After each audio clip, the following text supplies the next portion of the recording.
The story begins on a rainy night, and a boy was scribbling something on the ground while reciting a ritual, asking for some higher being to answer his call. He asks to gain fame, fortune, and absolute power, as well as great wealth, so that he can cure his mother of a serious illness and pay off debts so that both can have a better life. On his phone, messages kept coming, saying that his loan request had been denied, along with debt collections. He raises his arms to the sky, making a bizarre face, offering his soul and his body, even becoming a mere servant.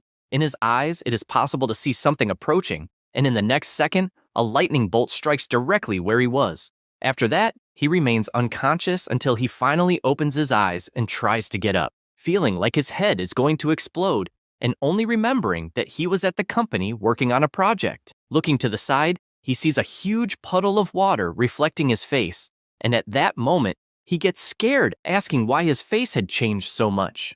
But his surprises were not over, as in front of him, there was a giant tree and he did not understand where the hell he was. Suddenly, a voice echoes in his head congratulating him. Then a book appears saying that it was successfully summoned and therefore will grant 3 wishes, allowing him to ask for anything. The MC is surprised since he is seeing a talking book, and something like that did not exist on planet Earth. And he wonders if by chance he transmigrated. He begins to analyze the book from cover to cover, since apparently he gained some wishes, although he thought 3 wishes were too few. Because of this, he has the brilliant idea that his first wish is for it to grant 10 more wishes, since he always wanted to try something like that.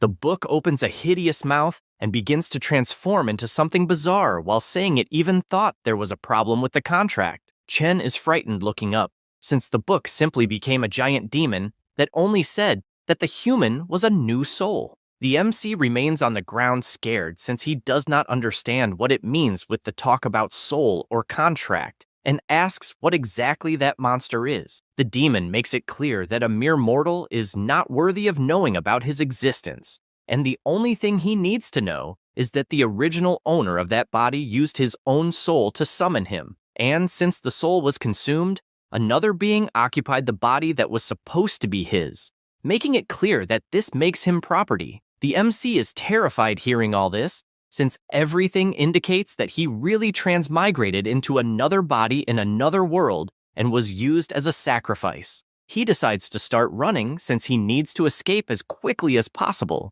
but the demon only snaps his fingers, and Chen's body begins to catch fire for no reason. The demon explains that when the contract is ready and is violated, he will suffer cruel torture as punishment. He even calls him a pathetic human for being weak and warns that it is better to die in the end. However, still alive, the MC says that according to the law of the contract, in case of breach resulting from greater forces, Party B is exempt from responsibility, and since he himself was interfered with by the demon and could not complete the contract, then the responsibility lies with the superior, and therefore he cannot kill him for breaching the contract. The demon turns and asks if really a mortal is trying to impose rules, and he replies that he is aware that the monster in front of him is a powerful existence, and that it could even have killed him at that very moment and yet did not. So he deduces that this is nothing more than a test to see if he is a suitable candidate, and with his confident gaze asks if by any chance he was qualified to have the contract signed.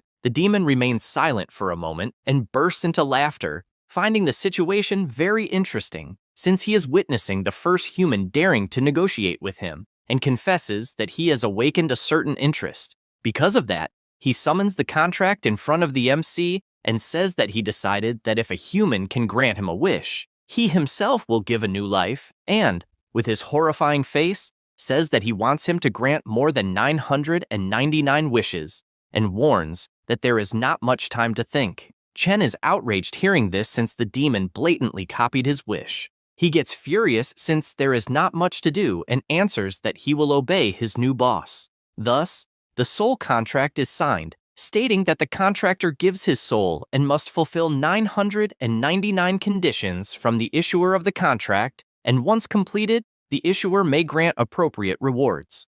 After that, the MC leaves and arrives in front of his house, although not knowing for sure if it really is his house since his new boss simply left him there. He remembers when he was expelled from the portal, while the book told him to do whatever he wanted and that it would return soon to give some order. He becomes thoughtful about this since he imagined he would be treated as a slave, and that was not the case. And since he does not know exactly what to do, he just decides to go on with life. He opens the door of the house and upon entering, asks if there is no one in the house, while also noticing that the family's situation is more difficult than he imagined. He picks up a paper that was on the table and is shocked to see that it is a loan contract of 2 liters of blood, not understanding what kind of hellish situation the original owner of that body was in. Suddenly, someone appears hitting him with an iron bar, throwing him far to the other side of the room. The man asks if by chance he was dead since he dared to ignore his calls. One of his henchmen asks him to be careful not to kill him, but the other replies that it is fine since the MC is a thief and his body is resistant. Chen turns furious, asking who the hell they are, but he receives another blow straight to the stomach, with the blonde guy questioning if he forgot the debt he made 7 days ago and if by chance he is drugged. He begins to unleash countless kicks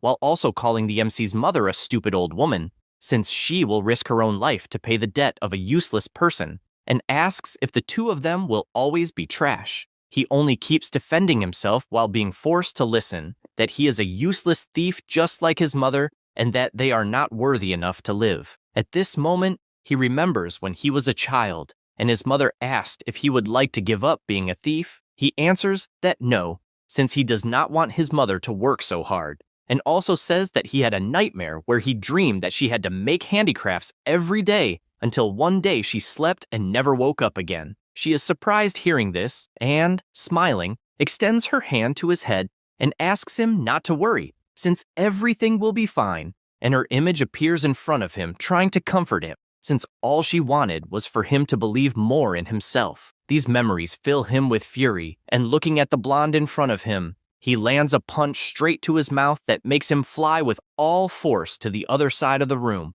The henchman, who was not paying attention to what was happening, is startled to see something passing by his side like a bullet. They see Pietro completely smashed against the wall. The two turn around saying that something is wrong, and, when looking at the MC, ask if by chance that aura means he became a star level. He, with his frightening face, questions, what is the problem with someone of low class trying to rise socially and economically, telling everyone to shut up since he is not in the mood. Jungu looks irritated since, from what he sees, the MC is only at stage 2 of Class E, and even so, he is being arrogant. Because of this, the two begin to walk slowly, agreeing to give him a good lesson so he learns once and for all. The MC begins to feel the power flowing through his body and imagines that the Oracle and Stage 2 of Class E, which he heard the bullies talking about, could be about the power inside him, believing that it is probably of a higher level than himself. Suddenly, Jungu appears attacking, but Chen notices that he can see the movements completely and therefore easily dodges the attack, making him hit the ground.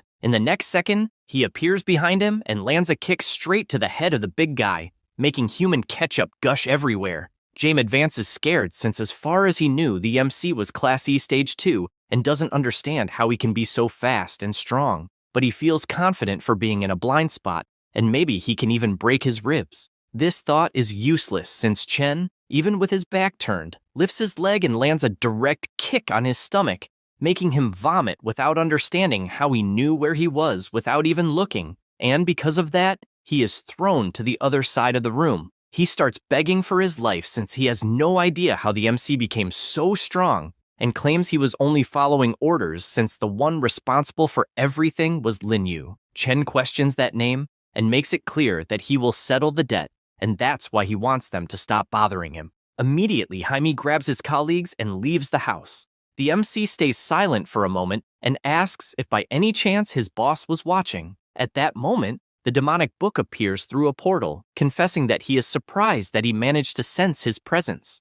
The MC points out that he felt a strange power, and therefore imagined that he had been receiving slight help. His boss replies that it was exactly that, since if he hadn't lent a little power, he probably would have died. He gets excited since more and more he thinks of the book as his golden finger, because if it could lend power all the time, he wouldn't need to fear anyone. The evil god asks if he is dreaming since power is not something a mere mortal can use, And he even got lucky, that time for not having passed the limit. Otherwise, the gang of bullies would have dropped dead without him even touching them. The MC questions if working for a deity has no benefit, since if he got stronger, it would be easier to fulfill the wishes requested of him. The book tells him not to worry, since by the contract it will give him a useful reward, but has not yet decided what it will be, and already warns that it will not lend its own power again unless he wants to die. Chen gets upset upon hearing this. The evil god imagines that in fact his contractor exceeded his expectations because not only did he take his power, but also controlled it too well, and wonders if by any chance the MC is his point of destiny. Chen, curious, asks what will be the second wish he will have to fulfill. The book gets confused with the question, and the MC asks if he is not going to want him to fulfill more than 900 wishes. The evil god explains that he hasn't thought of any, and even asks him to relax since he made many wishes. And when the time comes, the boy will understand. Chen doesn't understand anything and asks what he needs to do, and his boss just tells him to do whatever he wants. He gets worried since he doesn't understand anything about that world, and was trusting that he would receive some order, and from that order, he would know where to go, but apparently that is not the case. Then he picks up his cell phone, which he had taken from the roof, and decides that he will learn more about the former owner of the body so he can live as him. After some time checking the phone, he concludes that most of the messages are all about debts and online purchases of supplements, and realizes that being an oracle is expensive, and that there isn't even a single message from the family. He barely says this, and goes into shock, since there was a message from his sister saying that their mother had fainted and was in the hospital, and therefore wanted him to hurry to meet them. Without thinking twice, he runs to the location, and upon opening the door, he notices his sister lying in front of their mother's bed. He becomes thoughtful since the atmosphere was tense, but he knows that anyone would be angry for ignoring something so important, especially seeing his sister downcast. He approaches and realizes that the person on the stretcher really is his mother. Seeing her for a moment makes him recall that she is different from his memories, and he worries if it was all because of him. Then, to break the mood, he calls his sister, apologizing for being late and asking how their mother is.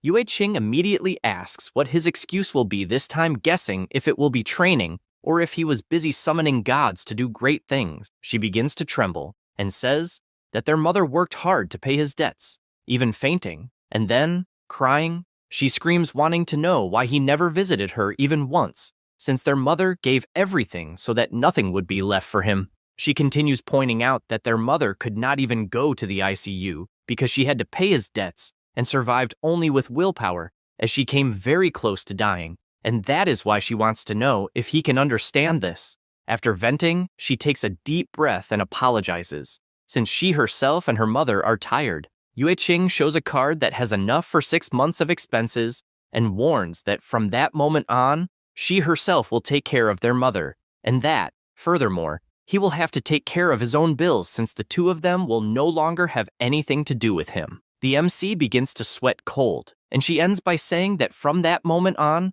the two of them no longer have any ties with him. With this conclusion, he leaves the hospital, and the evil god says that he can feel his anguish, and asks if, by any chance, the words of a human affected him so much, since theoretically the girl should be a stranger to him, as he is a reincarnated from another world, and adds that in the end, it is not really his fault. Chen is surprised since he did not expect the book to be the type that consoles others, and explains that he is fine, as the girl just reminded him of the past. The book agrees, since it does not want to see any mess delaying its wish. The MC fills himself with confidence and asks if he will become stronger if he shows his worth, since that way, he will be able to make up for everything that happened. The evil god finds this interesting and replies that yes, he will become stronger if he proves his worth, and seeing the MC walking, imagines that he does not want to see the boy disappointing him. Meanwhile, at the brilliant nightclub in the City of Light,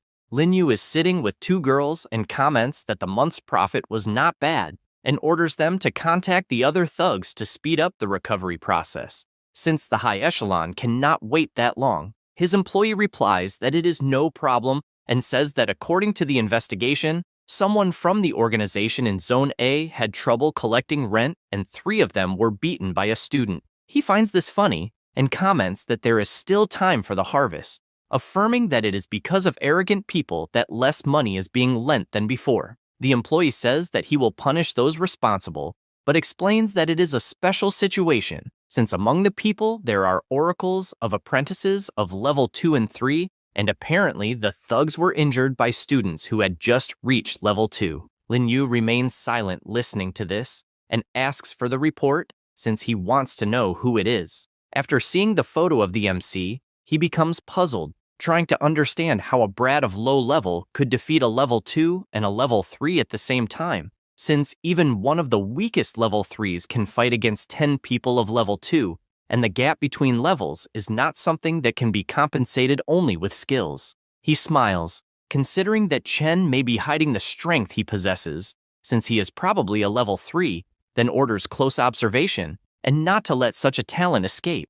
The next day, the MC appears running, until this catches the attention of an old man who asks why he has been arriving so early in recent days, since the restock of basic stellar energy supplements recently arrived costing 400 per bottle. Chen greets him and apologizes, since he will not want it, because he already has some. The man says it is no problem, and asks if by any chance he got a girlfriend, since he is all excited early in the morning. The MC returns to his run and reflects that after leaving the hospital, he spent a few days getting used to that body and also researching information, combined with some memories that he implanted in that body, and with that, basically understood all the common knowledge of that world. He knows that people in that world use special supplements regularly to gain power, and these individuals are known as oracles. The drugs used to become an oracle are very expensive, and that is why the former owner of that body had so many debts. He imagines that he does not know for sure what the upper limit is,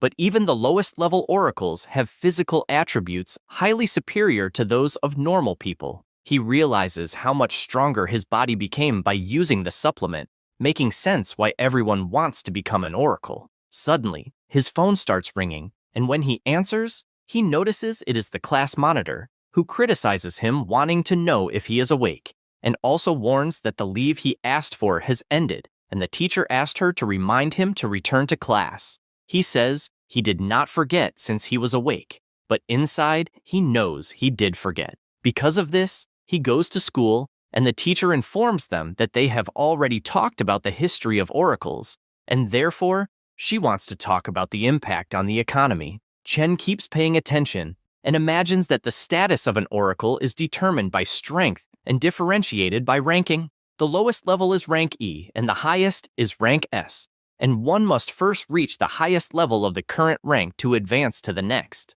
It is said that those who reach rank S are treated like gods.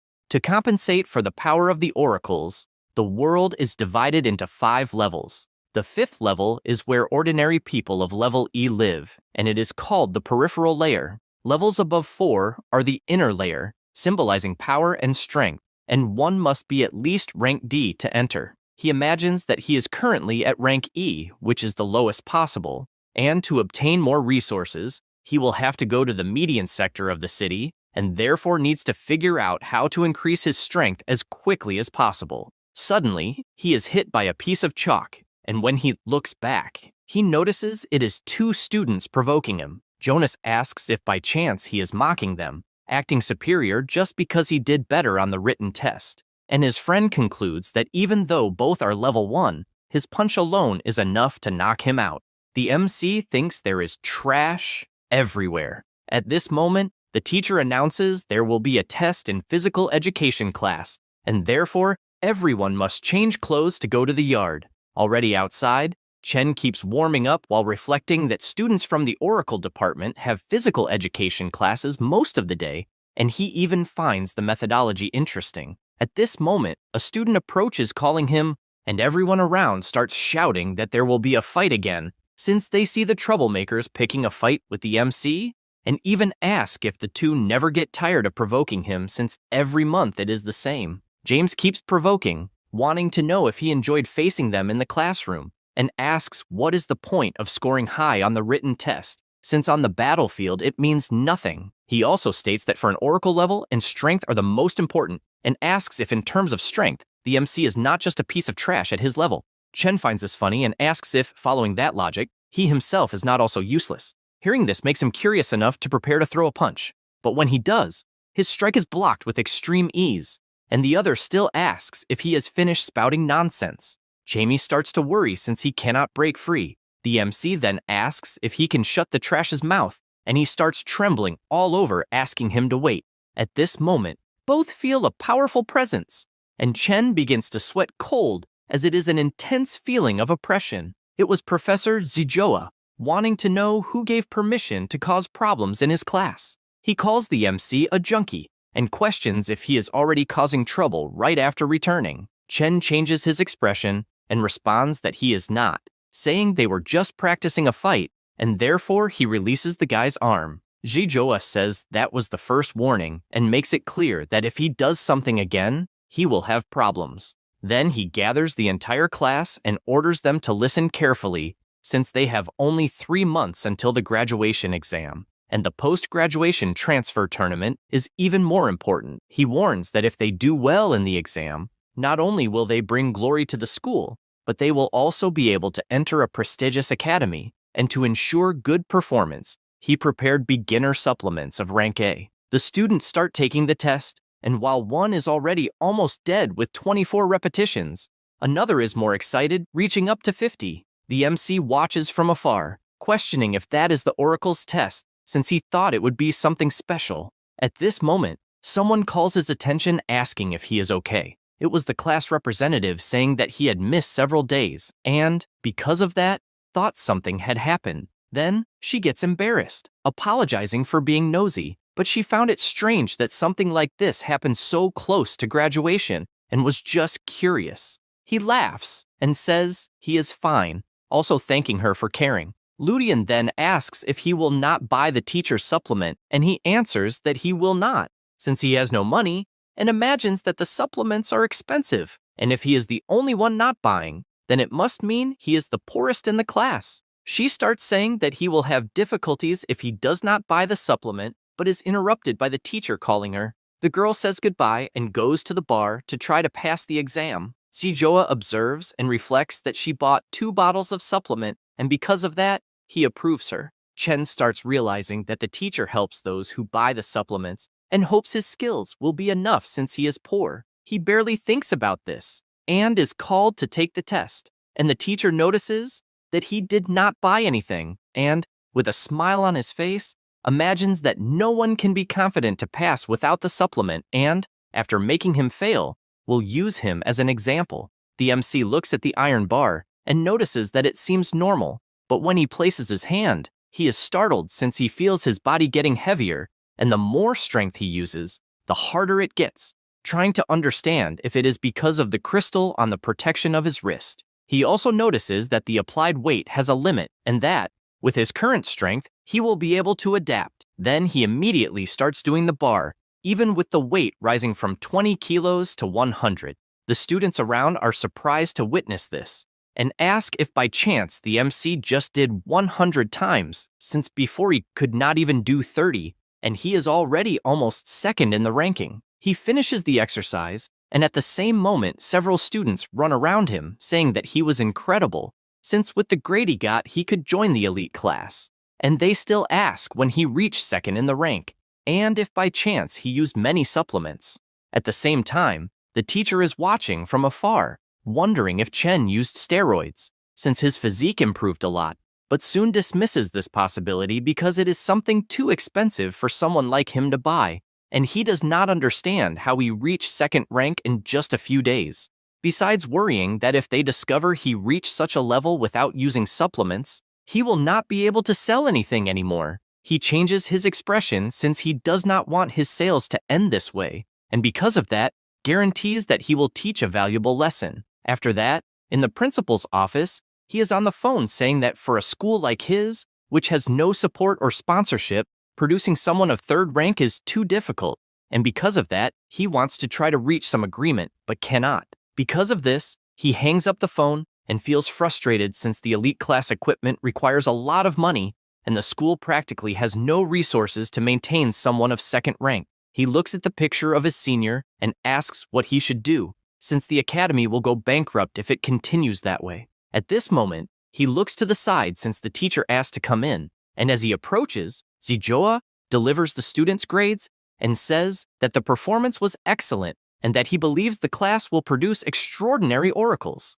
However, the principal reads the grades and realizes that there is nothing extraordinary, since there are only first-rank people, and people like that could not be sent to the battlefield until the teacher informs that among the candidates, there is one exception that matches the function of the schedule and says Chen's name. Because of this, the MC is called to the principal's office, and the evil god questions what he did, and he answers that he does not know, or that at least he does not remember doing anything. He approaches the room and reflects that he heard the director's personality is tough, so being called by him is something complicated. When trying to touch the doorknob, an aura begins to emerge from the door, and he gets scared, asking what it is.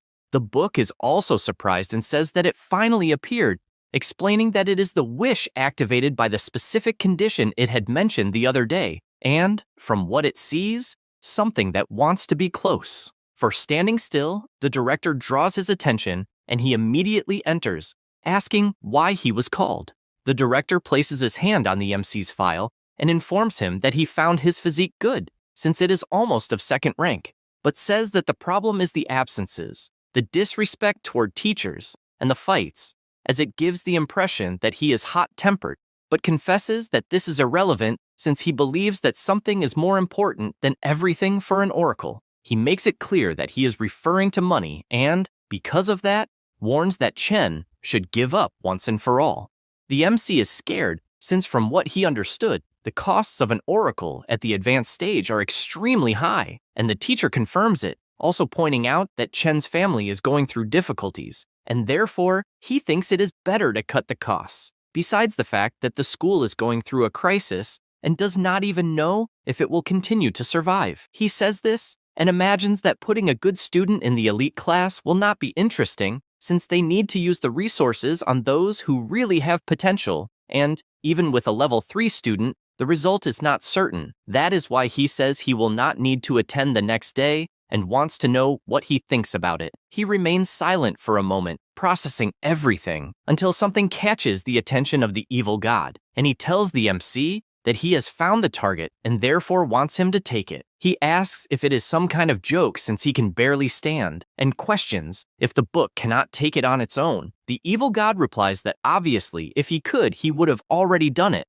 but the contract stipulates that he can only obtain something that belongs completely to the MC, and therefore, he must find a way to possess the crystal. He does not like this at all, since if he wants to pay his debt, he will need to enter the central zone of the city, but he is aware that entering the city, besides requiring a rank D, also asks for an Oracle graduation certificate, and that is the only high school in that city, so he cannot be expelled at all. After thinking about it, he takes a deep breath since he needs to find a solution, and as far as he remembers, since the founding of the Elite Academy, no student has surpassed level 2, which means that for the school, anyone above level 2 is incredibly valuable. He calls his master, and, since he has not yet received a reward for helping to fulfill the wish, he asks if he can decide on his own which one. The book thinks for a while and replies that probably yes. Then, confident, the MC says that the reward he wants is to borrow the power. The evil god says that his body will not withstand it,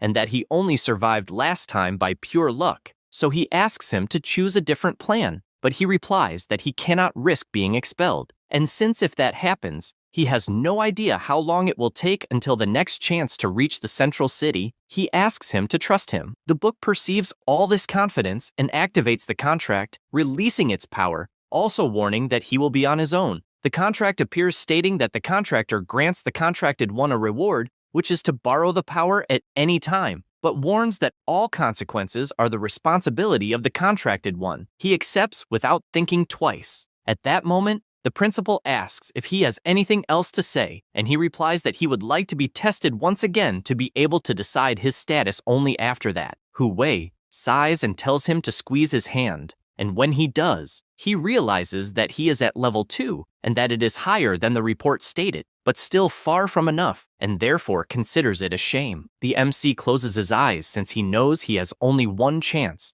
and decides that he will use the maximum of the power he absorbed. Thinking this, his body begins to overflow even more energy, leaving the principal startled, since in front of him is a student overflowing with incredible power. The book is also surprised since it did not expect the explosive power of the MC to exceed even the power it had lent. Hu Wei, still astonished, cannot believe that the level simply rose all of a sudden, and looking at Chen, concludes that he has already reached level 4. Then he asks about the result, and the principal, imagining that heaven never blocks anyone's path, shouts, begging him to please represent the school in the regional exchange tournament. He is confused by this request and asks if by any chance they want to impress the Department of Education by making a level 4 participate in the tournament. Hu Wei replies that yes, since competing in the level 4 classification is the greatest honor among all Oracle schools, and also says that their school has been last place for many years. Therefore, they need to show results soon. He also reinforces that this is the reason they are concentrating their resources on the most promising students,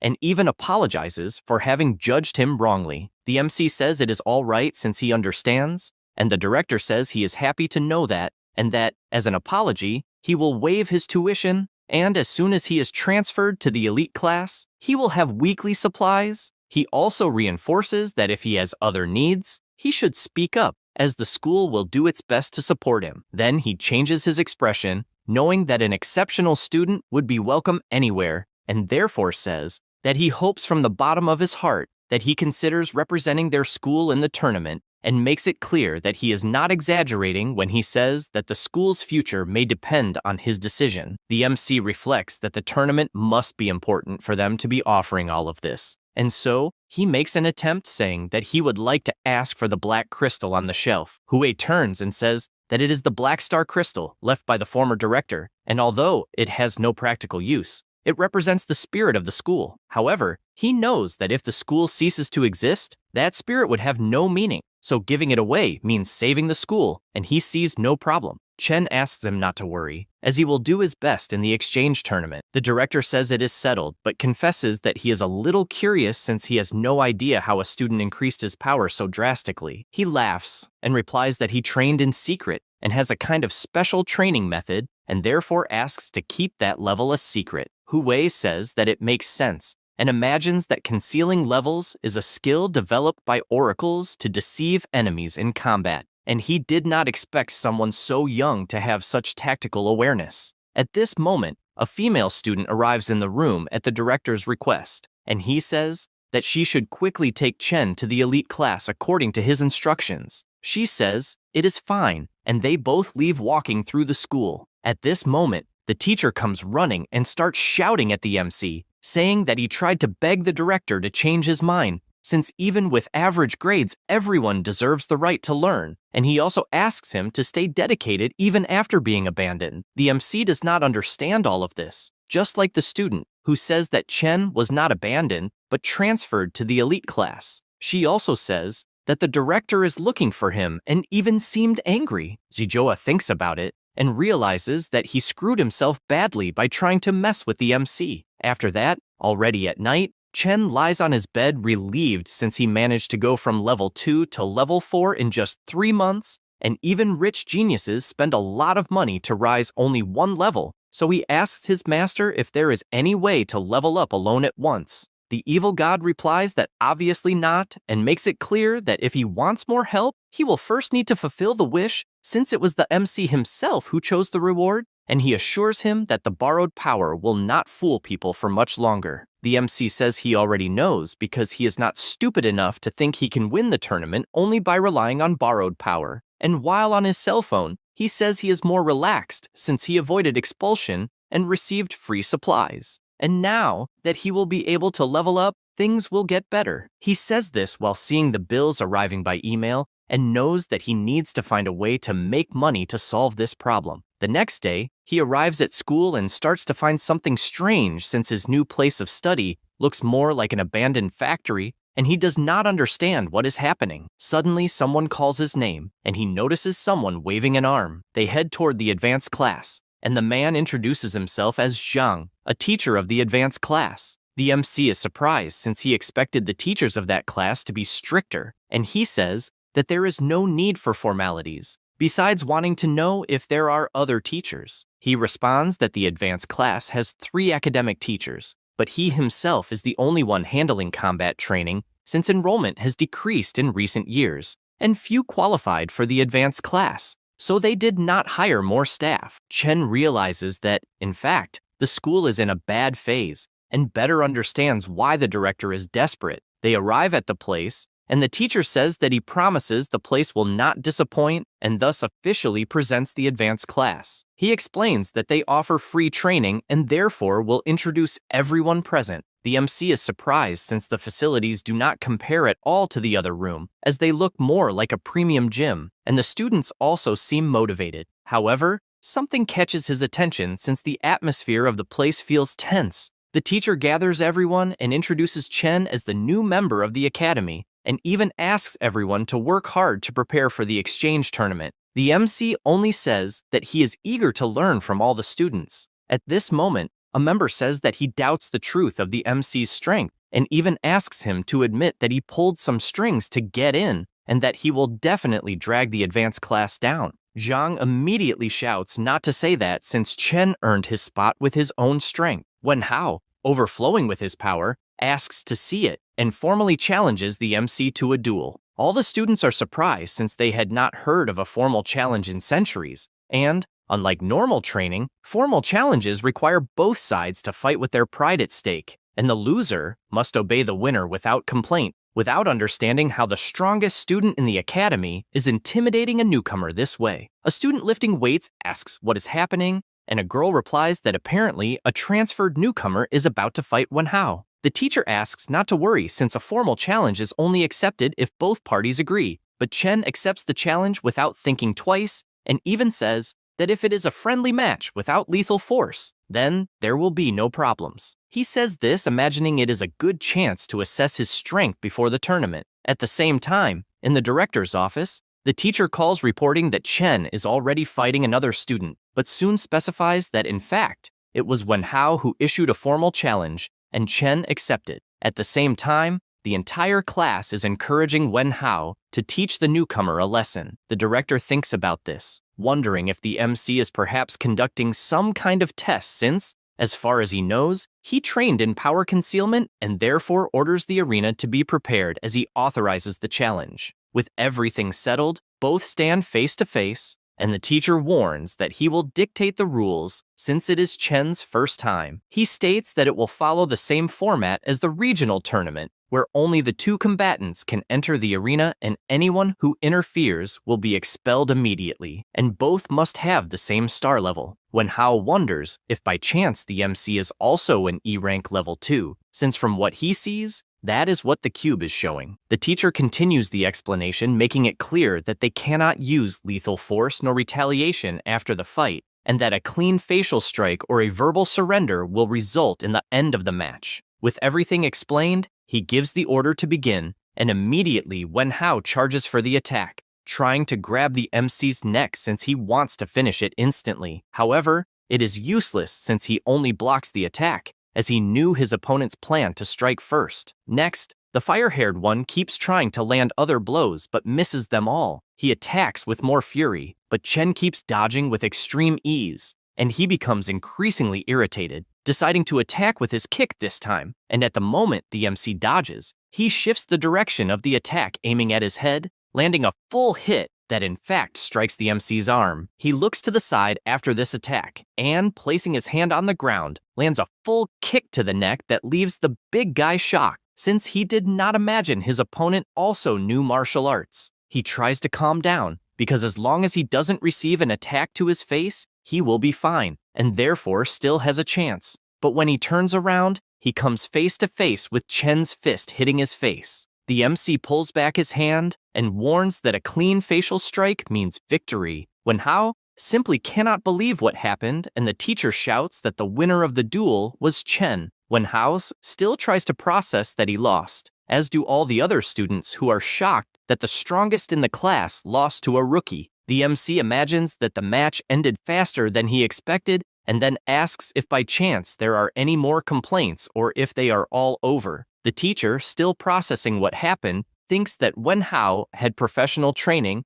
and therefore does not believe he lost. On the other hand, Chen never trained any technique, but his physical abilities and reaction speed were exceptional. At this moment, someone appears saying it was exceptional. It was the director who, besides praising the fight, called the MC to talk for a minute, and the two walked away while people still admired how strong he is. Meanwhile, the blonde guy could only think that he needs to recruit Chen for his team at any cost. At the same time, the director wonders if the MC is getting used to the elite class, and he replies that everything is fine, although he noticed that his classmates are a little too enthusiastic. Hu Wei agrees and says it is normal for them to be surprised when they see someone strong, and therefore asks him to focus on training, also telling him to ask for anything he needs. The MC is amazed at how much the director came to trust him, and, therefore embarrassed, he asks if the students have any way to make quick money. The director is surprised by this question, but asks that at his age he should not worry about money, since he should focus on training so that only later he can make a lot of money, besides knowing that his family is going through difficulties, and therefore says that the school can cover some costs. However, Chen just thinks it's fine since he asked on impulse and believes he will have to find another way to make money. Back at the academy, he keeps thinking that student loans are severely punished by the school, and therefore,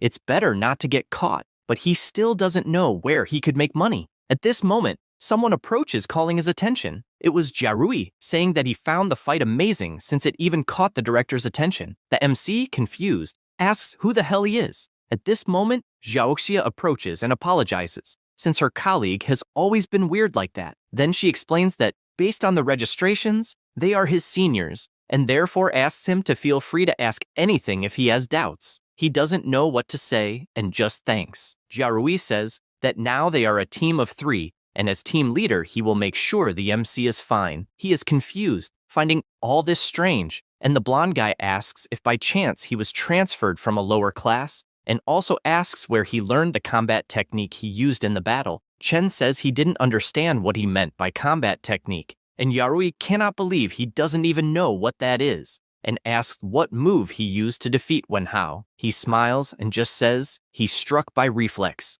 The two cannot believe it, since it was a brutal blow, and even say that if Wen Hao finds out, he will be furious. On the other hand, the girl decides to explain that combat techniques are powerful moves that only high levels can learn using scrolls or memory stones, and depending on how they are, the effect can change. There are also many types of techniques that match each one's fighting style. Jiarui takes advantage of the subject and says that the move Wen Hao used in the battle was a rank D combat technique called hook wind kick. The MC is surprised to hear this since it was indeed strong enough that he couldn't block, and, wanting to know more, asks if combat techniques are rare. The blonde guy replies that they are basically ranked, and the stronger they are, the rarer they become. In addition, the school teaches the basic ones, but if you want powerful techniques, you will have to buy them or have someone to share, and he informs that a basic rank D technique costs around 500,000. He is shocked by such a price, and has no idea how many months it would take to get it. Jiarui gets excited since he has a technique he would like to present to the MC during a training session,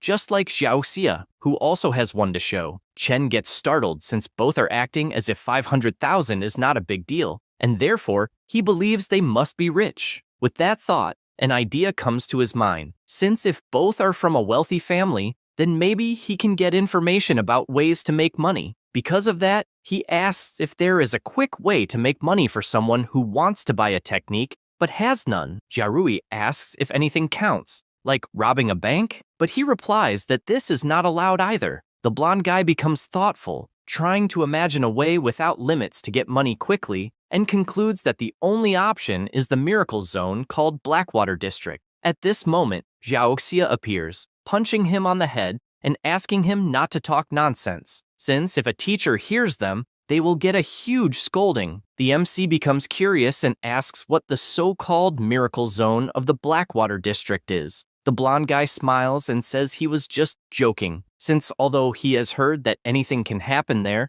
the school forbids any student from getting close, and if caught, they will be exposed without even a discussion. He then asks how much money is needed to learn the combat technique he wants. The MC replies that around 300,000, and both get scared since it is a very high amount. Immediately, they both check their balances, but realize they do not have all the money. Chen, however, becomes thoughtful about what he just heard, since desperate times call for desperate measures. And so, he decides to check the district after leaving school. Later at night, on the Blackwater Road, the MC approaches using the location on his phone and realizes the place is not very far from his house, since it only took a few minutes by car. He imagines that he changed his uniform to make it harder for someone to recognize him if seen, and then asks his master what he thinks is in that place. However, he becomes confused since the evil god's book did not appear to give any answer. He says he knows that the outer zones do not have many high-level envoys, and therefore believes he can handle it alone, even seeing that the place has clearly been abandoned for a long time. Suddenly, he hears some noises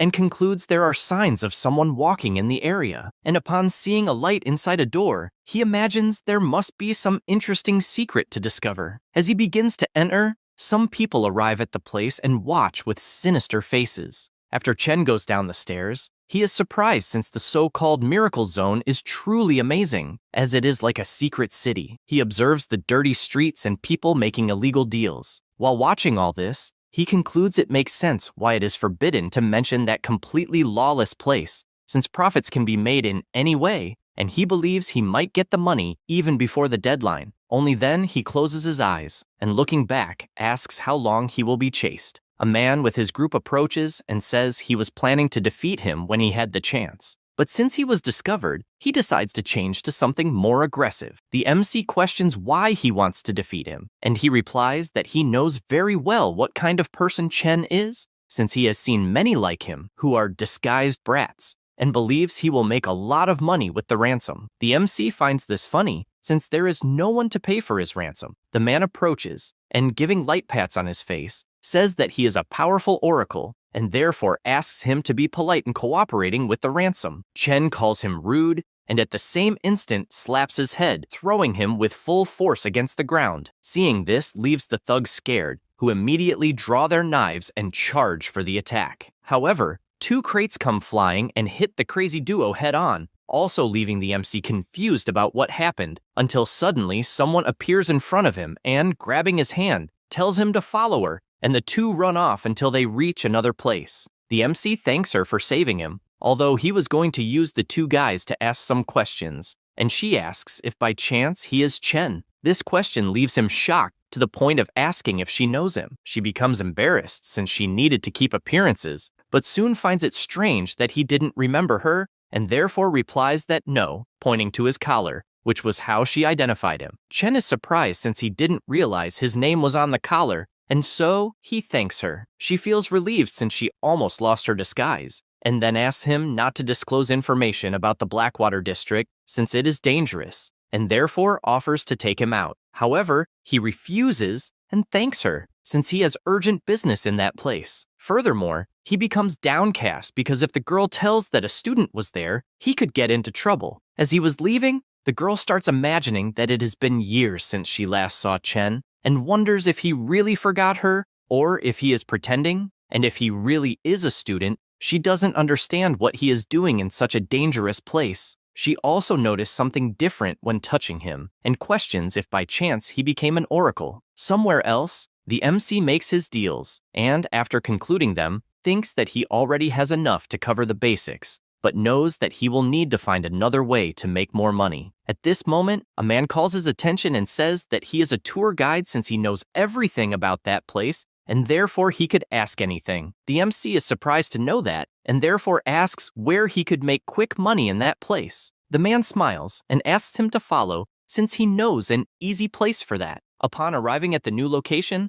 a battle was happening, and he asks if by chance it is an underground fight club. The man replies yes, and that it is the Money Hub. He explains that that night a special fight is happening since the winner gets the cash prize, a portion of the bets, and even oracles appear to fight. The MC realizes that although the fighter seems strong, he is level 1, and upon seeing the prize amount, understands that it is a perfect chance to gather money. The man asks if by chance he would like to enter since he could arrange some chips, but he tells him to forget the chips since he will take the prize money. The guy becomes confused since he first thought he would make money by betting and not by fighting. At this moment, Lin appears, since she saw the MC enter the place, until she becomes shocked when looking ahead, as she sees him inside the ring and doesn't understand what is happening anymore. The fighter introduces himself and says that he is the strongest of all, but before even finishing speaking, Chen lands a punch on his face that sends him to the other side of the ring. He can only think that he needs to finish as quickly as possible and therefore asks for the next one to come in immediately. The man does that,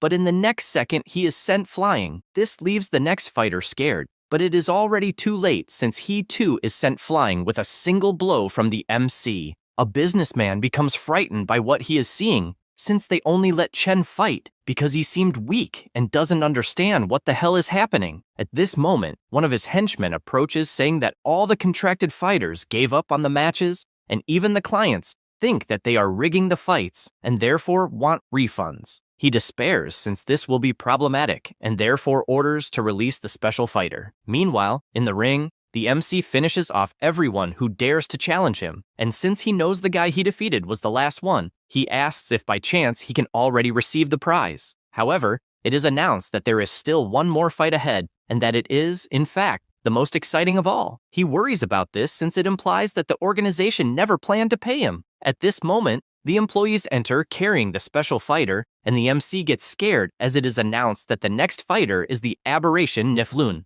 After positioning the monster, they release it from the restraints to the point of it falling to the ground. The MC keeps watching without understanding what is happening until a device on the back of Niflun's neck activates, and he begins to rise, showing the hideous face he possesses. A woman in the audience says it is scary, and her husband asks her not to worry since he is there to protect her. But in his thoughts, he is relieved to be in the last row, as he almost peed himself from fear. Lin also gets scared and does not understand why a monster like that is there. Holding her phone tightly, she imagines that Chen is not capable of dealing with a monster of that level, and also knows that she cannot rescue him as that would expose her location. She grows more and more frustrated. Meanwhile, the MC finds it annoying that the evil book does not appear in such a crucial moment and knows that Niflun is definitely different from his last opponent. He looks directly at the monster and immediately realizes how frightening it is, since it looks more like a hunter going toward prey. At the same instant, Niflun moves his finger and instantly attacks Chen's face, who narrowly dodges in shock. He cannot believe how fast the attack was, and if he had not dodged instinctively, he would have died from that blow. He turns and realizes the monster is trying to kill him and therefore charges, holding both arms of his opponent since he can no longer hold back. However, the monster's strength is such that it begins to drag him backward, and this makes him even more worried as he needs to finish the fight as quickly as possible. He decides to raise his level to 4, and at the same instant his power begins to overflow through his body, and forming a hammer with both hands, he strikes the monster hard against the ground to the point of damaging the device. He keeps watching and considers whether this opponent died, but in the same second, Niflun counterattacks, grazing him with his strike. Chen retreats since his strongest attack did not have much effect, as the monster's thick skin is too resistant. He keeps running, imagining he needs a weapon. At this moment, Niflun attacks again with the resistant skin he created on his finger, and the MC takes the opportunity to break it in half. Then he takes the skin to use as a weapon and lands a direct blow on the monster's neck to the point of breaking its jaw. This frustrates him, since the blow was superficial despite causing damage. At this moment, the monster begins releasing gas throughout the arena, and Chen wonders if it is toxic mist, but realizes it is just ordinary mist. Because he overthinks, he gets distracted and a blow lands directly on his stomach. He tries to counterattack, but besides missing his target, he takes another hit on his back. He tries to defend himself from the countless blows he is taking while imagining that he cannot see anything in the mist, and all he needs to do is find a weakness. He knows that even if he survives the attacks, at some point the borrowed power will end, and therefore he must finish the fight before that happens. He tries to calm down since he needs to see through the enemy's position using all his senses. He thinks about this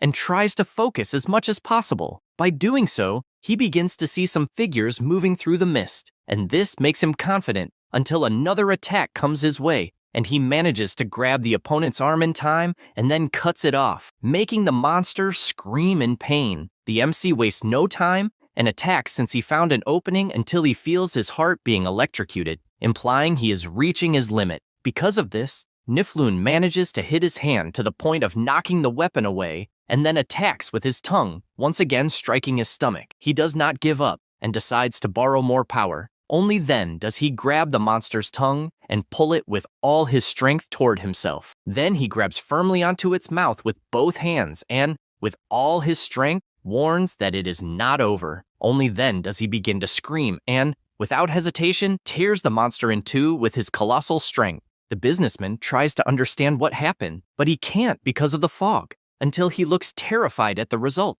The same goes for Lin, who doesn't understand how what she just saw was possible, since right in front of her was Chen holding the monster's two pieces in each hand. After throwing them on the ground, he looks back with his evil gaze and terrifies all the security guards. The businessman keeps asking how it was possible and, full of fury, says he can't believe his star fighter, for whom he paid a high price, was simply killed. The MC remains standing in the arena, hearing the organizers shout to go to the competitor to congratulate the new champion, and that makes him wonder if it's finally over. After that, backstage at the arena, the organizers show the cash prize and inform him that it totaled 510,000. Chen reaches out his hand, but one of them closes the briefcase at that moment. Then, he tells him to wait and, furious, orders him to become a contracted fighter competing under his agreement. Only then he will receive the 510,000, or else just accept 110,000 to walk away. Chen questions what he means by that,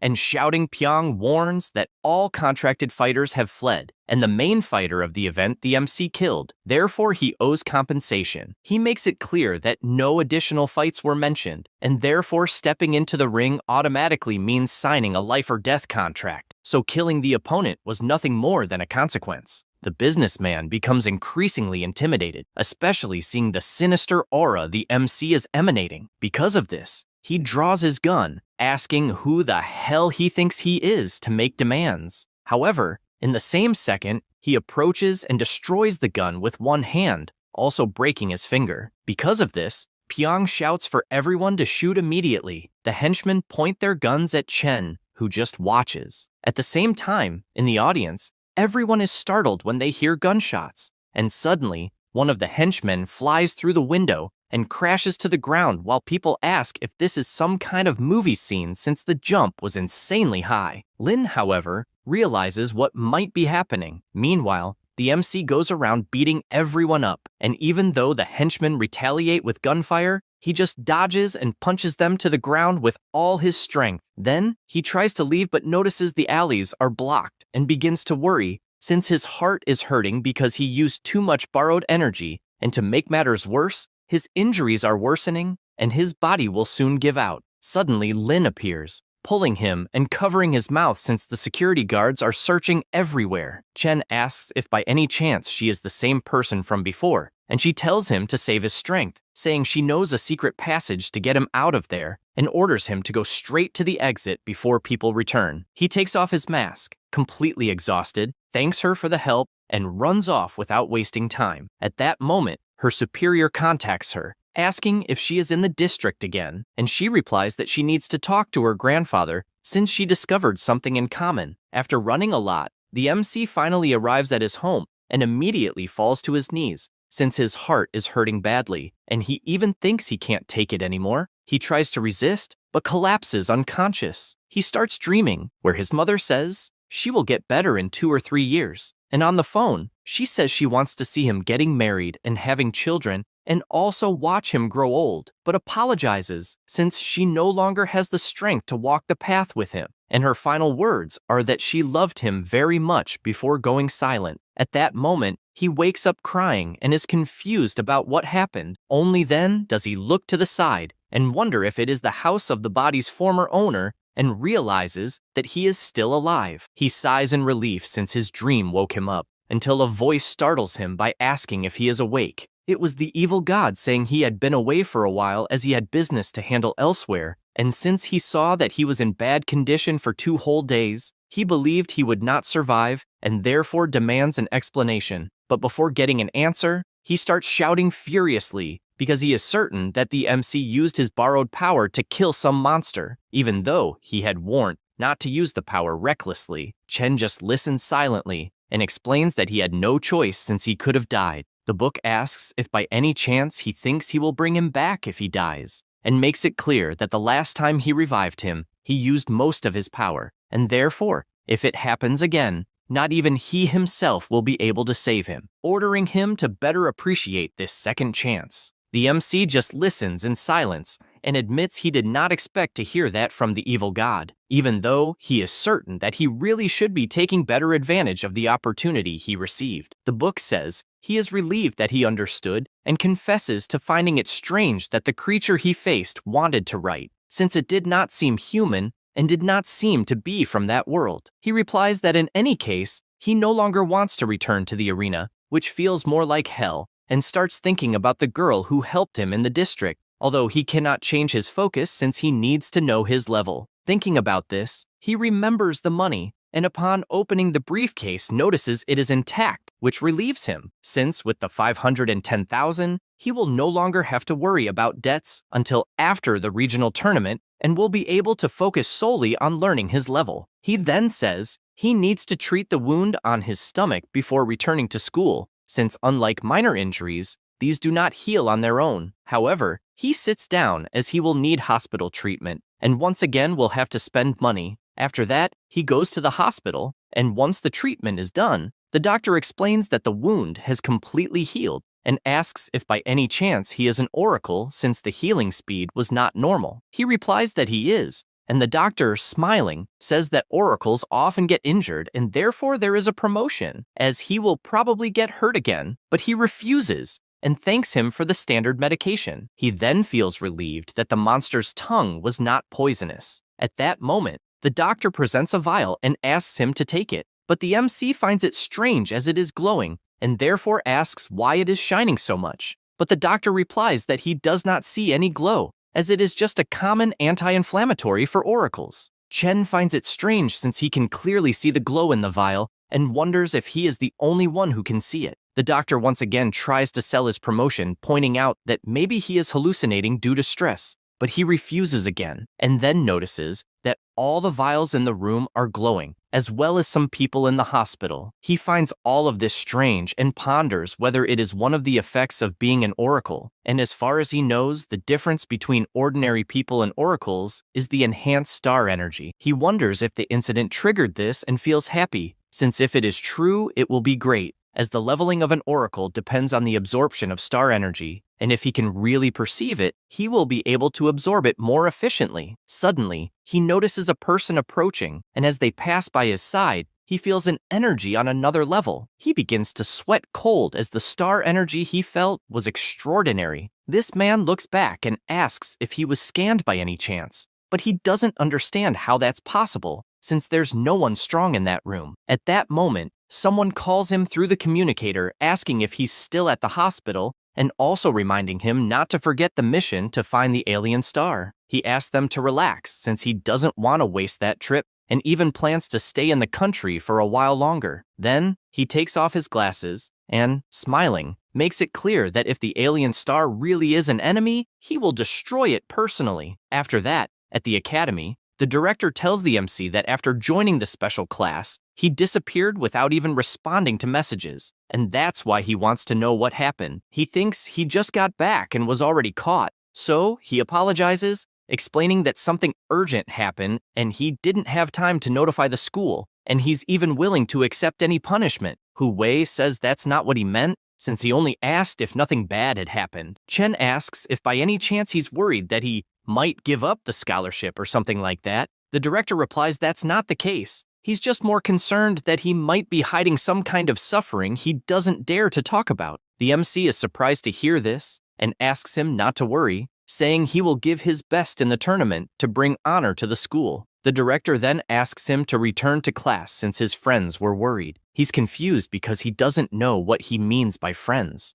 But when he returns, Jiarui and Xiaoxia run up to him. The boy starts by asking where he went since they hadn't heard from him in days, and the girl says the same, as even the teachers didn't know what happened, and she even thought he might have died. He apologizes and explains that things were hectic at his house. Then, Jiarui remembers the combat technique they were discussing and shows a card where he and Xiao Xia gathered 300,000, saying he could pay them back another day when he has the money. Chen can't believe what he's seeing since he only mentioned it casually and didn't expect them to take it so seriously, so he refuses, but thanks them and explains he found out what he needed isn't worth that much and decided not to buy it. The boy says that's a shame. At that moment, Wen Hao approaches calling the MC and says he heard he needed some money, so he gathered 50,000 even though he knows it's not much. The MC says he doesn't need it and even asks him not to act like a servant or anything like that since it's unnecessary. Xiao Xia finds this very strange and tells the boy not to interfere with his team, wondering if he has some plan in mind. He replies it's nothing like that. He just wanted to apologize to Chen because he was very arrogant that day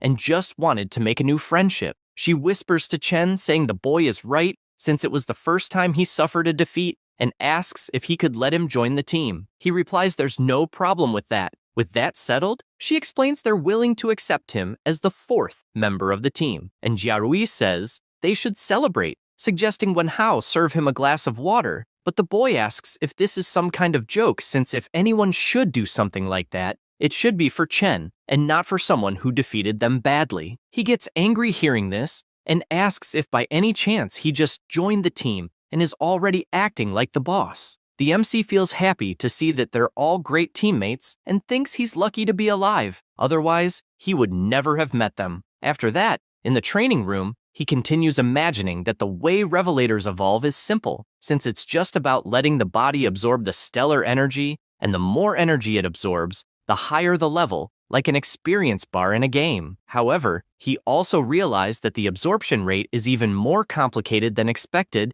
and knows this because he used equipment to maximize the intensity of training, but his absorption rate is still low. He knows that the stellar energy in the body was not absorbed in time, and that if it continues slowly, it will just leak out, completely wasting it. He is not even surprised that some people remain at the same level their whole life, and, in fact, if he keeps the current pace, he will never reach level 4 before the competition. At this moment, Jiarui appears and says that the free training is getting boring and asks to fight to change things. This makes him reflect that it was only at the time he had to fight the monster that he accidentally forced himself to understand and absorb the stellar energy, and because of that, he says that he has an idea and will need everyone's help. They go to the place, and Xiao Xia activates her dancing fist, just like Jiarui, and both attack Chen at the same time, who only blocks and dodges the attacks. After this training, he says that they have been training for almost an hour, and therefore everyone should rest. Xiao Xia admits that she thought the proposal of a 2-on-1 fight was a joke and didn't think they would even manage to touch him.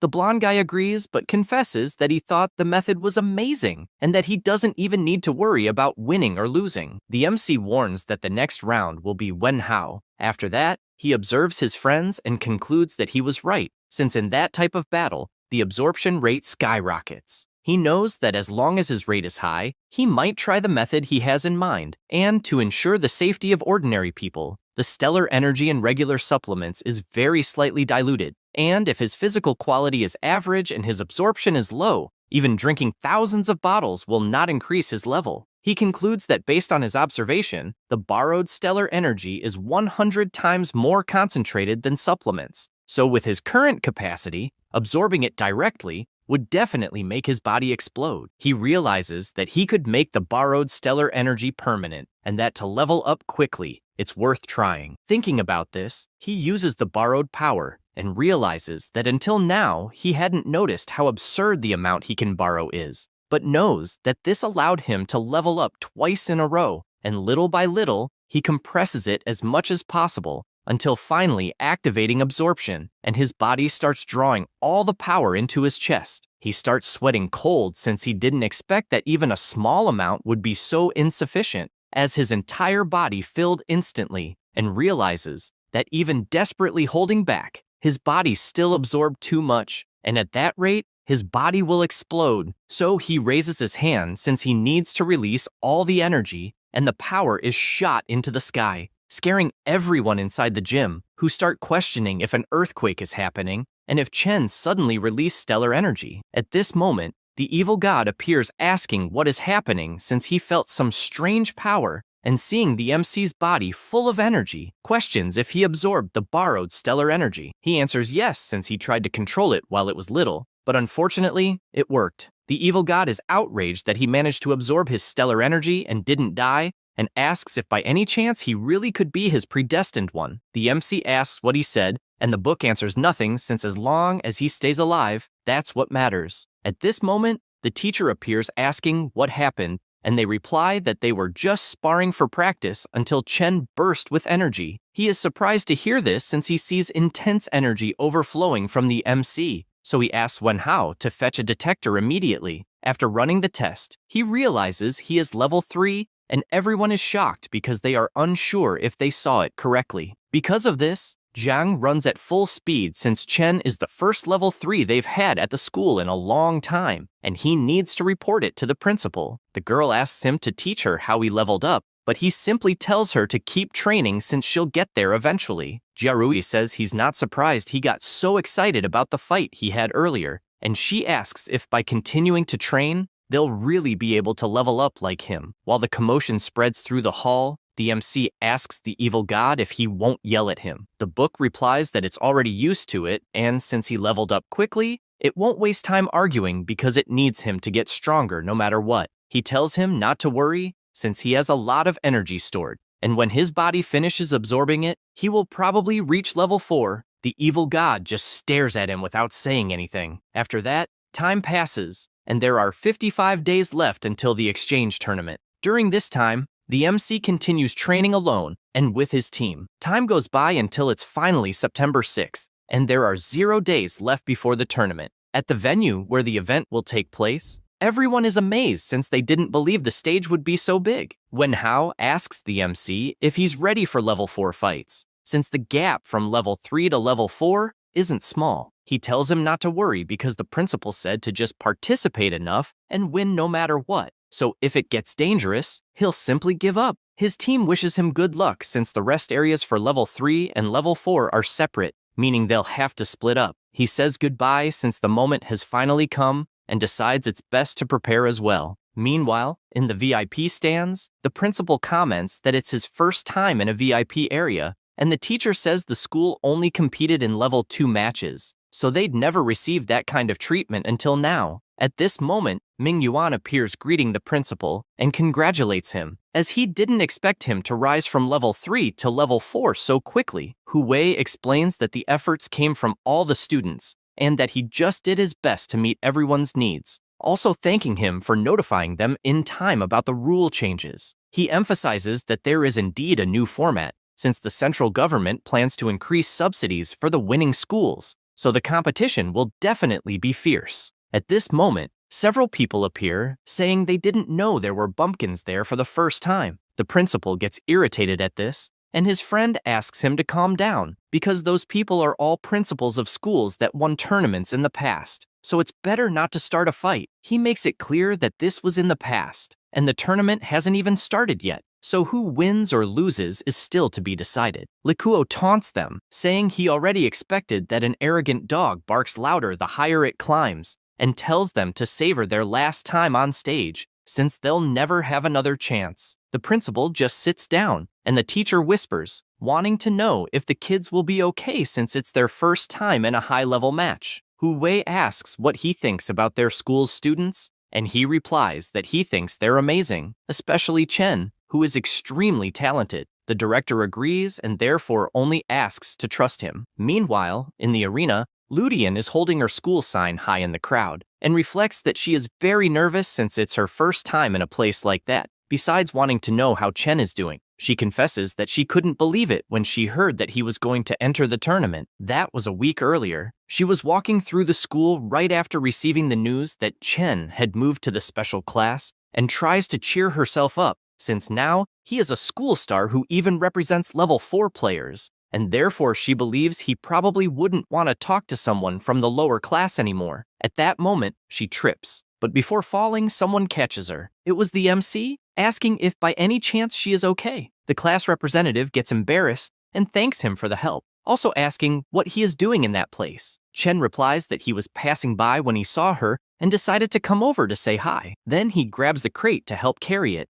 and she, even embarrassed, reveals that she was thinking that after he entered the special class, he wouldn't want to be friends with someone like her anymore. The MC just smiles and asks what she is talking about since friends are friends, and status doesn't change that. The representative is happy to hear that. Back to the present, it's announced that the contestants will enter the stage, and Chen prepares for it. Currently, Chen is rank E level 4. His ability is power lending. He has 999 wishes remaining, 0 rewards remaining, and 0 current payment due. His total remaining debt is 99,808,912 won. The announcer welcomes everyone and informs that the Outer Zone exchange will begin that year, with him as host, along with his partner Lillian. Everyone in the audience is shocked, since that girl is the most popular idol at the moment, and they can't believe she will be hosting the tournament. She, with all her charm, says that the Lillian of that day is not the same idol Lillian everyone knows, as she is there to work seriously, and the true stars are the contestants. They explain that there are 12 academies participating, and each academy sends 4 representatives. Among them, the level 4 group has 16 competitors, while the level 3 group has 32. However, that place is only for the level 4 group, and if anyone wants to watch the level 3 group, they need to go to another hall. She informs that the results of the level 3 and 4 groups will be converted into points, and the final ranking will be determined by these points, starting with the advancement rules, where each match is one-on-one, and the winner moves on to the next round. Meanwhile, the winners continue fighting other winners until the champion is determined, and to ensure the contestant gives their best, the time limit will be half an hour, and the battle ends when one side loses the ability to fight or surrenders, so she hopes everyone shows their true skills. At that moment, she asks everyone to look up, and everyone is surprised to see the legendary Rank S envoy named Bai Yue,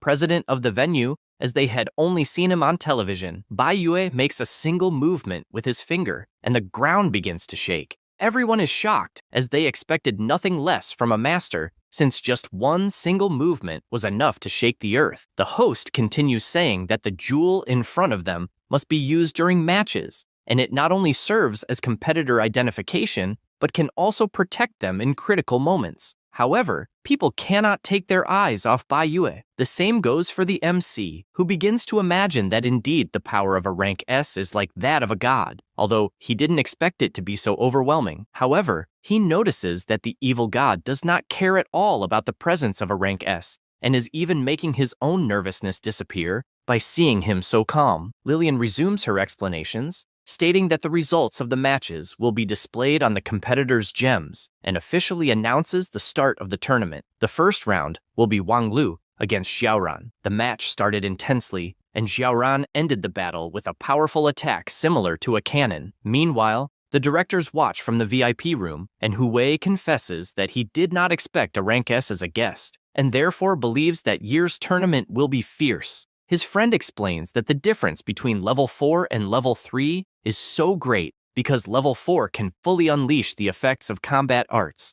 and the academies are so wealthy that buying a rank C combat art is nothing to them. Meanwhile, several businessmen keep flattering Likuo. Four Eyes says that this year, things will be different. The battles continue, and this time, Lisa attacks with everything, but Lankan dodges easily while raising her hand and causing several energy chains to bind her opponent. He starts to worry because he cannot break free until she rushes in at high speed and lands a knee strike squarely into her opponent's strength. This drives the entire crowd wild since using a technique to restrain the opponent and attack at the same instant is amazing. The director is also surprised to see that skill since it is rare even among rank D envoys. Ming Yuan agrees, as it is indeed rare to awaken such potential, basically being a 1 in 10, 000 talent. Yu, who is also a director, hears the conversation and says that power is nothing special, but Four Eyes rebuts, questioning why he despises it when the director spent a fortune trying to steal Lankin from them. This irritates him until Likuo orders them to stop, saying that the girl is nothing more than an envoy who awakened early. At that moment, something catches their attention as the fight between Zhuo and Manlin is announced. But before the announcement even finishes, the boy is defeated in less than 5 seconds. Everyone is shocked since the battle ended instantly, and they believe that year's champion is already decided. Shuo comments that the tournament is boring as he imagined. OU confesses to being surprised despite not expecting less from a student personally trained by a director. Likuo once again emphasizes that the more a dog thinks it's strong,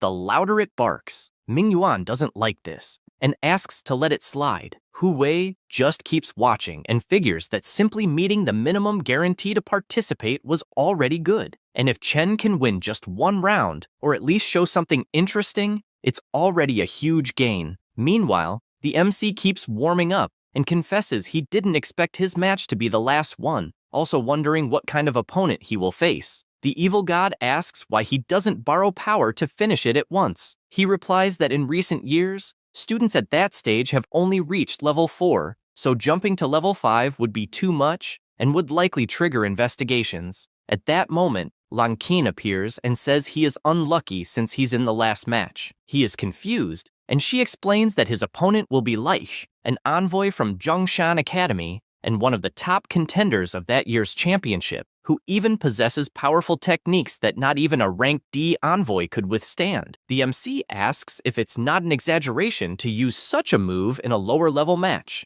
She replies that the jewel everyone received can block a fatal blow, but the body will not be fine afterward. He thanks her for the warning and asks why she is helping. Lan Qin says that the directors of both schools are friends, and therefore, he can consider her a kind of ally. Then she says goodbye, explaining that she hoped he could play the role of an ally by eliminating some opponents for her. But since his opponent will be Leihi, she does not have high expectations, though she appreciates it if he can wear him down a bit. He becomes thoughtful about this since, given the respect she has for the opponent, he must be someone extravagant. After that, he goes to the arena as it is announced that the final match has finally arrived. Everyone is excited to watch the last match and shout that they couldn't wait any longer. He is surprised since he didn't expect such a warm reception, but soon feels frustrated because in fact, all that enthusiasm was for his opponent. At that moment, Leich appears in great style in the arena, and this makes the crowd even more excited to see the students' triumphant entrance.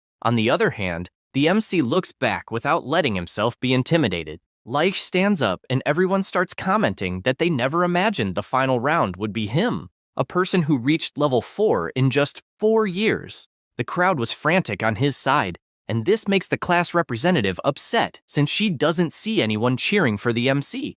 A woman hears this and asks if it isn't obvious since Reihi is handsome and strong, and tells them to look at the opponent since he is clearly a bad person. This makes Liudian irritated, saying she is Chen's #1 fan since she knows he is a strong and kind person, and the one without personality is Reihi. The woman becomes furious with this insult, but the girl retorts that the one who first insulted the MC's appearance was her, and both stare at each other with hatred in their hearts until they start shouting each one for their idol. Some academy students are surprised since it is the first time they see the class monitor so fierce, and they question what is happening. The narrator shouts that everyone is in ecstasy with Reich's presence and therefore announces that the match will officially begin.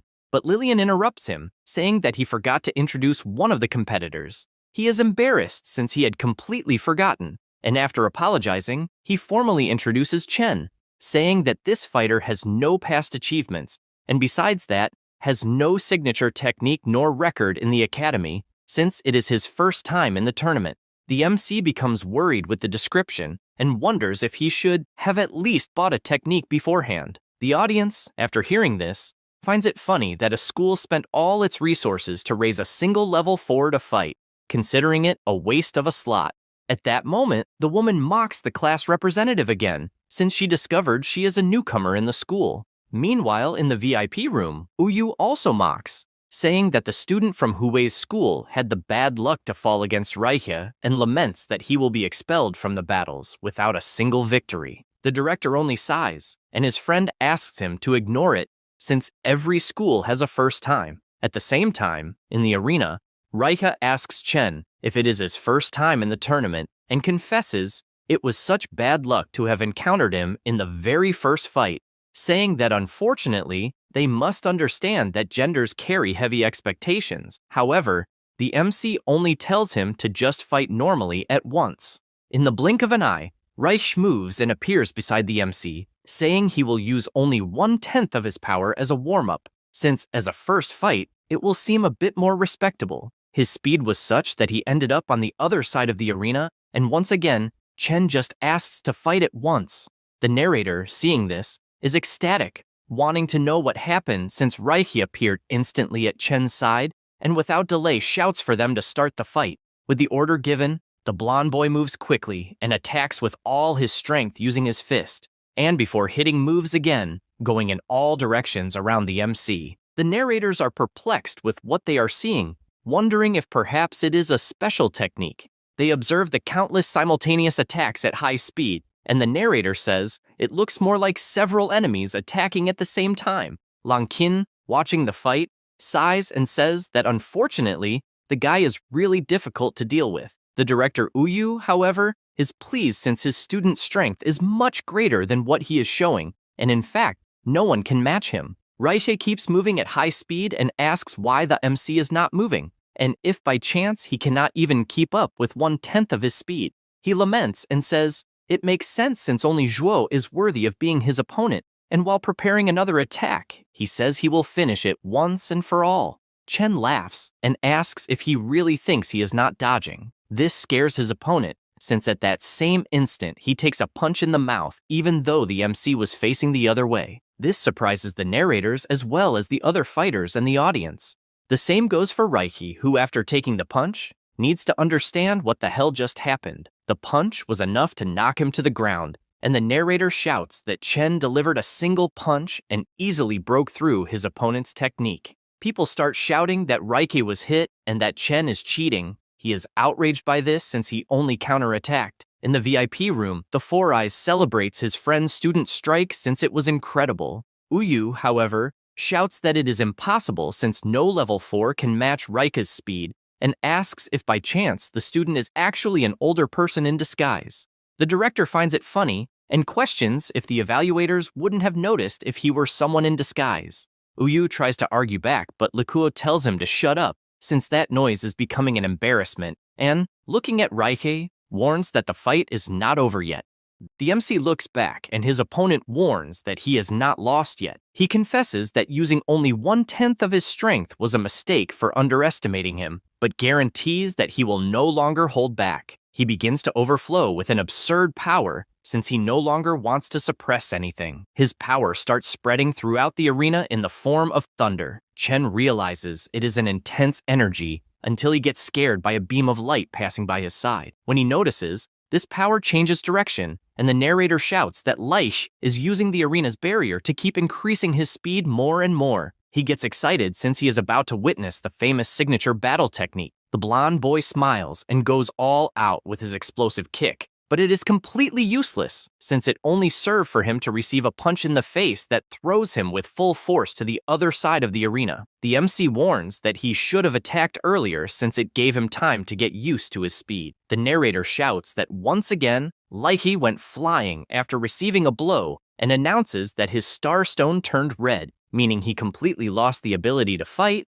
and therefore announces that the winner is Chen. At the same time, he reflects that he almost couldn't contain his strength, but feels relieved for the existence of the Star Stone that grants enormous protection, and believes that this way, everything will be fine throughout the fights. The audience does not hide their surprise since the fight was so fast that they could not even follow it. The division of fights is shown to everyone, and the battle continues with Lan Qin defeating his opponent as well as Zhuo. The crowd becomes increasingly amazed since the fights are being finished with just one blow. At this moment, he faces a murderous intent and the crowd is shocked since this happened out of nowhere. Now the next fight is between Chen and Xiaoran. The boy starts by delivering his explosive punch, which is almost impossible to block. But the MC keeps dodging with extreme ease, and with just one punch ends his opponent. Meanwhile, the organizers who are watching the fight are outraged since Chen is winning without even using a battle technique, as he is only using star energy to strengthen his body and nothing more. Xianmin questions whether by chance the MC is at a level above 4 and lowered his classification to compete, or if he is using some kind of illegal drug to increase his power, since in either situation, it is a violation of the tournament rules. The narrator prepares to announce the next fight, but notices that the organization is heading toward Chen. The audience does not understand what is happening, and one of the organizers asks the MC to put on the special glove and then release an explosion of the pressure of the star energy once he has put it on. The audience speculates what may be happening since the inspectors went to interrogate Chen and believe that perhaps he is not level 4. The MC feels embarrassed and reflects if perhaps he overdid it too much, and that he will need to be careful not to stand out in the future. The result is that his star energy is stable, and he really is a ranky level 4. The inspector says that the verification was complete and there is no evidence of fraud. Immediately, the narrator shouts that they confirmed there is nothing wrong with Chen, and therefore the tournament will continue. The audience hears this and shouts inconsolably since Chen defeated countless opponents in a row, and in fact is not using cheating. It is announced that the next fight is between Liu and Chen, and soon the boy begins to sweat cold knowing the MC's power. And indeed, it was so, since another fight ended with just one blow. The narrator shouts excitedly, since unbelievably, Chen secured another victory and advanced to the finals. Ming Yuan praises his friend since he has a special student. Furthermore, other people start flattering, saying that director Hu Wei is better than they thought, including hearing that he is someone extremely dedicated to work, and that is why he got an incredible student. He becomes thoughtful since Chen really reached the finals in his first tournament. After that, Lang Qin begins to climb into the arena, imagining that for the honor of her academy, she cannot lose. And when she sees who her opponent will be, she is startled, as it was Zhuo overflowing with an incredible aura. Some fans start screaming, and this draws Zhuo's attention, distracting him for a moment. Lan Qin realizes a good chance has appeared and attacks without thinking twice,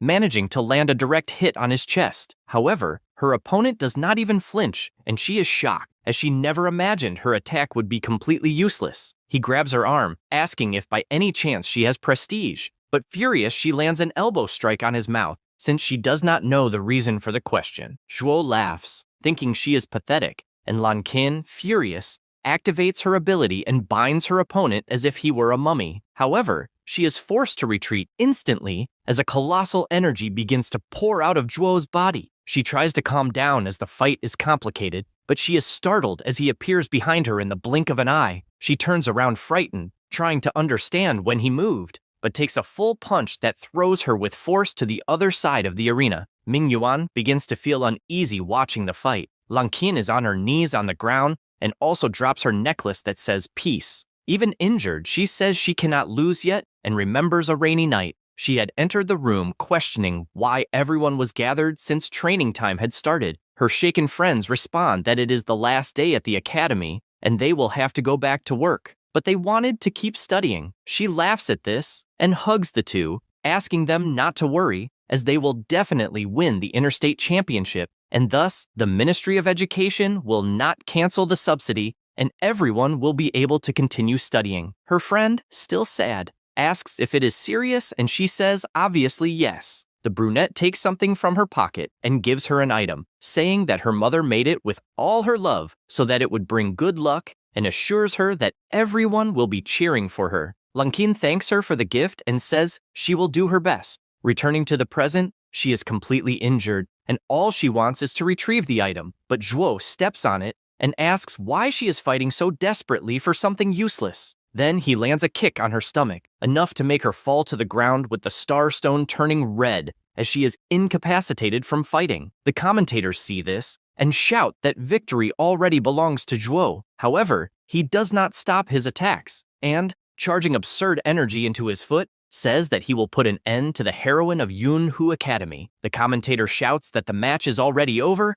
and orders him to stop the attack. The audience is also shocked, wondering what the hell Zhuo is trying to do. The school principal also shouts in panic, ordering him to stop the attack immediately. An inspector yells at Rank S that if he doesn't intervene, the girl will die, but he, without showing any reaction, says there is no need, and the attack happens anyway, with Zhuo destroying the entire arena with his blow. However, the MC had already saved Lang Qin with his absurd speed and even asks how he dares to intimidate someone who cannot fight back, and if by any chance that is the fighting style of his academy. Zhuo looks furiously to the side when he sees Chen save the girl. The commentator shouts in relief, as Lang Qin was saved at a critical moment. The principal also runs relieved to see her well. On the other hand, the audience becomes furious seeing that Zhuo went too far by trying to kill her. He starts walking carelessly, saying it does not matter, as one more or one less makes no difference on Earth, and the MC, irritated by this, overflows his power and dares him to try something. The girl is taken away on a stretcher, and then it is announced that both fighters have agreed to go directly to the finals. But first, the arena will be restored. Meanwhile, in the stands, a blonde boy goes to Liudian, asking if she is by any chance Chen's friend. She replies yes, and that she is looking forward to the finals, but soon changes her expression as she realizes the opponent seems like someone difficult to deal with. Back in the arena, Ming Yuan says it is madness to let a lunatic fight and therefore asks his friend to be careful. The director agrees and shouts for Chen to be very careful, but he only asks not to worry. At this moment, Zhuo warns that a school without resources has no chance of winning, so the battle is already over before it even starts. But the MC tells him to shut up since he talks too much, and asks if they are going to fight or keep talking. He gets irritated hearing this, and both begin to release all the energy they have since the battle has begun. In the blink of an eye, Zhuo moves and lands a punch straight on the MC's face to the point that the entire arena feels the impact. He confesses that he thought his opponent would be impressed until he gets scared since the blow didn't even move Chen from his place. Furthermore, the MC provokes by asking if that is all he has. Next, he tries to grab him with his hand, but Zhuo manages to dodge in fright, and with his fist closed, they exchange blows frenetically. The narrators scream surprise since they had never seen such an intense battle as both fighters are extremely strong. The MC's friends arrive in the audience scared after witnessing that fight, and only then realize that Chen had been holding back the whole time in the fight against them, and they can't believe the power difference. Zhuo feels cornered, and because of that takes a punch straight in the mouth that almost knocks his teeth out. The teacher together with the director are scared of the fight, since they had no idea that Chen had such great power even without high-quality resources. Zhuo, not believing that he got hurt and extremely furious, activates his battle technique, blood and maximum boiling. The evil god watches this and comments that the opponent is forcing the star energy in his body to erupt, increasing his strength, and questions if by chance this is the so-called power known as a battle technique, since he found it interesting. The MC reflects that the opponent's speed increased abruptly, and even with him close, he knows it is useless against his own perception. He says this while activating his ability that keeps his mind focused, greatly increasing his sensory ability. An inspector comments that the intensity of Zhuo's star energy is increasing rapidly, and they wonder if they should check him in case he is cheating. Baiyu replies that that competitor only used a technique from his family that temporarily strengthens the body, granting power above his level, so that is not a violation. However, he confesses that on the other hand, Chen does not seem to have used all his strength since the beginning of the battle, and is quite curious about this. Both fighters exchange insane blows, and the audience wonders if Chen is at a disadvantage against that technique. However, the reality is different since the more Zhuo attacks, the more the MC dodges until he takes a deep breath and counterattacks. Zhuo manages to block but is still pushed back. He confesses that he is facing the first person who managed to force him to release so much power, and even angrier, he releases all the energy he has from his technique, since he does not believe there is anyone stronger. Once again, Chen asks if that is all he has, and decides to activate his ability Borrowed Strength, since finally the fight will get interesting. Both prepare their fists against each other, and after colliding their blows, the MC reflects that he can see the punches clearly using his perception, as well as knowing that his opponent's weak point is the heart, and therefore lands a blow exactly in that spot, which causes Zhuo's technique to deactivate instantly. Chen does not let it go, and rushing forward begins to deliver countless punches one after another. The brute starts to get scared since he can no longer keep up with that speed, and seeing that he has no other way out, activates his demonic power, shouting that he is the strongest of all. However, this is not enough to intimidate the MC, who with his fist closed warns that the fight is already over. However, Zhuo is charging with everything, telling him to die at once. The blows of the two collide and a devastating explosion happens above the arena. The director is shocked, not knowing what happened until the dust begins to settle and it is possible to see Zhuo standing, but in the next second he falls to his knees on the ground with the Starstone turning red, meaning he lost the ability to fight. so the announcer shouts that the winner is Chen. In addition, he informs that Leitiyu University also achieved a historic turnaround, securing the championship with 200 points, and, moreover, it is the first time since the beginning of the exchange tournament that a peripheral academy has won the overall championship. The audience goes wild since they thought the fights were amazing and had no doubt that Chen would win all the battles. The board also celebrates as they are proud of the performance of their students, especially the director, because finally, he will not need to beg for resources. The organization knows that now they will have to congratulate Hui. On the other hand, Likuo is extremely furious with this result since his student was humiliated, and to make matters worse, even those who supported him are fleeing from him toward Hui. At this moment, the rank S says he is leaving, but inside he is interested in Chen. He senses the presence of two people and imagines that there are more important heroes in that tournament and does not know if they are also there because of Chen. The old man, after watching the fight, says he did not expect the outer district to produce so many talents, and asks Lin if she really knows Chen and if she could invite him to their guild. She replies that they were neighbors as children, but after she moved they never saw each other again, and she found him again at Blackwater. Apparently, he did not recognize her, but she guarantees that she will do her best to recruit him. The award is given to the top 3 finishers, and Director Hui thanks everyone for their presence, ensuring that even small universities have their place. At all times, the director asks the MC to smile for the cameras, and he finds this more tiring than the matches themselves. After that, the next day in the director's office, they are reading the report, and Hui confesses that they achieved everything thanks to him, and therefore he will give the crystal he promised before. He then says that he hopes the Specialized Institute will contact him soon, and when that happens, not to forget Leitiyu University. The MC asks him not to worry since he will never forget. He leaves the office and finds his friends waiting in the hallway. Jiarui confesses that he did not expect the schools to have sent the admission notices so quickly and that they were from the 5 great academies. The MC congratulates him since he knows that his friend has great skills, and therefore it is normal for the academies to invite him. He is happy and says that as a subordinate, their goals will not be so limited, and one day they will be the greatest partners that exist. Chen does not really understand what he meant, and Zhao Xia explains that they are counting on his help, since even with the courses not being shared between the academies, they will be able to see each other in their free time. He smiles, because he agrees that being alone is boring,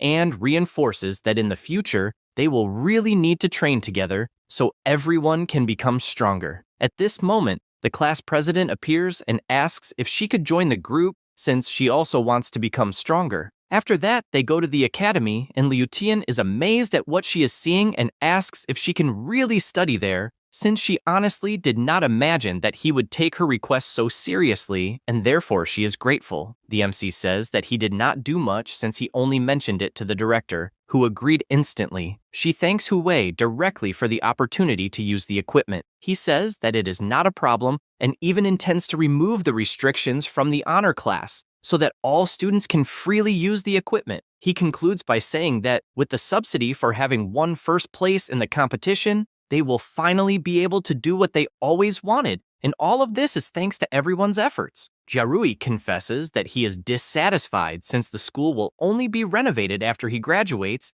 and he did not enjoy anything. When Hao then tells him to shut up so as not to ruin the good mood, the director laughs and says that they can always come back. At this moment, Zhao Xia asks Ludian why she suddenly became interested in training since the exchange competition is over and the school holidays are about to begin. She, embarrassed, replies that she used to think she had no talent, but as she saw everyone fighting for their dreams, she made a decision, since she wants to be amazing like everyone else. And as she is more confident, she plans to apply to 5 major academies as a special culture student. Zhao Xia cries with emotion at all this determination and runs, holding her friend's hand, also saying that she will help as much as she can. Then the blonde boy asks Chen if he already has a plan or has decided on a school. He replies that he has not received any admission letter. This leaves Jiarui outraged, since there is no possibility that the 5 major schools would not want the champion of the tournament. The director hears this and calls the MC's attention,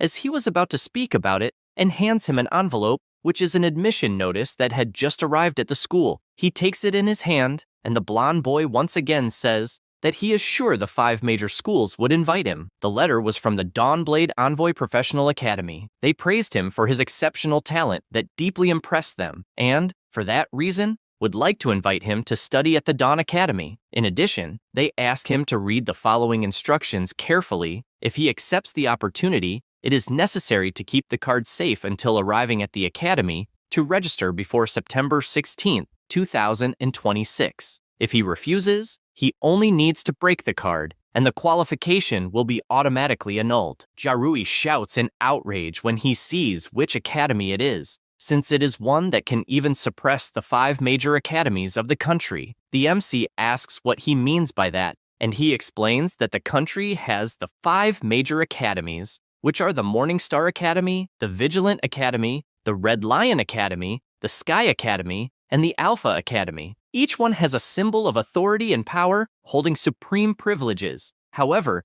there is one that can stand above all 5, and that is the Dawn Academy, since it is such a powerful academy that if it selects a student, it has priority even over the 5 major academies. The MC says he understands, but does not know why this academy has such a high status, considering the others are called the 5 major academies. The director replies that the value of the Dawn Academy cannot be measured by the 5 academies, since it was founded specifically to eradicate the rift. He does not really understand what this rift is. Hu Wei explains that, in fact, there is a reliability agreement, and the existence of the rift cannot be freely disclosed, but they all received authorization, so he believes it will not be a problem. The class president feels a little intimidated, as she does not know if she has such authorization, and he asks her not to worry, as long as she does not tell others. He then explains that the rift is a vast world full of creatures as powerful as heroes, and it is a place where, if the creatures escape,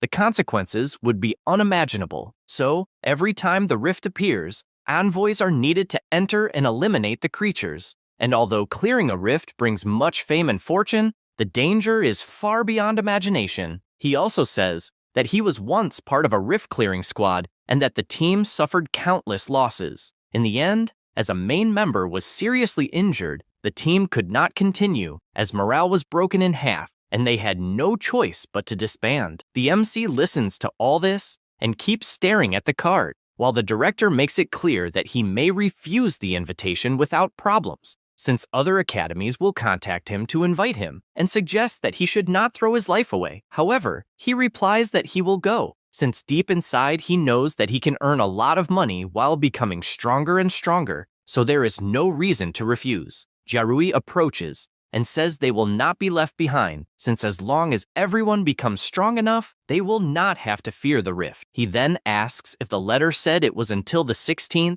and he replies yes, and that there are only 10 days left for the report. The director explains that the Dawn Academy has its own way of operating, so the MC runs off since he needs to hurry and asks everyone to train very well. After arriving at his house, he sees the list of things he will need to go after. At this moment, a sinister aura appears in the apartment, and he realizes that the aura belongs to the evil god who was in possession of the crystal that was in the academy. A demonic hand comes out of the portal and touches the artifact, then pulls with its nail all the energy that was inside the item, causing it to shatter on the ground. The MC simply cannot believe that his crystal was broken for no reason. Chen starts crying since the crystal turned to dust, and he wanted to trade it for some money, but the evil god says he extracted the power from inside the crystal and that the stone itself has no value, and he still wants to know if Chen will not return to the school to take care of business. He replies that he was accepted into the Dawn Academy, which is said to be a perfect place to obtain the best resources, so he will be able to become stronger, but the only problem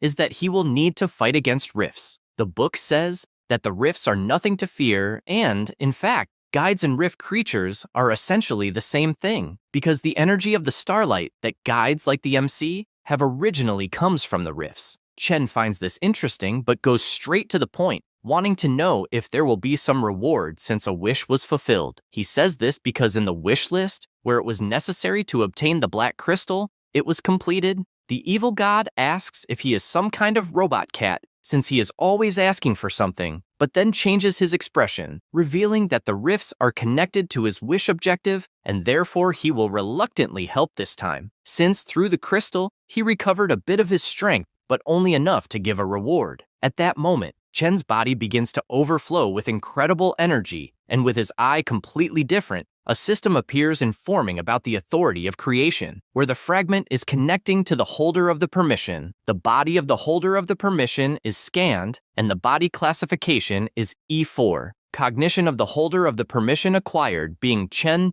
Ju. The restructuring of the body was also completed and optimal enhancement was achieved. An excess of starlight energy was detected and automatically converted into level. With this, he successfully reaches level 6, rank E. Upon completion, the authority of creation was successfully concluded and he only sees his different hand and asks what happened to his body, since on the system in front of him, there is an alert about the fragment of the authority of creation, power of the demon god of creation, Satosuto, and the holder gains the ability to manipulate the creative power. The evil god explains that Satosuto is an old friend of his, and the authority of creation is a gift from her, which makes it possible to extract the potential of a bearer and create the most suitable power, even changing race or body. And since the rewards he gave before were useless to him, he decided to share the authority of creation, and from that moment on, he could create his own power. The MC does not understand very well, and asks if it was not something too complicated since he only leveled up, but the book calls him an imbecile, since level is not everything. He reveals that for the guides,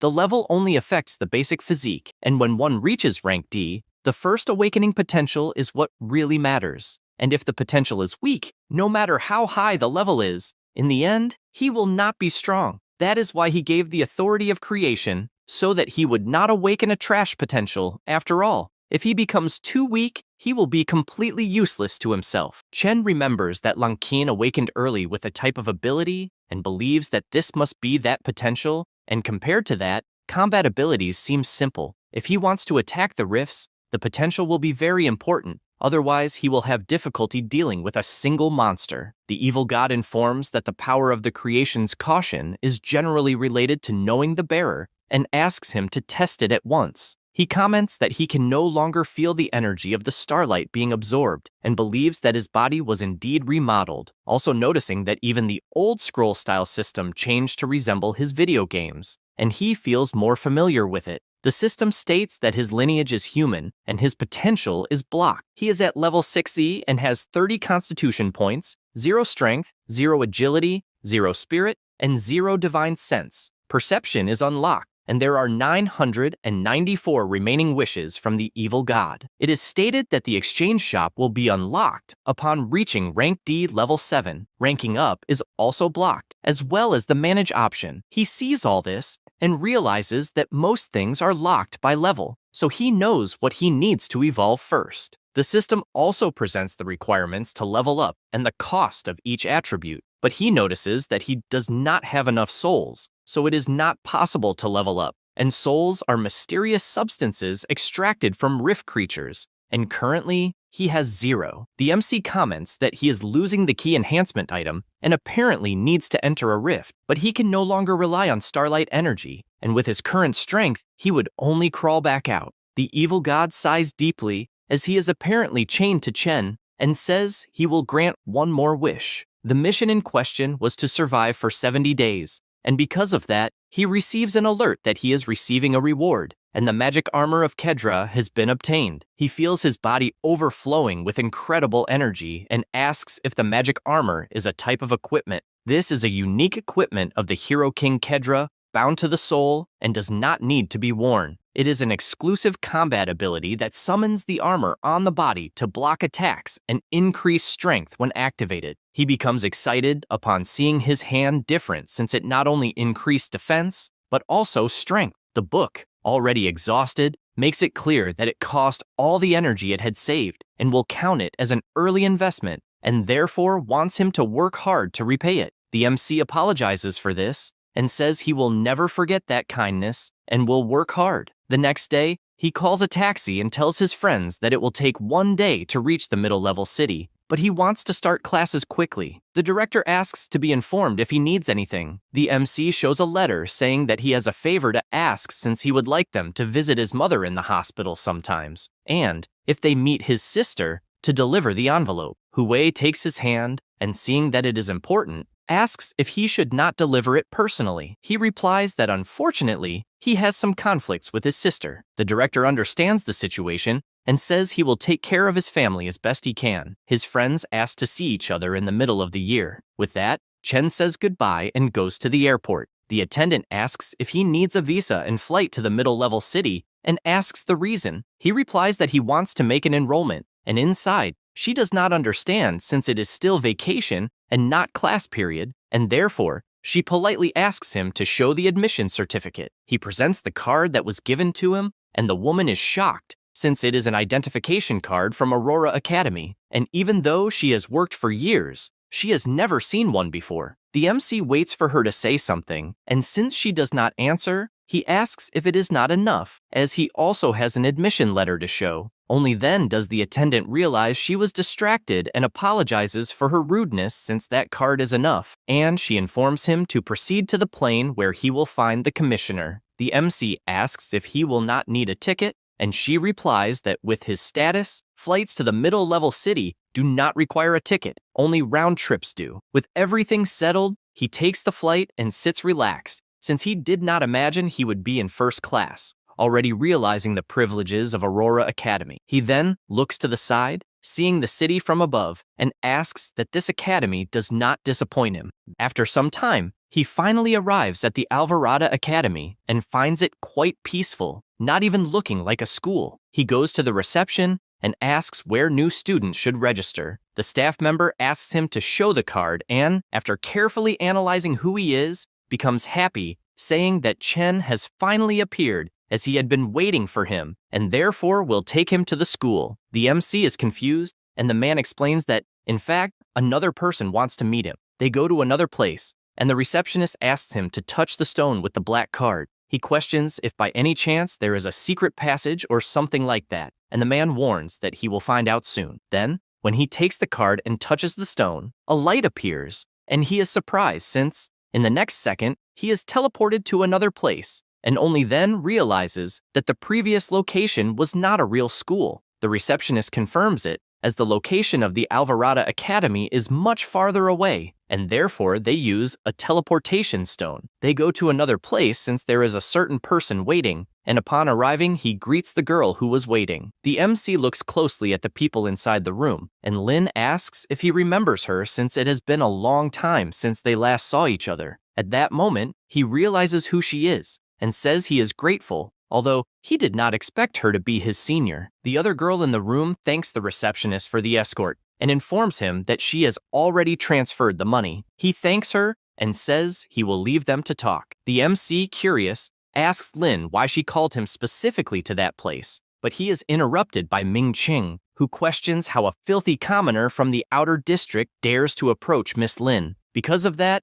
the girl scolds him, telling him to watch his mouth since Chen is her guest. Then she asks the MC to sit down so they can talk, but he replies that it is not necessary, as he just wants to know why he was called there. She sighs, saying it will be brief, and explains that the guild she belongs to is short on members, so she would like to invite him to join, saying that the offer is 30 million. He is surprised by this huge amount, as he has heard that the hiring price depends on strength and potential, and as far as he knows, it is difficult to exceed 1 million. Ming Chung is outraged by this, questioning if she has gone mad since. With that amount, she could hire 3 high-ranking level B speakers or a beginner level A1, and that trash from the outer district is not worth that. Immediately, Lin changes her expression, telling him to shut up and questioning since when he has the right to make decisions for her. The boy becomes terrified and apologizes, saying he didn't mean to offend and can't understand who the MC is for her to defend him so much. The second girl just watches. Lin comments that he probably just arrived in the central city and therefore must not have joined any guild, and says it was the best offer she could make, so she hopes he will think about it sincerely. Chen reflects that indeed he is tempted by the offer, as it goes far beyond his wildest dreams,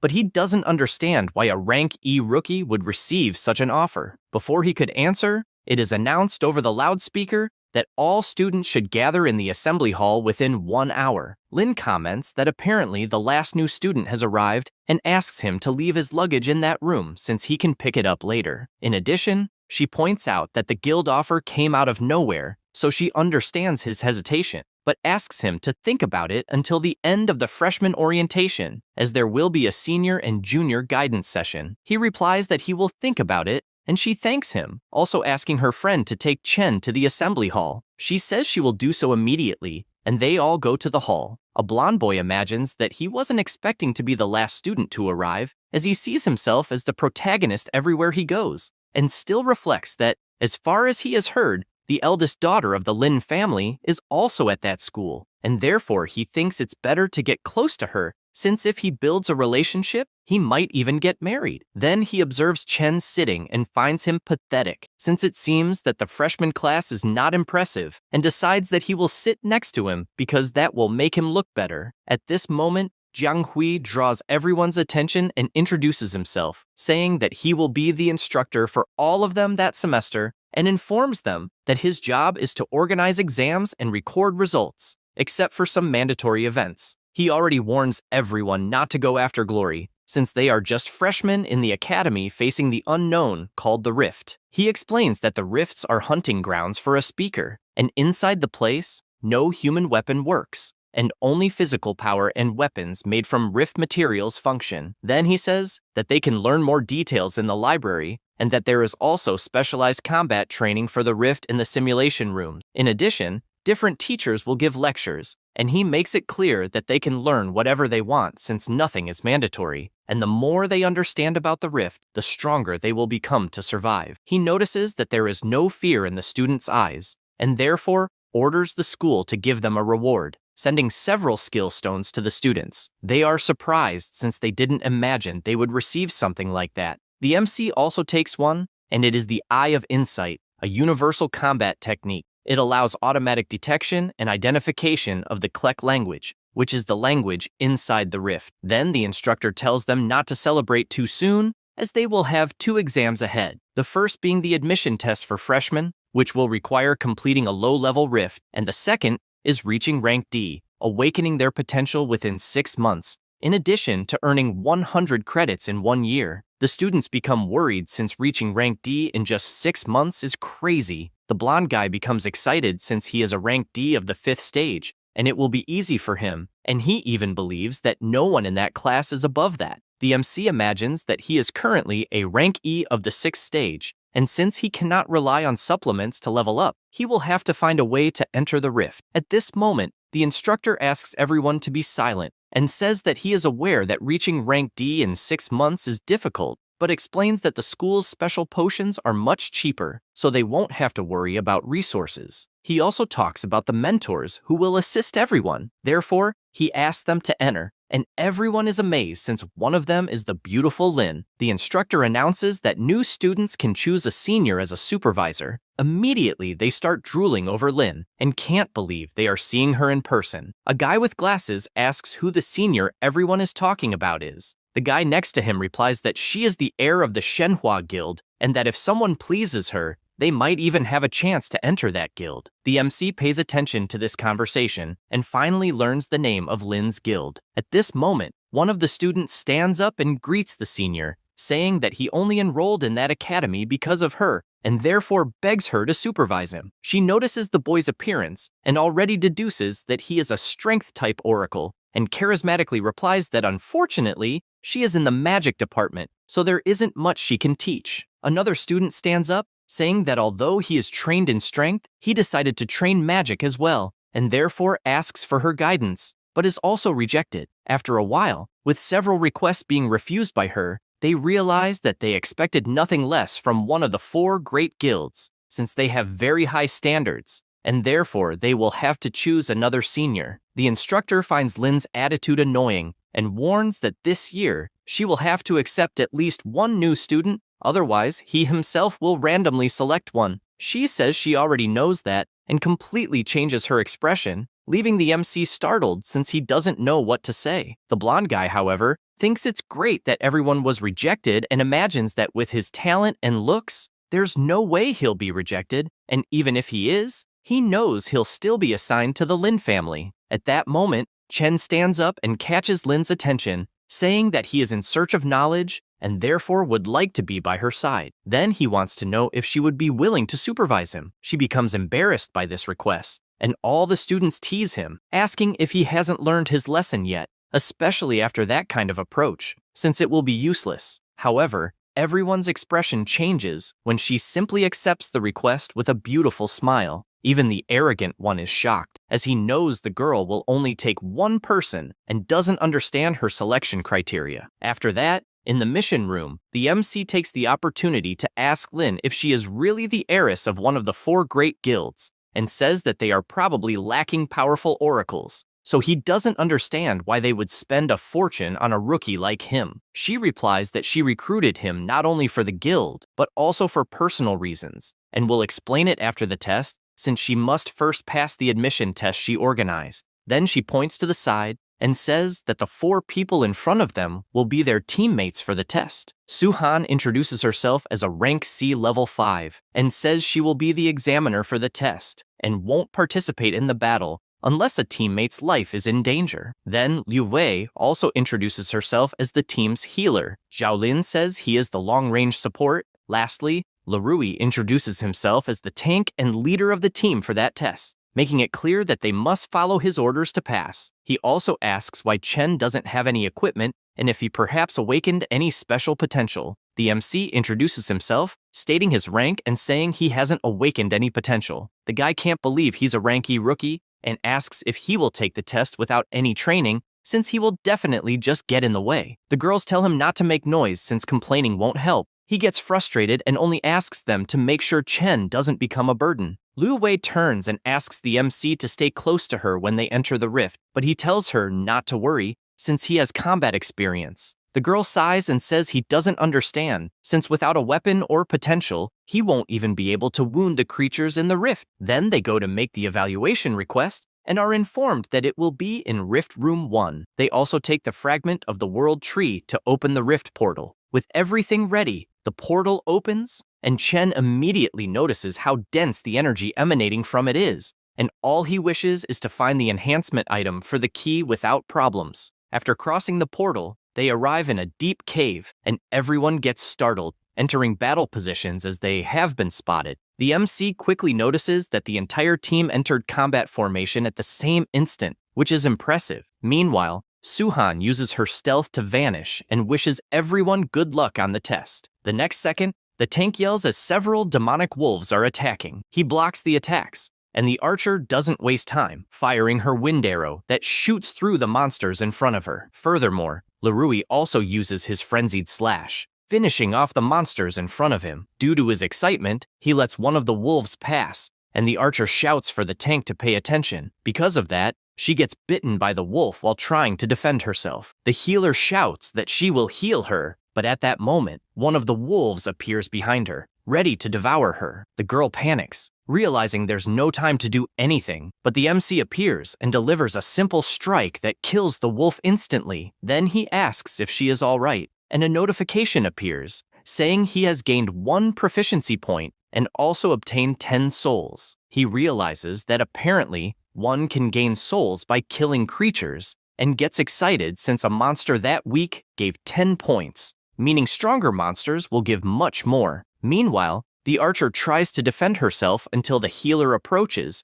and begins using her healing ability. While helping, she keeps wondering if a freshman really saved her, since she didn't even see properly what happened. At the same time, the examiner watches from afar, noticing that everyone's overall strength isn't bad, but their coordination leaves much to be desired, especially the leader in the vanguard, since he only thinks about his own fun in battle. She knows that the leader's equipment compensates for his recklessness, but a rift isn't that simple, as things will get worse. Meanwhile, the tank is killing at full speed, thinking he'll finish everything alone until the monster approaches him, and he turns, attacking with all his might, hitting the sword squarely, but the monster's skin is so tough that his sword flies far away. Another stone monster appears attacking him, and the guy panics since he couldn't react. Immediately, the girls scream if there really are stone wolves in the area and realize they've been surrounded. The leader keeps yelling to be healed, but the healer says she's too far away. The guy shouts for her to heal him quickly, since if they fail the test, it'll be her fault,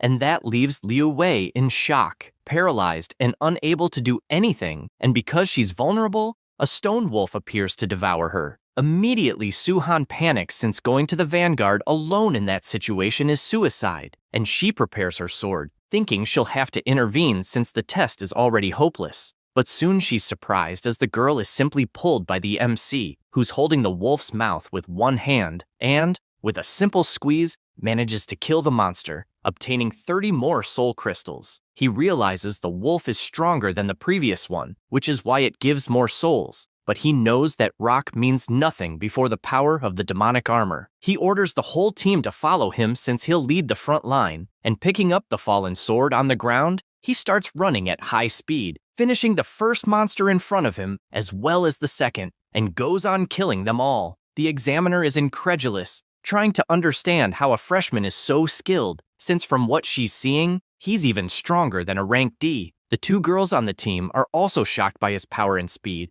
not believing that Chen is merely rank E, and soon start running as more monsters try to devour them. The MC looks back and tells them to duck. Then, with his absurd speed, he takes down all the stone wolves with a single blow. He says that everyone is probably safe and asks the healer to take care of the wounded. The two are still processing what happened, having just seen a freshman finish off several wolves in an instant. Liu Wei begins treating the tank, and the archer goes to the MC, telling him she'll stay in the vanguard with him since, thanks to his help, no one was seriously hurt. He says that's fine, and checks that he's already gained 210 souls. At that moment, they hear someone shouting that they're quitting the test. It was the tank, saying he's on the front line killing monsters while the rest of the team does nothing, and that he can't pass with insects in the same team. Zhaolin becomes furious at this insult and retorts that none of this would have happened if he hadn't rushed ahead, leaving the team behind, and her friend tries to calm her down, since they need to regroup to finish the test. Lirui calls everyone trash, saying they can't do anything without the tank holding the front line. At the same time, he imagines he'll make everyone understand his importance, since they'll need to beg for him to stay in the vanguard. However, Chen approaches, telling Lirui to stay in that spot and announcing that he'll take responsibility for the vanguard and they'll finish the test together. The guy asks what he's saying, and the MC replies that if the team needs a tank, then he can easily take that role. Lirui finds it funny and asks if he thinks he's that great just because he managed to kill a few wolves, since without any equipment, he'd turn to dust before the boss. However, the girls agree with Chen's suggestion, and the guy yells furiously, wanting to know if they really believe the words of a freshman who has no equipment and hasn't even unlocked his potential. The archer insists anyway, since she witnessed his abilities firsthand and believes it's not worth giving up. In addition, she says that the MC is a reliable person who doesn't cry or complain about any little scratch. That said, she asks everyone to move on, and the tank becomes furious since he is the captain and everyone is ignoring his presence, so he vows to make them all regret it. After a while, more stone wolves appear and are quickly shot down by Zhaolin's arrows, who celebrates her accurate shots. Chen also helps since he's eager to collect more souls. Liu Wei warns where the shadow wolves are, and the archer attacks in the informed direction. At that moment, a wolf approaches them from behind but is hit squarely by another monster that was thrown by Chen. They comment that apparently the monsters are over,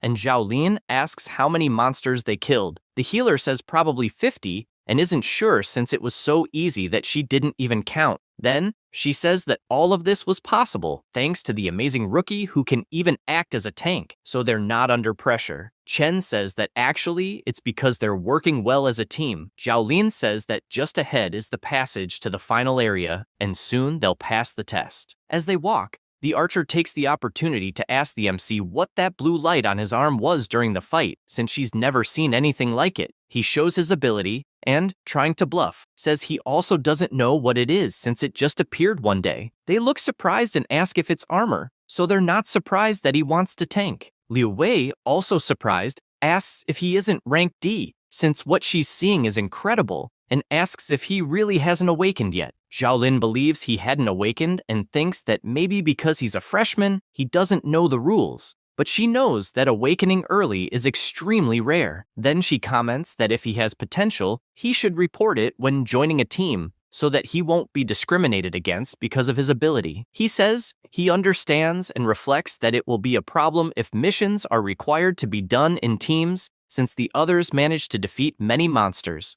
so he lost many souls, and that's why he wants to find a way to do them alone, so he doesn't have to compete for kills, since he currently has 800 souls and could have had much more. Meanwhile, the examiner watches from afar, still shocked since she can't believe that a rank D freshman managed to change the whole team, and she knows that besides being strong, he's more suited to be captain than Lerui. Only then does she realize why Lin insisted so much on putting him in the team, since, at that pace, they'll finish the test soon. On the other hand, she finds something strange and wonders why Lerui is hiding his presence and following the team, not knowing what the guy is planning to do. After walking for a while, they realize they've reached a dead end and believe it's the final area, but don't understand why it's empty. Liu Wei comments that maybe the mission has no boss, or maybe they killed it without noticing, but her friend says it's impossible, since if the boss had been killed, the portal would have closed. They say it's a headache because if the rift doesn't close,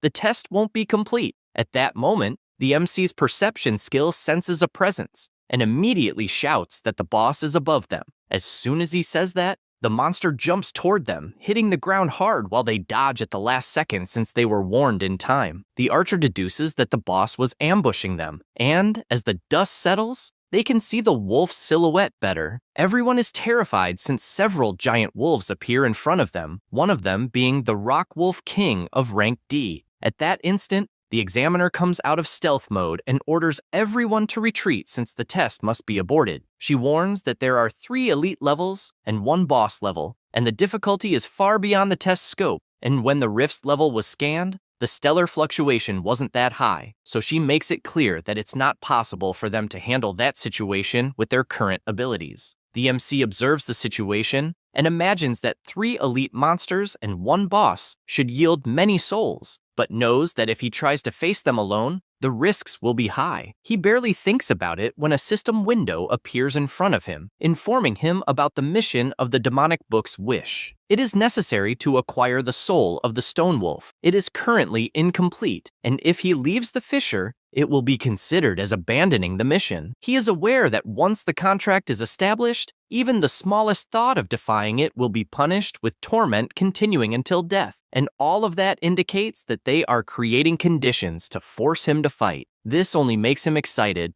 as apparently something is watching him from above, and so he steps forward, asking to let him take care of the bosses, and with his power overflowing at full force, he warns that the bosses will be his. He stands face to face with the boss, and Suhin shouts, asking if he is an idiot for wanting to fight 4 at once, since boss-level monsters are no joke. On the other hand, the archer asks them to observe a bit longer since she trusts Chen, who doesn't seem like someone who does reckless things. Suhin, even though worried, knows she must respect the wishes of a student in the exam, even if it costs him his life. The MC asks everyone to hide their presence since he will handle everything alone, and the healer asks him not to overexert himself. He observes his opponents and, just from their aura, knows they are on another level. If he didn't have the demonic armor protecting him, he would probably die from a single blow. However, he doesn't understand why he doesn't feel a trace of fear, since compared to what lies behind him, those monsters are nothing. At that moment, the boss howls, and the 2 elite wolves charge to attack. Chen uses his perception to dodge the first strike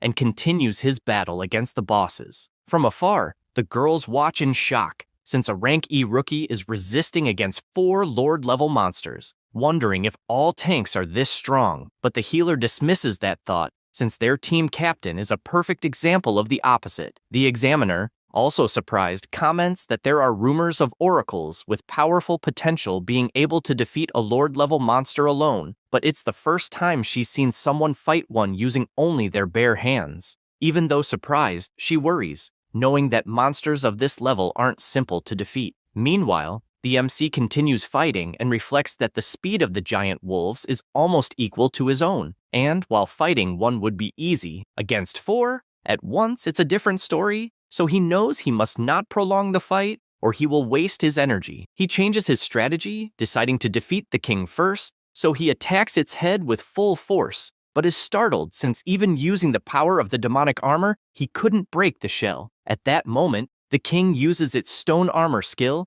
and the wound begins to heal. The MC doesn't like that at all, and believes he must find a way to pierce the wolf's armor soon. At the same time, Lerui watches from afar, unable to believe that a rookie really challenged 4 rank D Lord Wolves and still hasn't died, not knowing how that's possible. Then, he changes his mind, believing that if a rank E can fight against the bosses, it means they aren't strong, and he himself should defeat them easily. Holding his sword, he believes he should kill the monster since he is the team captain, and so he charges forward, shouting that if he kills a player by accident and then slays the boss, his future will be secured. But Chen deflects the sword without even looking back and, with a smile, says that the timing is perfect as he jumps to the side since the wolf is attacking. Immediately, Lerui activates his enhanced defense, since dodging is no longer possible. However, it's completely useless as his shield is completely shattered and his body is sent flying toward the wall. The MC takes the opportunity to grab the sword still in midair and,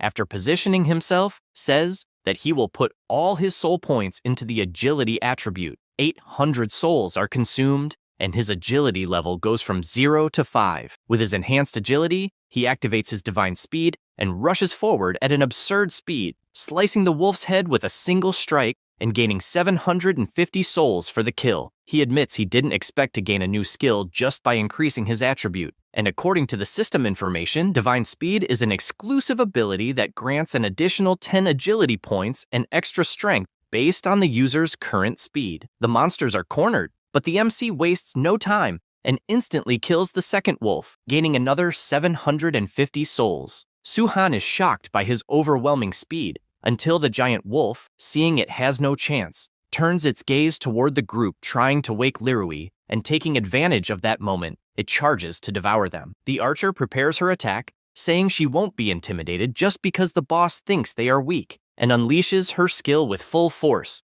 making the wolf retreat. At the same time, the MC appears and cuts the monster in half with a single strike, totaling 2,260 souls acquired. Now only the Wolf King remains, and Chen decides to use the points to level up. He spends 2,000 souls and rises from rank E level 6 to rank D level 1. A powerful aura engulfs his body, leaving all the girls terrified. A notification appears for the MC saying that the holder of authority has reached rank D and therefore unlocked his potential. The potential in question is the Abyss, which allows him to summon a demon from the Abyss. Because of that, his goal of reaching rank D has been completed, and the reward is an exclusive combat skill. He likes the outcome and immediately uses the exclusive skill Touch of Death, which summons 4 tentacles of the evil god's death from the domain of the Abyss. The Wolf King is gravely wounded, but before it can do anything, its head is sliced off by a single sword strike.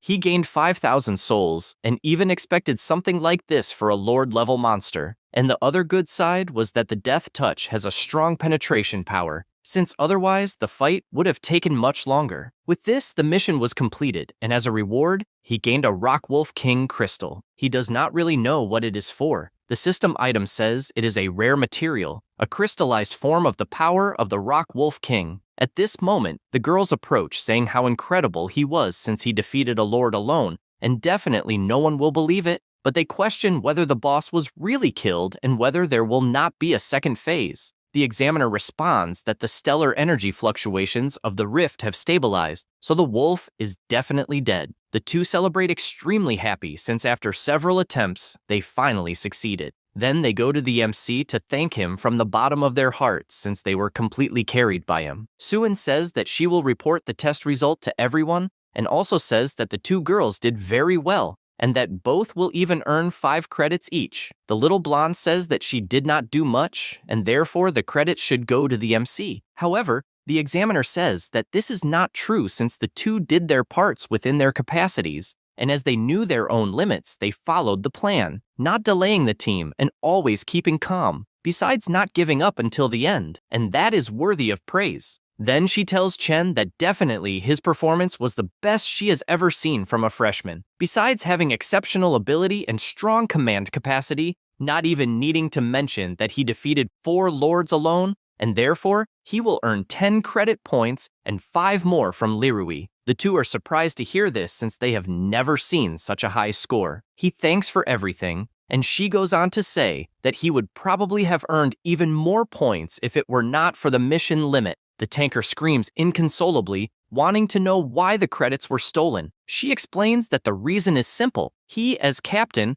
abandoned the formation in the middle of the battle and left his teammates, putting everyone in danger, which is a serious duty failure. Besides that, he pointed his own sword at a team member, and according to the regulations, the Academy Committee canceled his results, and therefore he lost eligibility for admission. He does not accept any of this, and tries to explain himself, demanding a new judgment, but she tells him to go ahead, since when the superiors investigate that behavior, things will only get worse, and he becomes completely frustrated since he knows he is condemned. With this outcome, the examiner asks everyone to return before the rift closes. Upon returning, Suhan says that the rewards will be transferred in 24 hours. Immediately, the 2 girls on the team run to get Chen's contact, promising that they will call another time if they receive missions. Suhan takes the opportunity since Chen has not joined any guild and invites him to hers. The MC questions whether to register in the guild. It is not necessary to be at least ranking C. She responds that this is only for large guilds,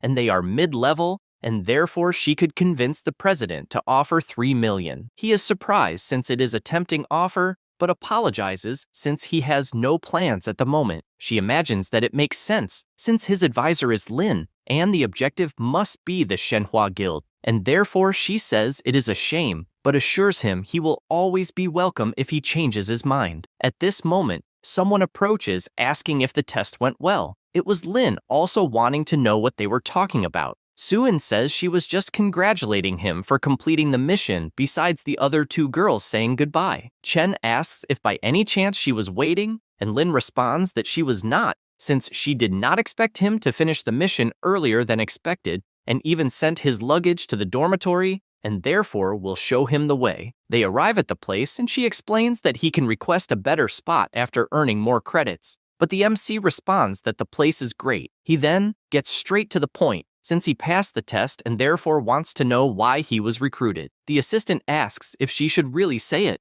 but Lin says it's fine since she trusts him, and because he passed the test, he will definitely shut the mouths of certain people. The MC asks who those people would be, and she explains that it is the official heir of the guild, only because her father was the previous leader. However, internally, the guild has already split into 3 factions fighting for succession. So, to guarantee her claim, she needs to rebuild her own team, and therefore wants his help. He says he understands, and since she apparently doesn't trust the former guild members, he also wants to know why she trusts him. Lin says she observed him in the Blackwater Zone battle and at the trade meeting, and they were notable battles since she noticed the pure obsession for power he had, and she reinforces that there is one more reason, since she knows about the absurd debt he has. He is surprised she knows that, but Lin reveals she investigated him, and although the debt is under the responsibility of the small agency Light City, behind it is a large loan company linked to the central authorities, and they use influence to steal and alter people's information, especially capable pawns like him, and even if he pays everything, they will still control him, forcing him to work for them. And this is the good part for her, since her rival is the head of that company, and for that reason she asks once again for him to join her, and with that, she will guarantee the protection of his data, besides erasing it completely from the records when everything is over, leaving him finally free. The MC imagines how interesting that is, since having a guild supporting him is good, besides granting various privileges, and he doesn't see a good reason to refuse. With that in mind, he answers that he will gladly help and only wants to know what he must do. She thinks that's great, but asks him not to worry, since it is only to follow the rhythm. With everything settled, Shiji makes the transfer, and Chen is shocked, since out of nowhere 5 million dropped into his account. Lin laughs, and explains that the minimum level to enter the guild is rank C, and therefore, he should see that transfer as a symbol of sincerity, and the rest of the money will be paid after officially signing. So she thanks him and says to call her if he needs anything. He thanks the two,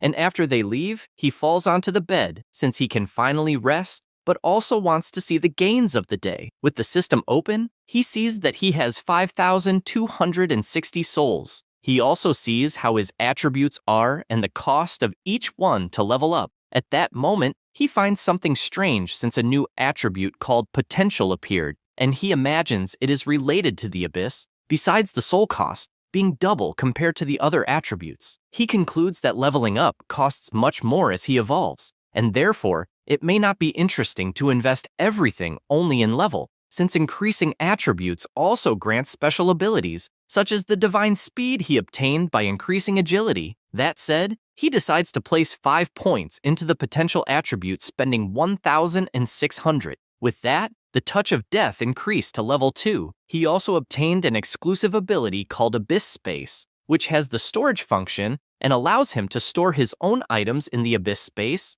and the capacity is 160. He thinks this is incredible and decides to test his new ability on some items. When using it, 3 of his items went to the dimensional space, and then he removed one of the items just as a test. The MC liked the idea of the obtained items going directly to the dimensional storage since he can retrieve them whenever he wants. He also sees some other interesting things in his system and decides to check them, but upon selecting a notification, it says that there is no rank-up item. He decides to leave it to discover later since he is more excited about the shop option. When opening the exchange shop, he notices that there are 2 items, the minor healing potion and the minor stamina potion. Besides that, there are also weapons such as sword, shield, axe, dagger, and hammer. He reflects on this since, judging by the fight he had, the weapons will be crucial, and he even heard that the school's standard weapons cost hundreds of thousands, and that's why he decided to buy one. He chooses the greatsword and is surprised by how well it fit in his hand. However, he notices that his souls are disappearing very quickly and believes it's better to save them. At that moment, the evil god appears and the MC gets scared since he was distracted, but instantly shows the ability he awakened and says that he also gained dimensional storage, as well as the power to summon creatures to fight with him. The book admits it didn't expect him to awaken these abilities so quickly and considers that he figured out how to level up. He answers yes and even says he took a test that day and returned safely from the rift. The evil god finds it interesting because it was so fast and excited, says that it's time to put him to work now that he has access to the rifts. After that, the MC goes to the classification assessment department and the evil god asks what the hell he is doing there. He answers that he is waiting for his potential rank since he will need to clear the rifts, and it's easier to get missions after obtaining certification through the evaluation. At that moment, a staff member calls him and says she checked the file and saw that he is a new student. He answers yes, and she says it's a surprise since not many people his age awaken a potential rank and begins explaining how the system works, starting with a device that measures the rarity of the potential indicated by color, and from lowest to highest, it is bronze, silver, gold, platinum, and legendary, and the higher the rarity, the stronger the potential is, and the greater the space for growth. She also asks him not to get discouraged since even getting a low rarity, he can still rise later through a second awakening. Meanwhile, 2 people leave the room, one lamenting having gotten bronze and the other extremely happy for getting silver rank. They arrive at the evaluation area, and she asks him to place the black card on the device. He does so, and an intense energy begins to emanate from the device. The assistant doesn't understand why the device's color is fluctuating, since normally it identifies instantly, and on her tablet no information is appearing. The energy grows denser, forming even a demonic aura around the device. The nearby people are frightened since the stellar energy is too strong to the point they can barely breathe. The staff member doesn't hide her surprise since it's the first time she has seen such strong detection waves,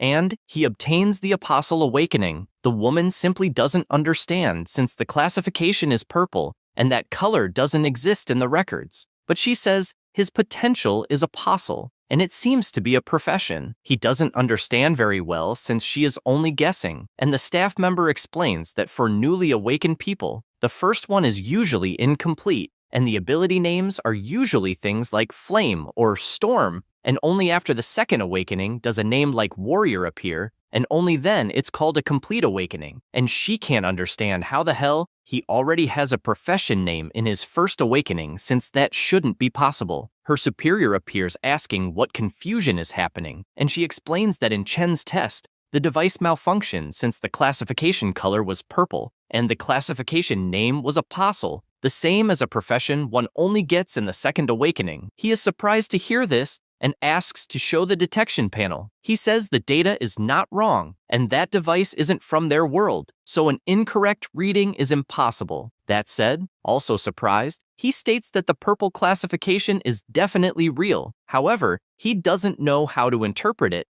but asks her to register the profession name as Apostle and the purple classification. The staff member informs that she has already made all the records on the card, and he hands it to Chen, and also reveals that he obtained a classification never seen in history, and by decision of the higher authorities, this classification will be temporarily registered as unique. The MC takes the card in his hand and wonders if his purple classification was because of the fragment of the authority of creation, the evil god. Some people nearby keep commenting that they saw something incredible since they never imagined a unique classification with the name Apostle. Chen even thinks the name Apostle sounds fancy, but he knows it's nothing more than a servant of his boss, though he doesn't care since what matters is obtaining the certification. After that, he goes to the mission hall, and a guy named Zhang Hao approaches saying he needs someone for a mission meeting and wants to know if he would like to participate. The MC doesn't quite understand what that means, and the guy explains that it's a mining job and they have already checked that it is extremely safe and pays fewer credits than a combat mission,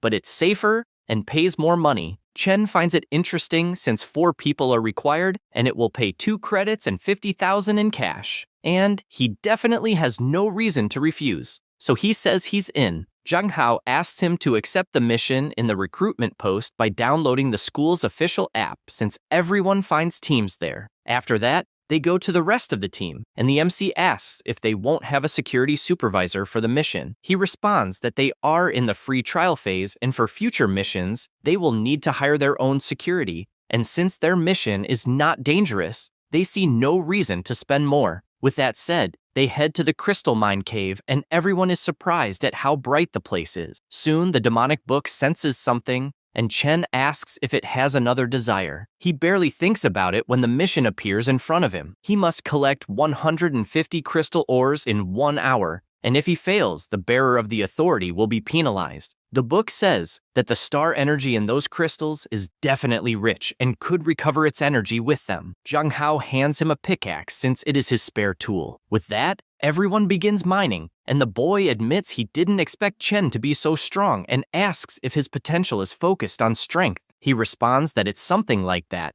and this only makes the guy more amazed since he believes offensive-type people can join teams more easily, and his own enhancement is vision-based, and he finds it useless in fights, so he can only accept gathering jobs. However, the evil god tells him to stop talking since he can't absorb the crystals, and the MC takes one in his hand and notices he doesn't have property rights over it, so it's not possible to store it. He realizes that apparently not even the Abyss can store it, and maybe it's because he isn't the owner yet. Zhang Hao, already tired, asks why he is just staring at the crystals and tells him not to steal them since everything in that place belongs to the school, and if he does something stupid, he will be severely punished. He finally understands, since apparently they need to deliver them to the school, and it's no wonder he can't store them. And since the mission lasts only 1 hour, he doesn't know how he will find so many earth crystals. At that moment, they get scared because a tremor starts in the place, and one of them asks him to look ahead, and they notice that the Worm King, a crystal eater, has appeared. But they don't understand since they were told the mission was 100% safe. Everyone starts running in despair, telling them to forget the mining and return the same way. But the monster gets closer and closer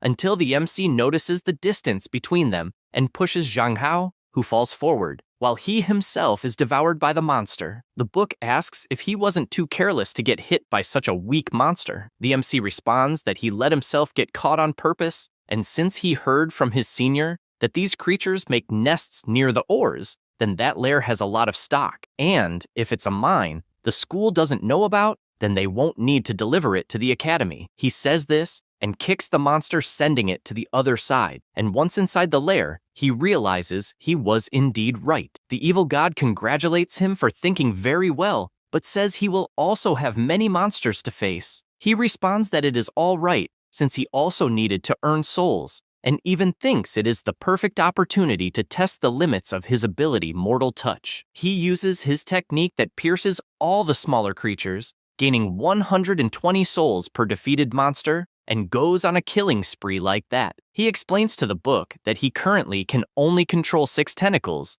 but can perform repeated conjurations as attacks without blind spots. Having said that, he concludes that Mortal Touch is much more efficient than going around killing alone, but the only disadvantage is that he cannot use it for too long. He reflects that although the ability has no cooldown, it consumes a lot of mental energy and even reached his limit, since a notification informed him that his mental energy was close to a critical level and even issued a warning, stating that excessive consumption of this energy could cause fatigue, loss of consciousness, or even death. At that moment, a worm much larger than the others appears behind him, and he immediately draws his sword and chops the monster into tiny pieces with his divine speed, thus earning 7,000 souls. The book says it was not bad at all, and therefore gives him its approval, but tells him to hurry since it needs to work before the rift closes. He goes back to collecting the crystals using his shadow tentacles, and his mission progress is at 80 crystals collected,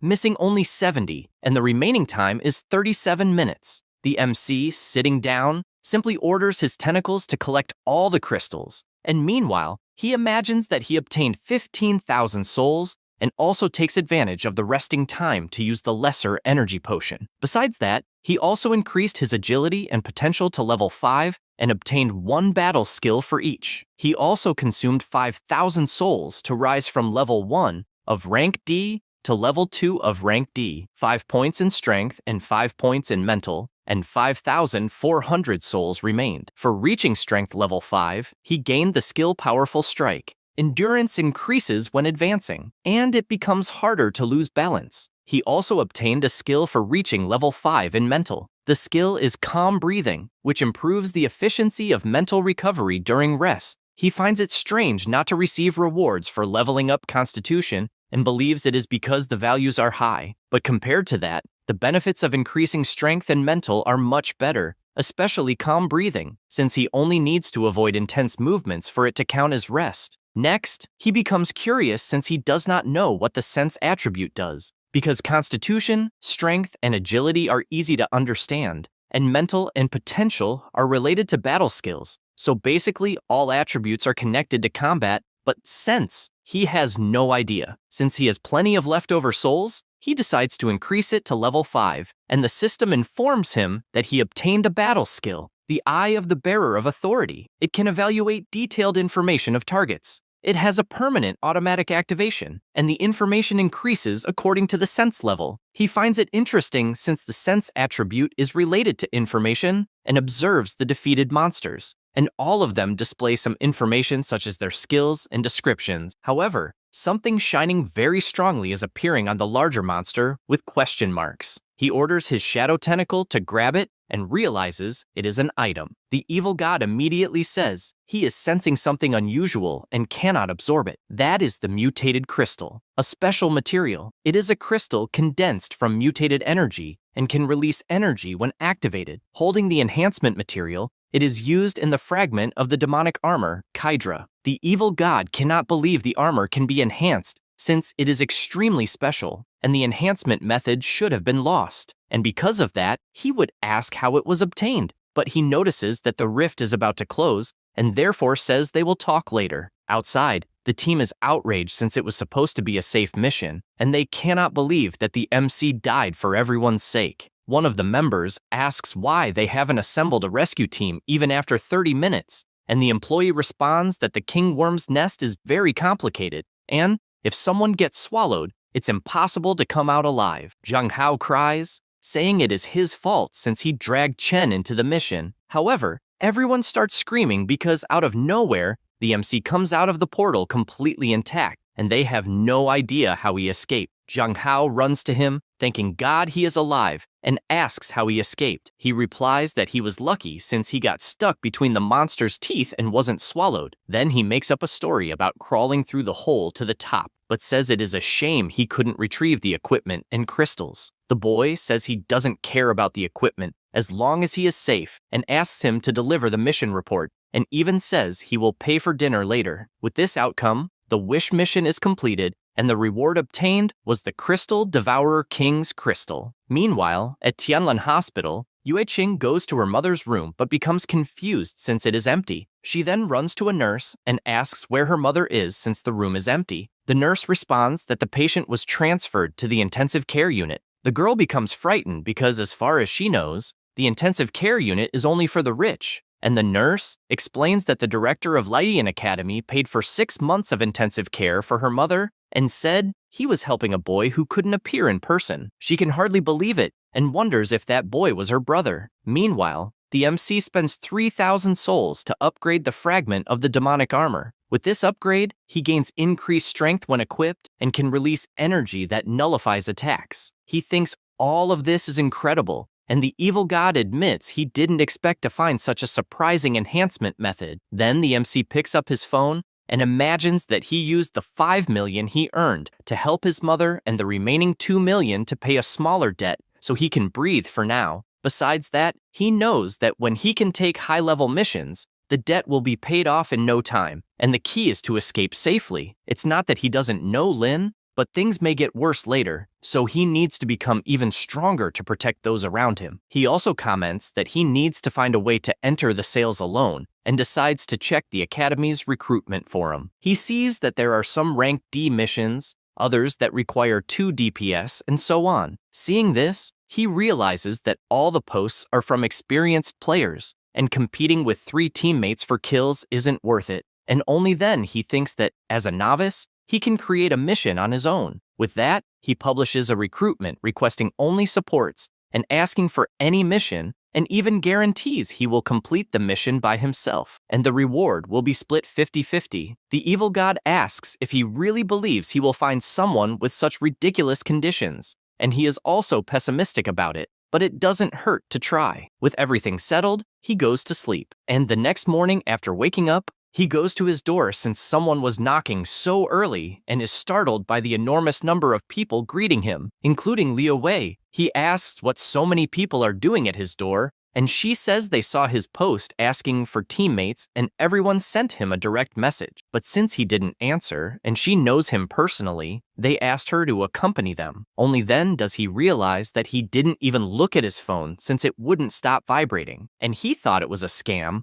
because the recruitment conditions were so ridiculous he assumed no one would believe it. Liu Wei laughs and says low-level supports have trouble finding teams, and that's why everyone is eager to meet him. One of the people whispers, wondering if the guy could really carry everyone since he doesn't look trustworthy. The mage agrees since he has never heard of a single person clearing a rift and asks if it's a scam. Liu Wei hears this and tells everyone to relax since she gives her word that the MC is powerful. A shy girl asks if she really will not have to do anything and will still receive equally. Chen answers that yes, since they just need to not interfere with his actions. Immediately, everyone tries to pass a mission for the MC to help as written in the recruitment. Liu Wei finds it funny since she also did not expect so many people and asks which task he will choose. Chen, excited, says he will accept them all. After that, in a building, a guy gets punched in the mouth, and his boss says he had the worst performance of all,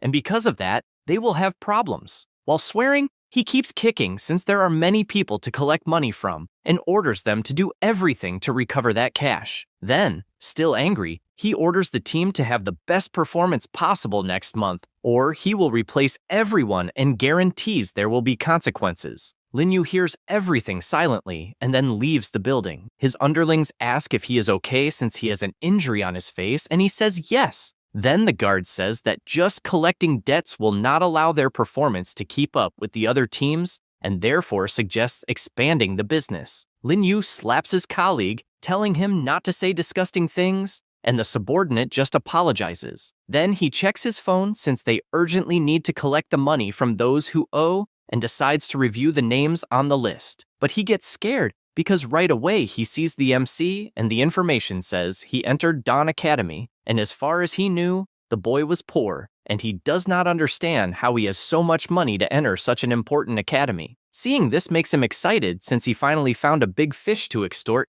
Meanwhile, inside the rifts, the MC goes out annihilating every monster he encounters and always obtaining credits and money as well as the souls he wants so much. After several completed missions, he decides to check what he has gained so far and distributes the points among his attributes. With that, his Touch of Death went to level 3, the Abyss Space to level 2, and with that a new combat skill was acquired, the Source of Fear. When the target is terrified, it creates an abyss inside them and tortures them with fear. He finds it incredible since he gained a new skill, and when looking to the side, he sees his team screaming that rock scorpions have appeared. Chen analyzes that they are rank D monsters, but the scorpion, after getting too close, looks into the evil aura the MC has and becomes scared instantly. Then a notification arrives through the Eye of Authority saying the enemy is falling into fear, and he likes the idea that his eye can also detect that. With that said, he decides to use his Source of Fear skill, which catches all nearby scorpions with his evil gaze,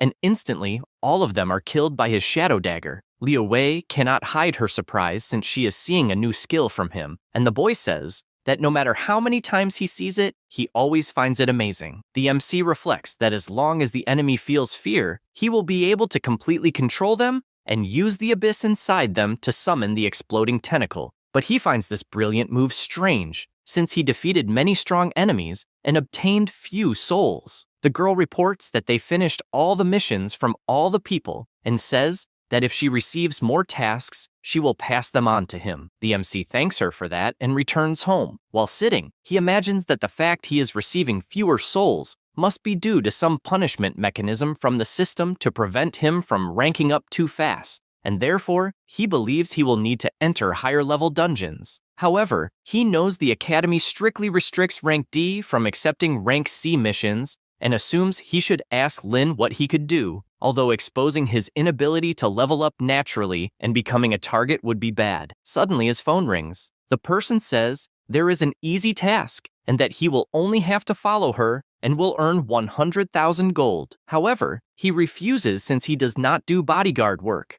The person insists since it is just accompanying, but he refuses because he believes it is nothing more than a prank, as it is way too easy. However, the person says that in truth, there is a wild rift at the place and wants him to protect it. Seeing this makes him interested, and so, the next day he goes to the location and the evil god asks where they are. He replies that he wants to confirm something. The MC spots someone and asks what the mission is about, but Lin Yu appears and says that he himself is the one looking for him and tells the boy to run away. Chen does not understand what the hell is happening and wonders if he was tricked. The big guy comments that he heard Chen easily paid a debt of 2 million and therefore wants him to honestly say how to earn that money, and only then will he leave safely. However, the MC does not care about that and just turns his back and walks away. Lin Yu removes his glasses and overflows with enormous power since he is being underestimated. Besides all the pressure he is causing, he says that it has been a long time since he showed his true power and reveals that his name is Lin Yu. The MC hears and admits he had not heard that name for a long time and, furious, asks if he is the loan shark who charged him interest. The MC says that he has already made the payment on time and therefore does not understand why he is being pursued. Seo Jun replies that it is simply because he has money. Chen realizes that even by paying the money back, he will not obtain any peace and that they are definitely not trustworthy. The big man finds the courage he is showing to respond amusing and believes that he thinks he is something special just because he entered some academy. He barely finishes saying this and gets punched in the middle of the face, which sends Seojun stumbling backward. He looks at the MC and does not understand what happened or when he was hit. He thinks this is impossible, since a rank C cannot lose to a rank D, and he should be able to follow his movements. But he was definitely struck by the pressure of stellar energy. This makes him furious, thinking it is all a coincidence. And so, he activates his heavy pressure fist, but it only results in him receiving a slap to the face, a punch to the stomach, and finally having his head smashed against the ground. Sojun comes to the conclusion that Chen is not a mere rank D, since he cannot retaliate under any circumstances. The MC tells him to get up, but the man says that he surrenders. The demonic book, on the other hand, finds it interesting who this guy is, who put him in debt with a loan shark and does not know whether they should kill him outright or torture him first. Chen replies that he has many questions to ask and therefore cannot kill him for now. The book becomes upset about this. Meanwhile, Seojun panics, since from what he heard, the MC is muttering something about killing him, and so he asks for 1 minute to resolve the misunderstanding. With that, the eye of the holder of authority instills fear in the target, and the man becomes completely terrified, trying to understand where the hell he is, especially with Chen standing imposingly in front of him. He begins by saying that he will know if he lies about anything. The man continues begging for his life and guarantees that he will answer anything. He starts by wanting to know why he was watching all the time and whether he had been harassing his family. Seojun replies that he only intended to take the money and that the rest was a joke. The Eye of Authority notifies that the target has developed a lucky mentality, and he sighs, saying that apparently there is no need to talk. Seojun panics and explains that he is just a man desperate for money, and that when he saw him pay 2 million in an instant, he wanted to ask what the method was to earn so much money, and he guarantees that he never even considered threatening his family. The MC says that 3 men openly invaded his house, causing trouble, and explicitly revealed that they were subordinates of this so-called Seojun. The man guarantees that the 3 are nothing but idiots who broke the rules to make money, and that he got rid of them immediately when he found out. Chen reflects that according to the Eye of Authority, the man is not lying, and therefore says that he checked the loan he had, and that it was only 3 million, and he wants to know why it became 100 million. Seojun explains that he is not actually the owner of the debts, and that the one responsible is the Hensheng Group, which uses high interest rates to force loan clients to work for them for life, and that he himself also has an enormous debt that he cannot pay, which is why he was forced to work for this group, even being beaten as a form of lesson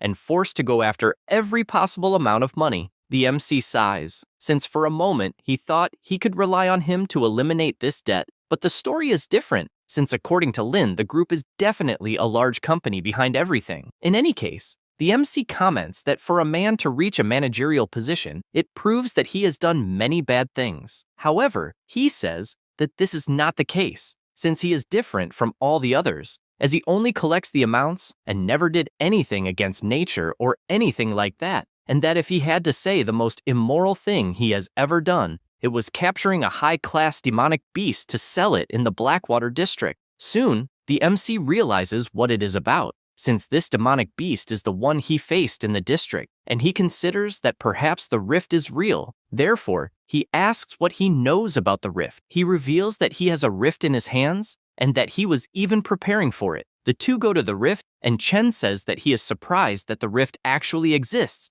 and judging by the fluctuations of stellar energy, it is a rank C rift, but he does not understand how he knows about it, since rifts are strictly controlled by the school and the government. He says that he has some contacts in the administrative department, which made it possible to locate that rift, and that if he were lucky enough, he would be able to obtain mineral crystals or demonic beast crystals to sell on the black market. The MC asks whether he happens to have the tool to open the rift, since such items are collected after each mission. He shows that he did, and even says that in the past, when the rules were not so strict, people smuggled goods to sell on the black market, and that he even bought them at this place, although it was not cheap. The MC thinks this is great and tells him to open the rift. With that, the two enter the rift, and soon a wish mission appears, requiring the subjugation of all enemies within the rift. He finds this incredible because, as he imagined, a mission would be initiated in that place. Seojun comments that he should not get too excited trying to profit inside the rift, since he himself has already been there and found nothing, and therefore thinks it would be interesting to leave quickly because it is very dangerous. Chen warns that he is not trying to take the profit from the entry, since his objective is to conquer the rift completely. The man simply cannot believe what he heard, since it is madness. because a rank A rift requires at least 5 rank C oracles or 14 rank D oracles to be conquered, and therefore, he does not know how it would be possible to do this with just the 2 of them. The MC says that he is surprised that he understands these things. Seojun explains that before being a debt collector, he was part of a conquest team and therefore understands basic common sense. He prepares to take the stone and leave the rift, since it seems more like a tasteless joke. But Chen shows that it is in his hands, since he will keep it as a precaution, because leaving without that item would be problematic. In addition, he points out another mistake the man made, since they will not conquer the rift as 2 people, because he will conquer it on his own, even forbidding him from interfering in anything. At this moment, he notices something as several demonic beasts approach rapidly. The man says that monsters are naturally cruel and live in groups. They launch an attack, and the MC finds it excellent to be able to gather so many monsters at once. A shadow begins to emerge from his feet and pierces all the monsters that were nearby. Seojun is shocked, since he is facing countless rank C monsters, and the MC simply killed them instantly, and he wonders if this is the efficient way he is making money. The slaughter continues at full speed, with each monster dropping more and more souls. Seojun cannot believe that the power he is seeing really belongs to a rank D, and confesses that, in truth, he feels sorry for the band of monkeys. Chen, on the other hand, becomes excited by the amount of souls he obtained, worthy of a rank C rift. At this moment, something begins to move at high speed, and soon the MC activates his perception and comes face to face with a giant monkey attacking. He decides to use his level 3 mortal touch, and all the tentacles hit the boss. However, he becomes concerned, since the tentacles really failed to pierce the monster. Because of this, the boss strikes the ground with full force, which forces Chen to retreat. In addition, he tells the guy to hide somewhere, since he is now facing the rift boss. He uses his Eye of Authority and sees that it is the demonic monkey boss of rank C, a demonic beast that became king through cruel battles. His combat ability as a lord is Fury. The boss activates this ability and enters Berserker mode, now with reduced sensitivity to pain and increased courage. The MC wonders if killing the subordinates somehow displeased the boss, but tells him not to worry, since he will visit them soon. The boss charges forward with everything and slams the ground with all his strength, but the MC leaps and activates his god speed. With that, he moves at an absurd speed, managing to attack practically the entire monster at the same instant. Meanwhile, Seojun watches from afar, unable to believe the abilities that a rank D is displaying, and he also does not know what the strange tentacles are, since he has never seen potential like that. In addition, he admits that he is already shocked by the fact of closing a rift alone, but he truly did not expect Chen to be as strong as the boss, and is certain that if he told anyone, no one would believe it. The MC continues advancing at full speed, striking all possible weak points of the monster. The boss cannot endure so much pain, and this causes his fury mode to disappear, and because of that, the target enters a state of fear. Chen takes advantage of this and uses his technique to place the Monkey King under that state of fear. The monster cannot withstand so much pressure, and, because of that, is annihilated by several tentacles that attack the unprotected target. For defeating the demonic boss, the MC obtained 32,000 souls. He returns to the ground already expecting that a rank C boss would indeed be complicated because of its thick hide, but fortunately the monster panicked at the end, since otherwise it would have taken much longer. With that, the mission was completed, and as a reward, he obtained the pure crystal of the demon monkey boss. He takes it in his hand and reflects that he now possesses 3 crystals, but does not know exactly what they are for. The system notifies that an enhancement material is available and asks whether he will use 3 crystals for this. He replies yes, since he needs to be prepared one way or another. The items that will be used are the Rock Wolf King crystal, the Burrowing Worm King crystal, and the pure Demon Monkey crystal, in addition to 3,000 souls to enhance itinerary and accessory. As a result, he obtained the Lucky Hunter of rare rank, a Divine Sense equipment item. Attribute visualization becomes available and increases the drop rate of rare materials from demonic beasts when defeating enemies by 10% when equipped. He finds the increase in drop rate interesting. After that, he draws Seojin's attention and asks whether monsters happen to have anything valuable. Without thinking twice, the guy replies yes, since rank C demonic beast materials are very rare on the black market, and, Although many corpses were destroyed, the value is still quite high. The MC then asks whether he can handle all that bureaucracy, and he replies yes. Now, a bit about Chen's current attributes, in addition to his items and weapons.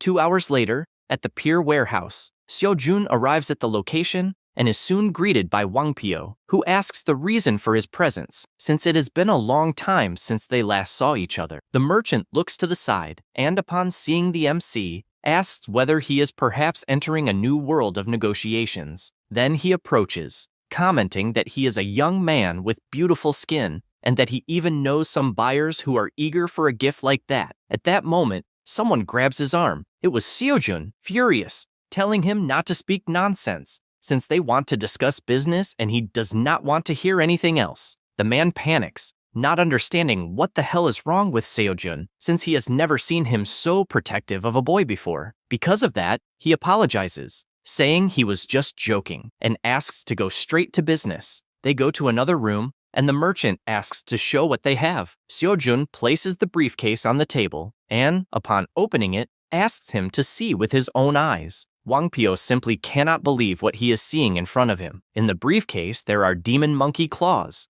demon monkey fur, as well as stellar crystals and a horn from the monkey chief. He confesses that he is impressed, since he has no idea where they obtained so many top-tier items. Seojun tells him not to ask about the origin, just to inspect the products and give a price. Wang Pio explains that rank C materials are rare and will require some effort to distribute, so he starts with the value of 1.5 million. The MC is surprised by the amount, since he did not imagine that monster materials were worth so much. And indeed, it is no wonder that the Academy and the government control this so strictly. Seojun comments that it has been a long time since the merchant last handled a rank C treasure, and that he is probably getting his memory confused, since those materials are certainly worth more than that. Otherwise, he will ask other people. The merchant says he is right and offers 2.2 million, since it is a high price. He asks to add another 300,000 to close the deal at 2.5 million, saying that he should think carefully because those materials are extremely rare and do not exist everywhere. And if people discover that he has a source of rank C or higher materials, major clients will fight to do business with him. Wang Pio does not like this intimidation at all, but says he will close the deal since he is an old client. With everything settled, the two close the deal. After that, already at night, the MC leaves the place together with Seojun, and he admits being surprised since the money was transferred immediately, and luck is definitely on his side that day. Seojun, a bit awkward, asks if he needs anything else from him now that the money has arrived. Before Chen can answer, someone appears saying that they have finally found the target. Seojun realizes they are his subordinates and asks what they are doing there. They reply that there had been no news for a long time, and so they became worried, and when they learned that he had scheduled a meeting with a merchant, they decided to track him. Then, one of them notices something and asks if he finally managed to catch Chen's brat, and that it is no wonder he did not come back for so long since he must have taught the kid a lesson. The guy then approaches and asks whether he delivered the money, but before finishing his sentence,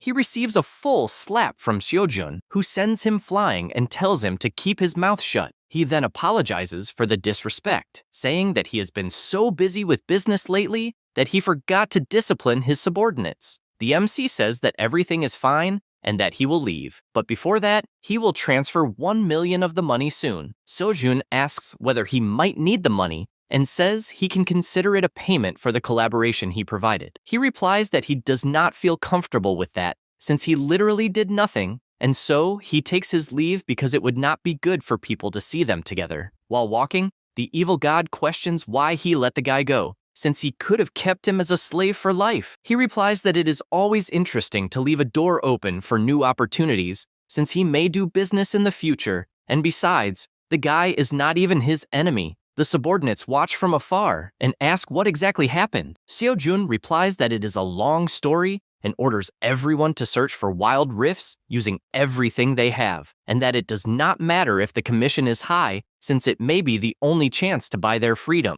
A few days later, on the commercial street of Dawn Academy, Chen admits being surprised since it is the first time he is visiting the school's commercial street, and he did not expect it to be so busy. He goes to a convenience store, and the vendor presents several skill stones that, although expensive, possess strong offensive combat abilities, and the rank C ones cost more than 500,000. He thinks about it, since in that way his 1 million will not last long. Although he is not even in need of offensive skills at the moment, he chooses two using his ability to view their information. One is terrain detection, which indicates direction and records the route to avoid getting lost. The other is collection mastery, which grants knowledge related to material gathering. In addition, he notices that there are also armors made especially for wild rifts and thinks it over, since his clothes are a mess because they are not suitable for combat, and he definitely needs to find proper armor. He considers it carefully, since he is the agility type, so heavy armor will not suit him. He finally finds something,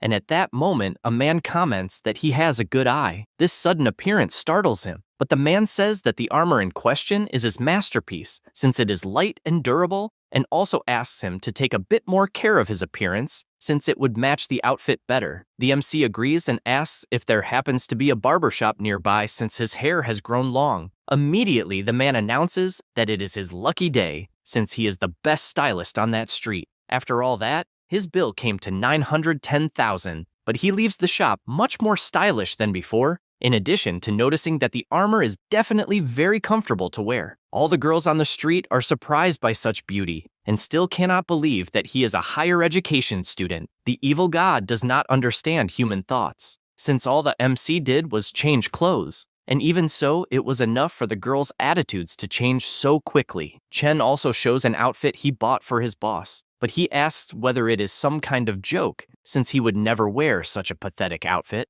At that moment, he notices someone passing nearby, and it was Lin. She says that she almost did not recognize him and was actually looking for him. All the nearby girls start gossiping about whether the boy next to Lin is her boyfriend, and she, dying of embarrassment, asks to leave that place since they need to talk somewhere quieter. After serving themselves a drink, Lin admits that she is surprised, since he reached rank D without even being enrolled and still awakened a potential never seen before, and she laments the fact that she is his mentor and yet knows nothing about his development. He explains that it is nothing special, and that he is even getting used to life in the countryside, and he is very grateful for her help, although he had no recent news and was therefore worried. She explains that the guild has had many recent problems and really could not get away. He does not quite understand what it is about, and she says that an extremely important battle will take place among all the main guilds, and the Golden Rift is about to appear. He asks what this Golden Rift is, and she explains that it is a unique rift that only opens once every 2 years.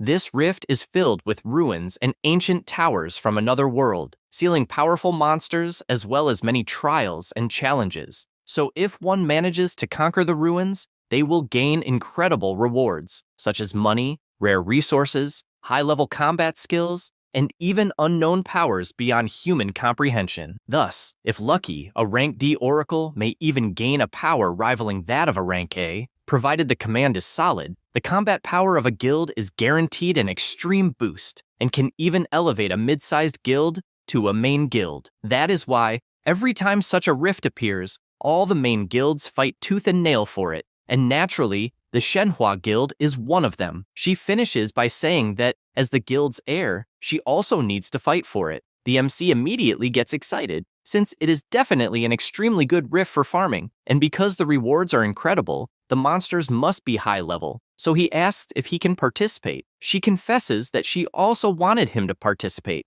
but the Golden Rift is basically a guild war, and he has not reached the standard level for recruitment into Manhwa, and for that reason, she is bound by the guild's rules. In addition, she says that this Golden Rift has high-level monsters, being rank B or higher, and at his current level, it would be very dangerous. Chen says that he does not care about the level of danger, since he is sure he can protect himself, and therefore asks if there really is no other way to participate besides being a member of a guild. She realizes the path he wants to take, and explains that the rift would take an entire month to clear, and the logistics team will arrive in a few days to set up the camp. And this group does not participate in combat, so there are no level requirements, despite the work being exhausting. He immediately agrees, since he does not mind it at all. Lin finds this cool and says that it is decided, since she will take him to the Golden Rift in 2 weeks, which is when it will appear at the meeting point. After that, she changes the subject, since she prepared some gifts to celebrate his enrollment and even arranged for them to be delivered to the dormitory, and all she wants is for him to make good use of them. A few hours later, he walks back to the dormitory and comments to the evil god that this so-called rift must be interesting, since the monsters are rank B and above, and with his current strength he will face some challenges, because he had difficulties even against the rank C demon monkey boss, and therefore he needs to find a way to level up before then. At that moment, he arrives in front of his room and finds the gift that Lin mentioned. After opening it, he realizes that they are high-quality stellar energy supplements. He does not hide his surprise, since more than 1 million was invested in those potions, and he cannot believe the power of a large guild. The evil god comments that it is a shame, since he can no longer use those items to level up. Chen agrees and does not even know how he will return them without explaining the reason, since he does not want anyone to know about his method of leveling up. The book suggests selling the potions to make some money, but he does not think that is right, because it was a kind gesture from someone else,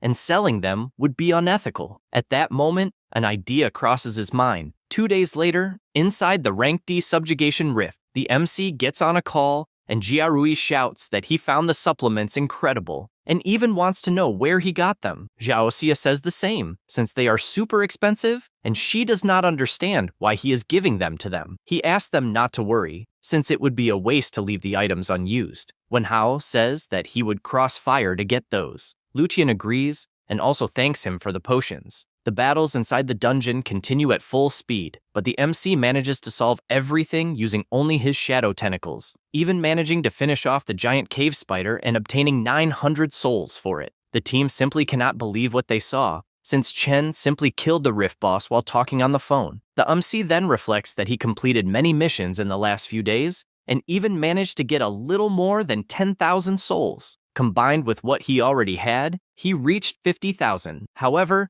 the level restriction is killing him, since a small level increase is far from enough to challenge the Golden Rift, and therefore he decides that he needs to try something specific. After that, in another place, he spends the 50,000 souls to buy the fragment fissure, being able to use it to open a fissure. The evil god asks if it is the method he mentioned, and he answers yes, since a new product appeared in his shop when he raised his oracle level, but because it cost 50,000 souls, he simply ignored it at the time. He finds a quiet place to use the item and imagines that spending those 50,000 souls might allow him to level up a lot, but after spending so many points, it will be difficult to recover them, and he does not even know if the item is really good, but since it is so expensive, it should not be bad. He uses the fragment fissure and connects to the treasure hall of Grilov. He is surprised, since it is the first time he has seen a rift like that, and the evil god says it is also the first time he has felt a strange aura. The MC places his hand and finishes passing through the portal. He realizes that he is in a forest, and by the name of the fissure, he believed it would be a labyrinth, but in any case he decides to be careful, since it is his first time in that environment, and he does not know the level of the enemies. At that moment, the book says that something is approaching, and he notices that they are simple monsters. The MC's disappointment is evident, since he found mere goblins and did not expect this type of enemy, because he wanted much stronger foes. Then, he is startled, as the monster's hand suddenly appeared right in front of him, and in shock he dodges without even believing what happened. Next, the other monster picks up a stone and throws it with such force that it feels more like a cannon attack. The MC sees the damage from the attack and cannot believe that a small rock could cause so much destruction. He does not understand how the hell a simple goblin has such strength and speed, until the system appears in front of him with a wish mission. It was necessary to use the Forbidden Abyss. This has been completed. Now that he has entered the treasure hall of Kryle, he must survive until the second day. However, he is even more shocked by what he reads next, since the abilities Abyss, Touch of Death, and Abyss Space have been prohibited from being used. He notices the monster approaching and dodges, nearly being hit. He does not hide his concern, since even though the goblin's attacks are simple, their speed and attack power are exaggerated, and therefore, he needs to find a chance to counterattack. Otherwise, he will be lost. He decides to use his detection eye, but realizes that the targets are not showing any information, so he considers that his own level might be too low, or it could be something else. He keeps dodging the attacks as best as he can, and likes the fact that the goblins are strong and fast, but their attack patterns are monotonous. He manages to land a punch since he felt an opportunity for a counterattack, but when he sees that he hit the monster's arm, he gets startled since it blocked very easily. At that moment, the other goblin appears attacking and he is forced to use the fragment of the demonic armor to negate the attack. Then, he channels energy into his fist and lands a direct hit, sending the blow flying far away. However, he does not like the idea that not even the power combined with the divine armor is enough to kill them. And to make matters worse, he cannot use the touch of death and will have to rely solely on his combat skills and martial arts. He also confesses that he never expected to lose his impact potential and his combat abilities. Suddenly, the goblin lets out a loud roar that echoes throughout the forest. The MC looks back, not liking this at all, and more goblins appear from the forest. Chen did not imagine there would be more enemies and all the goblins charge to attack at the same time. But this time, he is prepared and lands a strike with his new sword, which he bought at the cost of 1,100 souls. This kill rewarded him with 1,000 souls. He understood that even though his potential was banned, at least the shop and the attributes still work, and he knows very well that this is not the time to save resources. Because of that, he ups his strength from level 9 to 11 and starts killing them one by one, since he needed the increased strength to finish them with a single blow. In addition, he evolves his agility from level 5 to level 10, since he needs speed to execute several at once. And he also ups his spirit because otherwise he would become exhausted before even finishing the fight. With these changes, he realizes that his old way of thinking about levels was wrong, and that, in reality, attributes are more crucial for combat.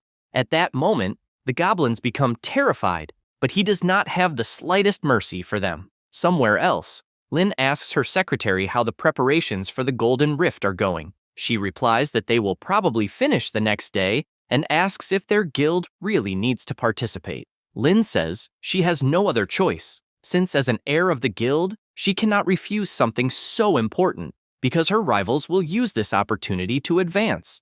And if she herself does not contribute anything to the Golden Rift, it will be taken as a response that she gave up her inheritance rights. Shiji says she is aware of that, but the problem is that their guild lost 10 veteran members in the last 2 days, since they asked to leave, and after an investigation, she discovered that their rival guild recruited exactly 10 newcomers, and she does not think this is a coincidence. Lin imagines that this must have been done by Minghui, since he is a prodigy son dependent on his father, but she does not consider him a threat. Then she asks about Yangshi and the other people. Her secretary replies that everyone's growth is impressive, and all 4 of them have reached rank B level, especially Yangshi, since she achieved the absurd feat of subjugating a rank C rift alone. Lin likes hearing that, since with strong allies they will not lose the battle, and she is also confident that the MC can learn something before the day of the Golden Rift arrives. The secretary is surprised hearing this, and asks if he will really go even though his level is so low. She asks her not to worry, since she will send him to join the logistics team, but she knows that although his level is low, if he continues growing, he will become so powerful that no one will be able to ignore him. Back in the rift, Chen finishes off all the goblins, and the evil god comments that their aura seems a little strange and still believes that place is somehow connected to the authority of creation. The MC agrees, since those goblins were giving 1,000 souls each. He also finds it strange since he cannot collect the materials from those monsters and wonders if the rift was created by the system. On the other hand, at least he gained several crystals, and even though the effects after the level up are not that strong, it is still a good acquisition. Since his mission is to survive 2 days, he becomes worried, because he barely moved from the spot and it was already a headache, and he has not even seen the treasure hall mentioned in the mission. And since it is getting late, he believes he should find a place to rest. As soon as he says that, he grabs an arrow that was heading toward his head. He thinks it is annoying since he does not get a minute of peace, because suddenly more goblins appear, completely different this time. The MC did not expect the enemies to have equipment, since in front of him, there are warriors, archers, and some mages, and the formation is also very well balanced. That said, there is something else worrying him even more, since even at that moment, he still cannot see the monster's information. meaning they are of a higher level than him, and he even thought he was strong enough, but apparently he was mistaken about that. The goblin mage gives an order, and all the archers fire directly toward Chen, who is forced to keep dodging and cannot believe the arrows are homing, and wonders if that is a monster ability. At that moment, he activates his perception and blocks one of the attacks, since suddenly a goblin assassin with stealth abilities also appears out of nowhere. He counterattacks since they are all high-level enemies, and the goblin warrior appears behind his back. But he manages to block in time, since even though it is difficult, his attributes have increased a lot, so he can deal with the situation. The monster begins increasing its strength more and more, and the MC starts having difficulty continuing to block. Only then does he look to the side and concludes that the mage is using some buff to strengthen the goblin warrior. To make things worse, his sword is split in half, and the assassin takes the opportunity to attack. Chen activates his demonic arm, since even knowing his attributes are higher than those monsters. The problem is the mage's buff, which makes the monsters far too strong. The same goes for the goblin assassin, since they attack quickly, and if strength is added to them, it will become complicated. Because of that, he buys a smaller dagger and counterattacks since long swords take longer to handle, so he will try his luck with something smaller. He manages to remove the monster's weapon and hits it directly, which flies toward the mage and destroys his staff that was responsible for the buffs. At the same moment, he also finishes off the assassin, since, as he thought, the monster became slower because it was under the effect of a buff. The warrior appears attacking, but the MC dodges and buys a large sword again and drives it into the monster's head, which cannot defend without the mage's help. The archers fire at the same time, but he buys a smaller shield and blocks all the attacks while advancing at the same time. The goblins draw their shields and step forward to defend against that attack. The MC notices that his attack did not pierce through, and because of that, he buys a warhammer, which is enough to kill them all together with their shields. Lastly, the goblin mage remains, who, terrified, tries to run away at all costs, but is killed by the sword that Chen fired from a long distance. At that moment, more goblins appear coming from the middle of the forest. Chen buys a minor potion that costs 100 souls and drinks it so that his power and vigor are slowly recovered. He prepares himself, since he is aware that he will not be able to rest that night, but he does not see a problem with that since he will be able to have plenty of fun. After a long time, the day dawns, and MC is sitting on a pile of corpses. He is using his breath condensation, which made his mental strength recover to the maximum level. The evil god confesses that he even thought he would die in that place, but Chen says it was thanks to the potions that he managed to endure for so long. At that moment, the system congratulates him for completing the secret mission, which is to survive until the second day. The talent unlocked was the Mist with the Soul Slave. This ability can capture and command the souls of dead targets. The commanded souls keep their previous abilities and memories. The host's potential is currently 20. He finally understands that the hidden reward is actually a new talent, or rather 2 talents, since one is a second awakening. But he does not understand it because his previous tests showed that he is an apostle. The book says that there is nothing strange about it, since demon gods usually possess more than one authority, and, as he is a servant of an evil god, it is natural to have multiple abilities. It says that it found the goblins strange, and in the end, he still obtained the Mist, and his old friend, the god of creation, is definitely unpredictable. But it no longer cares about that, since the stronger Chen becomes, the better. MC comments that he obtained a different power, and that if he uses that ability in the mission, it will probably not violate the conditions. He decides to test his soul slave on the goblin dead in front of him, and it comes back to life in a solo leveling style. Chen says that according to the system, the new ability also benefits from his attribute bonuses,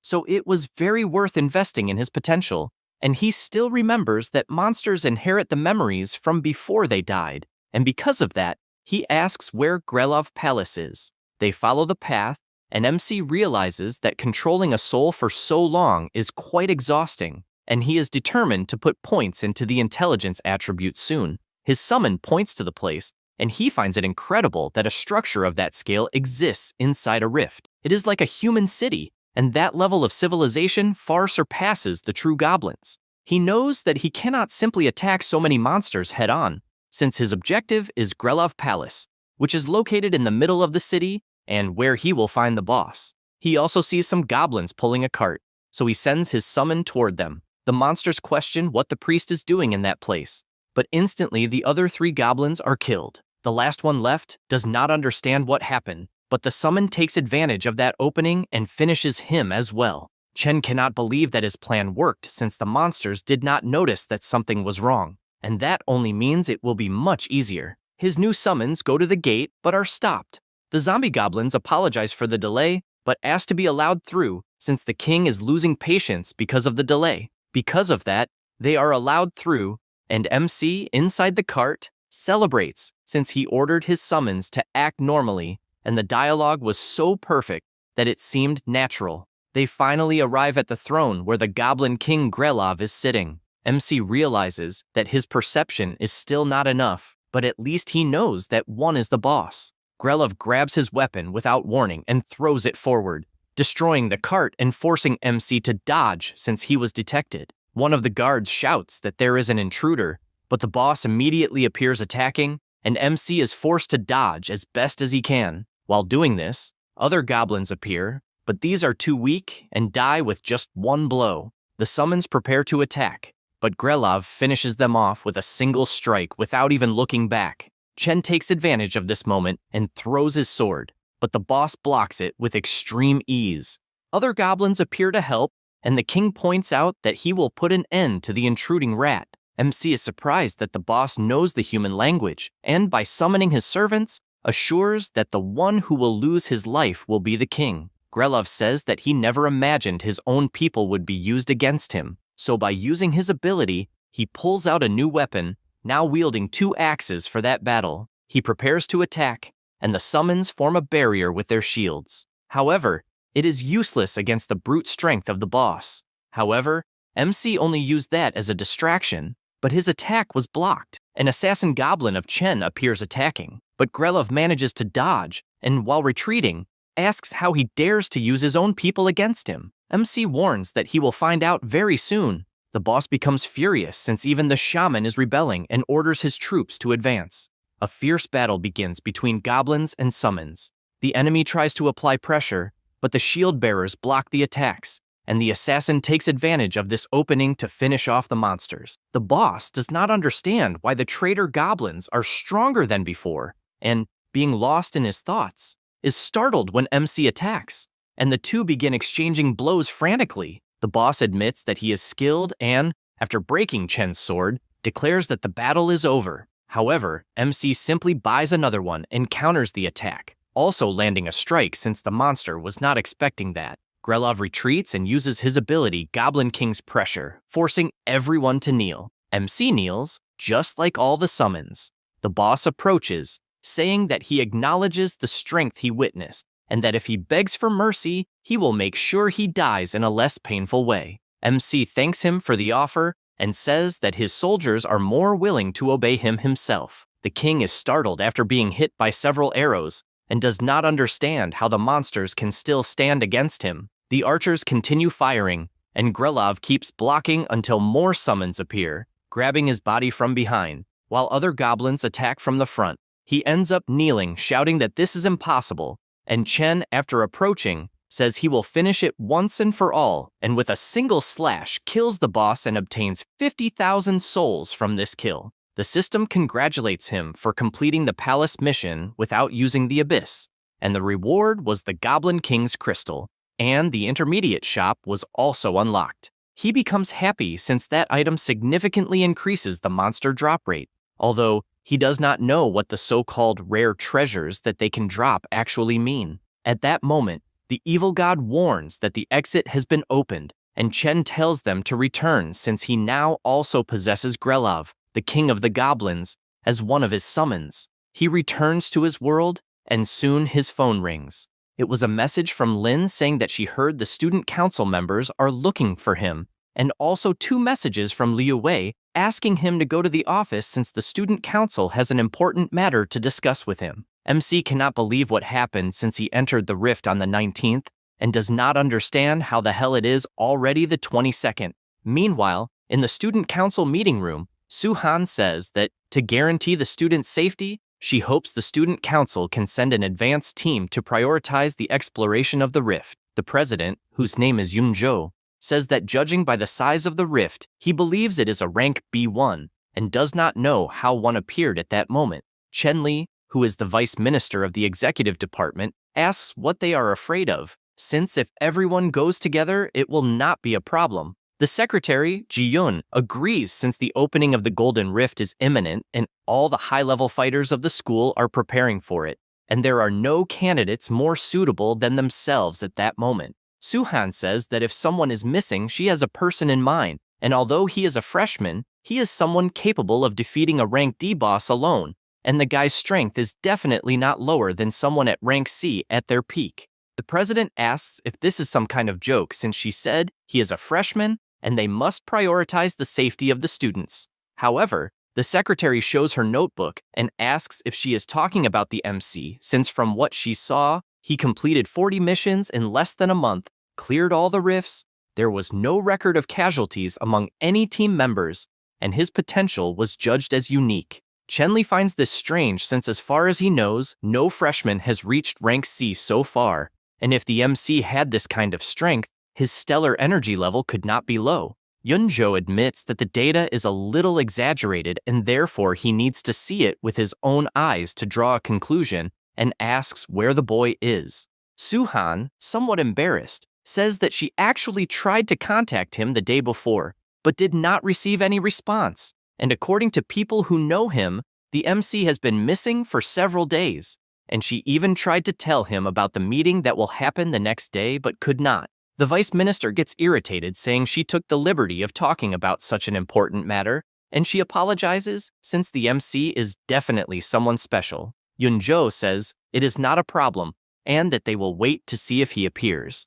With that, he ends the meeting and says the next one will be at 7 in the morning. The day arrives and everyone is standing in front of the portal. The president says that apparently it will only be them, and Suhan becomes upset, since apparently the MC did not show up until she suddenly gets excited when she sees that at the last minute, he decided to appear. Chen Li comments that the boy does not seem like anything special, and the president informs that this is a special mixed rank B rift that appeared in the academy, and it is extremely dangerous since he could easily lose his life, and if he is not confident, he should withdraw. The MC realizes that this is the mixed rift that his senior mentioned, and he is intrigued by the types of rewards it might have. He says he will participate under 2 conditions. First, the members who will enter the rift can only be the 5 present in that place, and no one else will be allowed to enter. And the second condition is that the rewards will be distributed according to contribution. Therefore, whoever puts in more effort will receive more. Chen Li shouts that this is nonsense, since a nobody should not be making demands of them. The MC says it is only a guess, but since it is called a mixed rift, it will probably be able to merge with other rifts, making them even more dangerous. Therefore, for something so dangerous, they still had to ask a rookie to participate in the investigation, and that shows the student council is currently lacking people. So even though he was recommended by the senior Suhan, he feels the student council must have investigated a lot about him behind the scenes before deciding to let him enter. He finishes by saying that they need someone like him, and he needs the rewards, so both sides get what they want.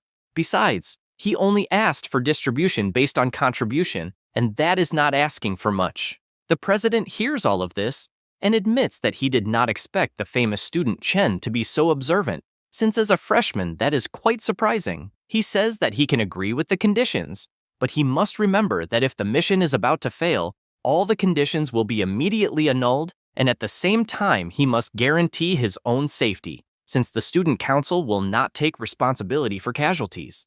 The MC warns that this will not be a problem, and everyone enters the rift. Once inside, Yunjo says it is confirmed that it is a mixed rift of classification B and another of lower B classification. Chen, curious, asks how he knows that. He explains that it is clearly a forest, but there is hell-light moss, which only grows at the bottom of caves, and only rifts of classification B and above have forest environments, while rifts below classification B are almost always caves. The MC imagines that if this is correct, then the rift he entered alone was at least rank B or higher. The president adds that due to the size of the place, the level might exceed rank B, and that is good news for them since, from what he heard, when two rank B rifts merge, it becomes compatible with rank A, and if that happens, everyone will be in great danger. Suddenly, a monster appears without warning, but Chenli reacts quickly and attacks with his weapon. They stop to see what it is, and notice that the monster is a rank B gargoyle.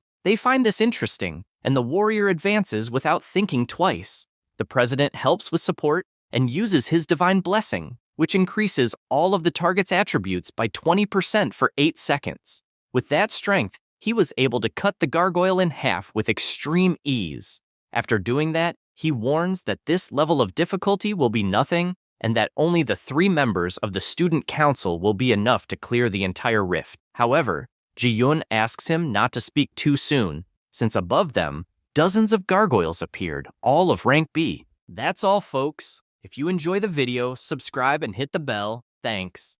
The MC simply raises his hand, and several shadow spikes hit each of the gargoyles. Yunjo is shocked witnessing something that pierces a rank B gargoyle with a single strike, and without divine blessing. The warrior tells him to stop daydreaming, as he won't be able to hold on much longer. The monsters begin to swarm him, and Ji-yun shouts that she will hold them off, so they must find a way to take them down one by one. Suhan takes the opportunity to attack from behind and hits one of the monsters. This gives the warrior an opening to attack, finishing that monster. They prepare themselves as the gargoyles keep appearing. Ji-yun admits she didn't think there would be so many, and the blacksmith agrees, as it seems they are endless. Suhan tries to attack stealthily, but as she approaches, she is almost hit by the monster, leaving her confused since her stealth was discovered.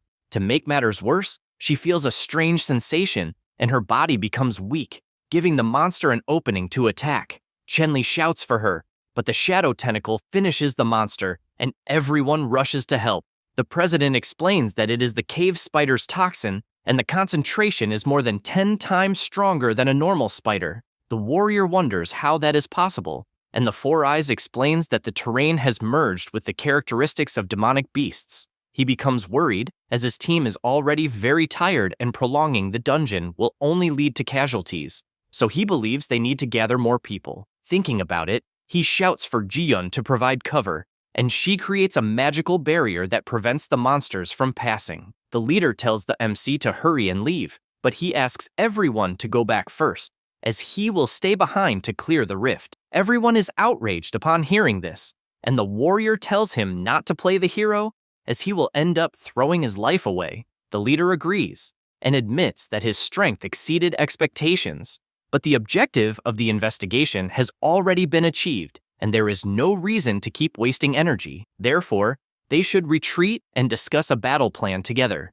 The MC says he is not playing the hero and summons his entire shadow army, which begins to fight the monsters. The battle continues frantically, with both sides attacking and defending, but in the end, the shadows carry out a massacre. He orders his shadows to return, and the group does not understand what just happened, much less what Chen is. The MC says that if they want to return, it is not a problem, but they must not forget the agreement, as the reward distribution will be according to each person's effort. The group looks at each other and decides to continue following Chen. They walk for a while until they finally reach a huge gate where the boss is likely located. The MC senses a strange aura approaching, and a giant gargoyle appears before them. This is the rank B gargoyle commander, the gate's guardian.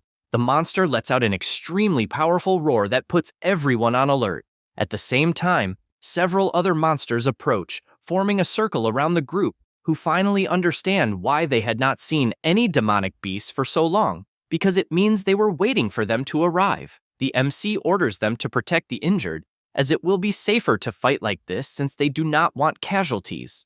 The leader responds that it will not be a problem, but asks him to be careful. He prepares himself by channeling his power and once again summons his army of shadow undead. The battle begins in a frenzy, and Grelov, always powerful, defeats enemies with ease. The gargoyle commander notices this and flies toward him. The MC takes the opportunity to attack with his shadow tentacle, but before reaching the target, the commander manages to counterattack. He realizes he will need to be faster, as the monster's reaction is extremely quick compared to normal gargoyles. However, his plan was different, as Grilov used this distraction to attack from behind and with a clean strike cuts off the commander's wings, causing it to crash to the ground, unable to fly anymore. Chen uses his fear-inducing ability and takes advantage of the paralysis to attack with his tentacles, successfully finishing the monster, and this kill yielded 30,000 souls. In addition, he obtained the Gargoyle Commander's Crystal and the Demon Beast Hunter effect. He is pleased with this reward and realizes that besides everything, it also dropped an item. This is the heavy gargoyle armor, formed from the rock armor of a commander-class gargoyle. It has extremely high physical defense and can reduce impact damage. Its total weight is quite high. He finally understands what it means to have a chance of obtaining rare items, and the equipment's effects are apparently excellent, but the fact that it is heavy does not suit him much, so he will find Lin Yu later to sell it. However, when he looks at Grilov, he has an idea, since enslaved spirits can use weapons. So maybe it will work with armor as well. Because of that, he hands over the equipment asking him to try it, and the Goblin King successfully equips the armor, which adjusts to fit the user's body shape. The MC finds it incredible that it worked so well, and, in this way, no matter what equipment he gets in the future, it will always be used somehow. Meanwhile, Chen finally defeats the last gargoyle, and looking to the side, asks if Chen finished his part. The MC, besides already being done, has also formed his new army of shadow undead, now with the common gargoyles and the commander. Immediately, the team leader formally invites Chen to join the student council, and even allows him to set the conditions. However, he is quickly disappointed when Su-han says that he has actually already been reserved by the senior Lin, so any other invitation will be useless. The warrior admits that at first he doubted his strength, and now it seems he is stronger than all of them combined, even if it is not easy to admit. The MC tells everyone to hurry, as they need to find the boss of that rift. They finish heading to the gate, and after opening it, come face to face with a colossal monster that was already ready for battle, with sharp teeth and terrifying eyes.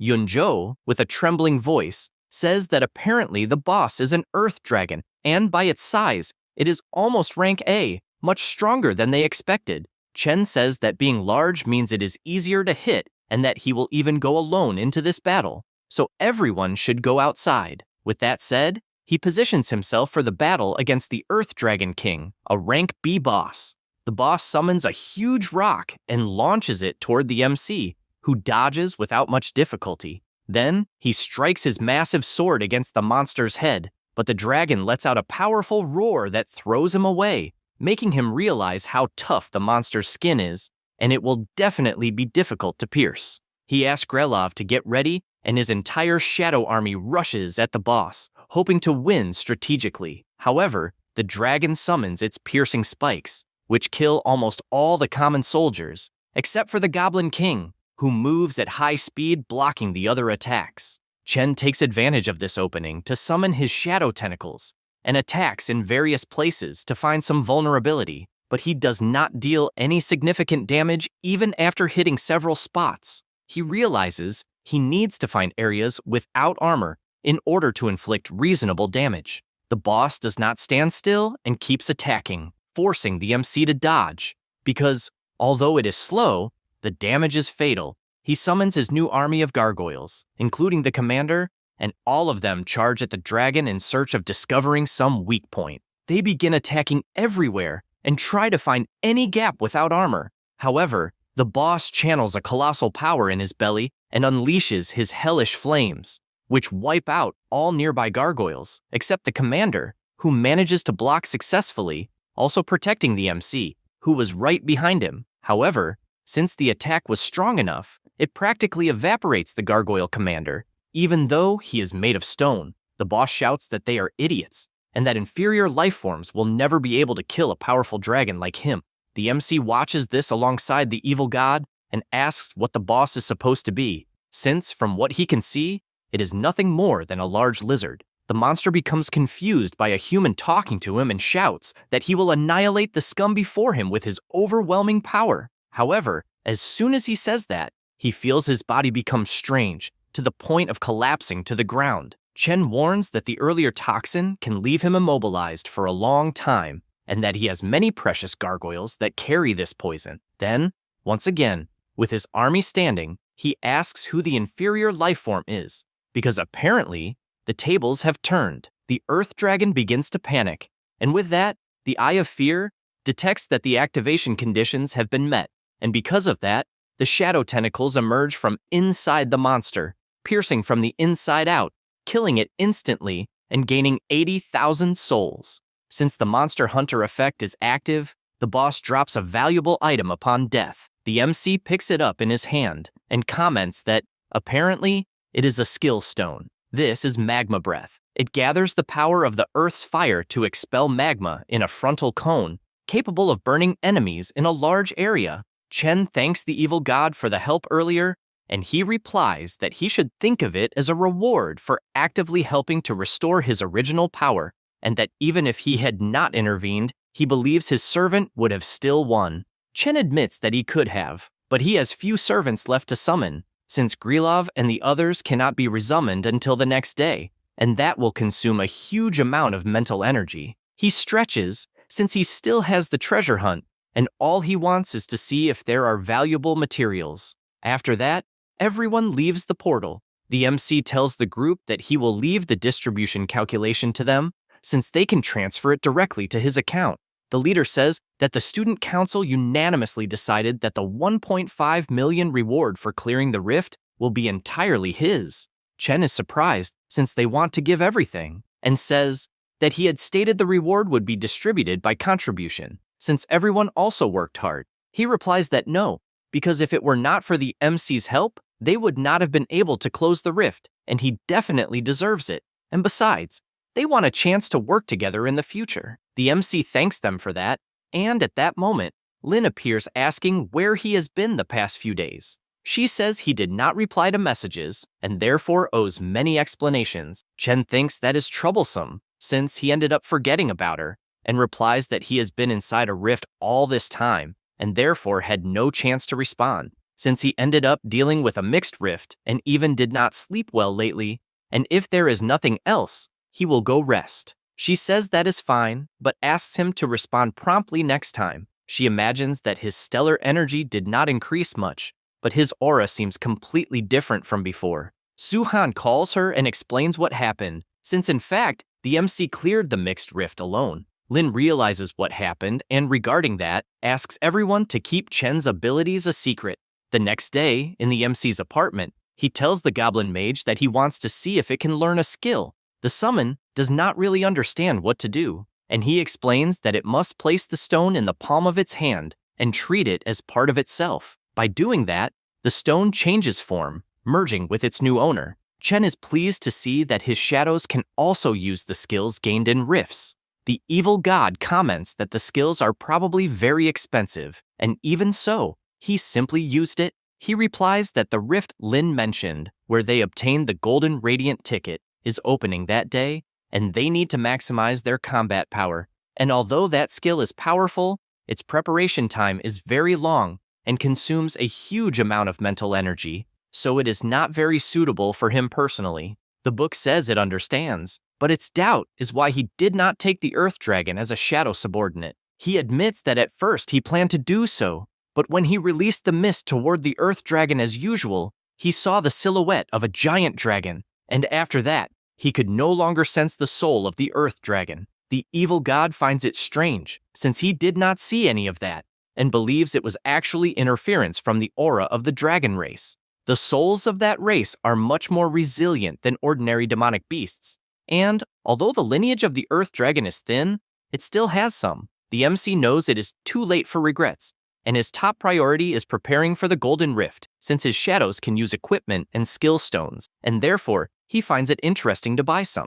He goes somewhere else and meets Seojun, who greets him and says everything is ready regarding what they discussed over the phone. He shows all the equipment and skill stones he obtained, and the MC finds it incredible how efficiently he managed to get all that, such as temporary weapon enhancement and short-range shadow steps. His colleague says he selected all the cost-efficient combat skills, but is curious why he needs so many. He explains that he will use them to go to the Golden Rift. Everyone is surprised to see a shadow on the ground dropping some materials. The MC says they can split it 50-50 as usual, and even his own share can be taken to compensate for expenses this time. Seojun simply cannot believe he is in possession of a dragon scale, and did not expect to see something like that in his entire life. Chen says that if it is not enough, he can share more, but the guy says it is more than enough, and finds negotiating with him always incredible. The MC says goodbye since he has things to do,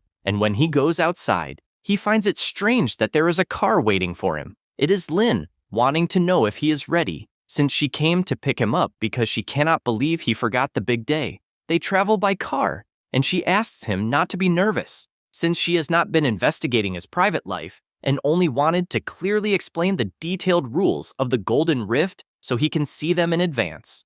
Basically, to enter this type of rift, one must possess a ticket, that is, a fragment of golden radiance, and these fragments only appear periodically inside the rift, and some powerful, demonic beasts drop this item. This gave rise to the rift they will head to now, the Shattered Golden Desert. As long as he defeats these shining beasts, there is a chance to drop this fragment from their bodies. She explains that she currently cannot allow him to enter the rift in the name of the Manhwa Guild, so if he enters on his own to obtain the fragment, he will earn a pass to freely enter the Golden Rift. He asks if he heard correctly about entering alone. She says that if it is too difficult, they can try to find another way. However, the MC says no, since entering alone is exactly what he wants. She is surprised to see such confidence.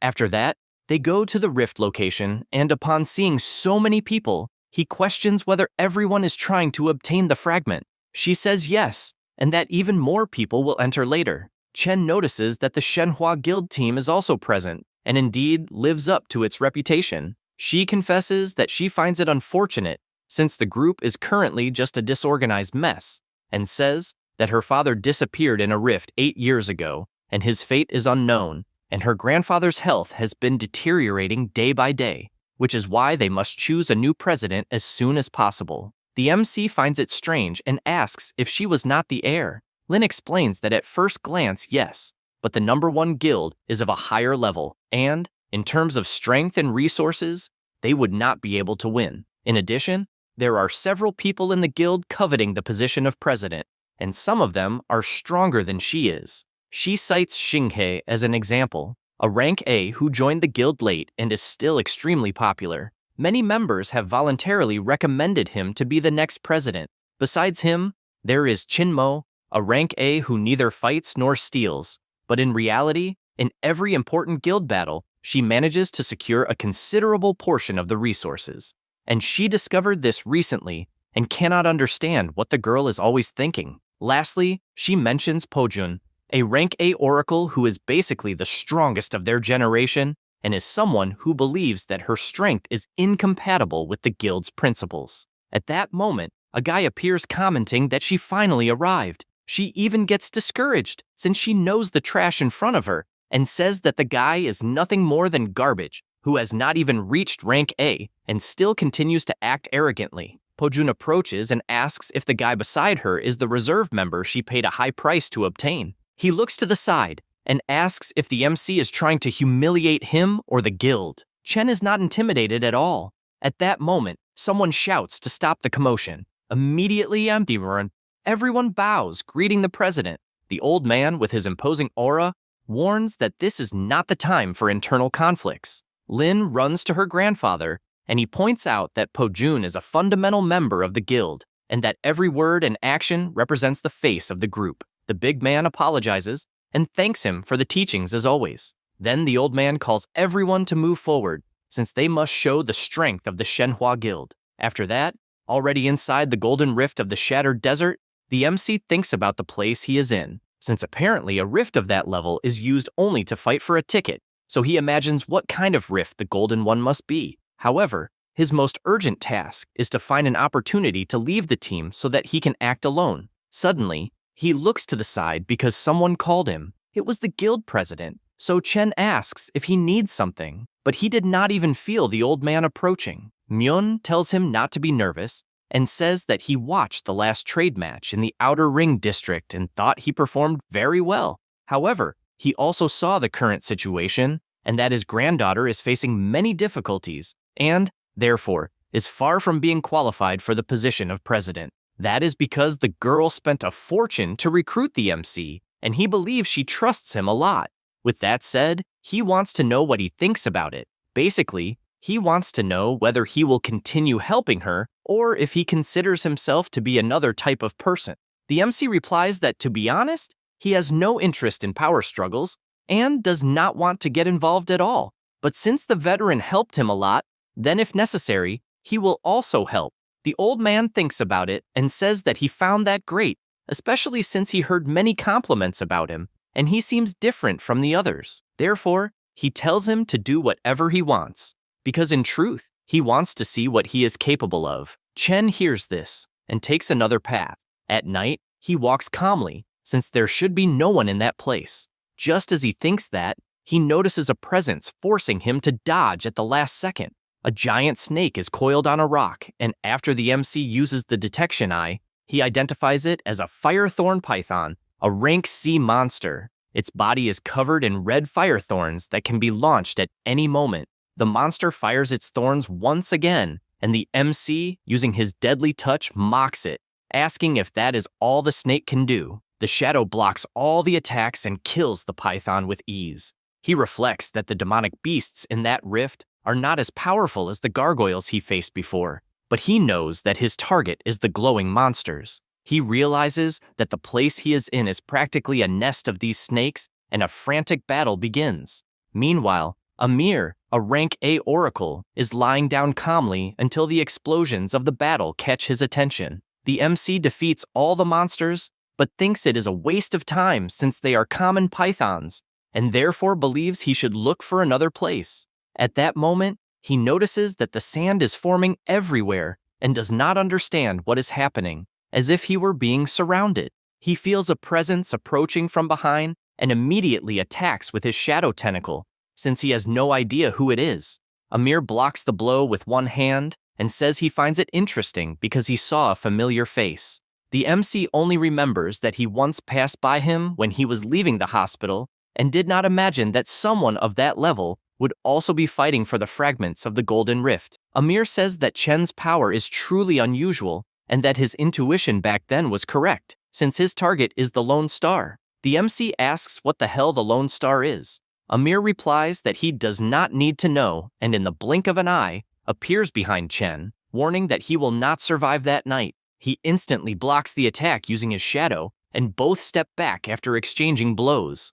The MC suffered a scratch, as did the rank A, who is even more surprised by the abilities he is witnessing. Chen says that it does not matter what the man's reasons are for trying to kill him, and, summoning his entire army, makes it clear that this will not be an easy task. They stare at each other for a moment, and the rank A realizes that his opponents are dead souls controlled in the form of shadows. He asks if he really believes he can close the gap between them with numbers alone. At that moment, Grelov appears attacking, but when he hits his target, the body turns into sand. The MC watches carefully, as he is able to see the trajectory of the movement.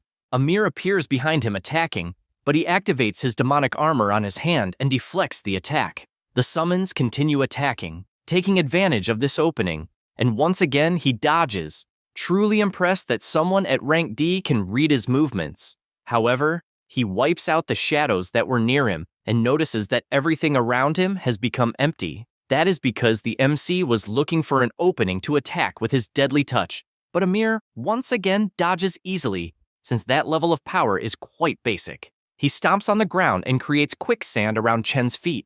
He jumps to escape, but the rank A warns that it is useless, since his next ability was to summon several chains that bound his foot. He pulls him back to the ground and warns that no matter how peculiar his abilities are, as long as his stellar energy is below his, then it is impossible to escape his purgatory ability. He approaches, warning that he will finish this once and for all, and activates the intensified judgment of the sun on his sword. However, he is startled because when he looks back, another shadow creature appears, but this time summoning the head of the Earth Dragon. He does not understand when these summons appeared and considers that maybe it was when Chen jumped trying to escape. The goblin mage fires his lava breath through the dragon's head, and Amir knows that his priority is to eliminate the MC at any cost. At that moment, someone shouts telling them to stop, and this magic sphere hits the goblin mage, completely freezing him, as well as the rank A's arm, who upon analyzing what kind of power it is,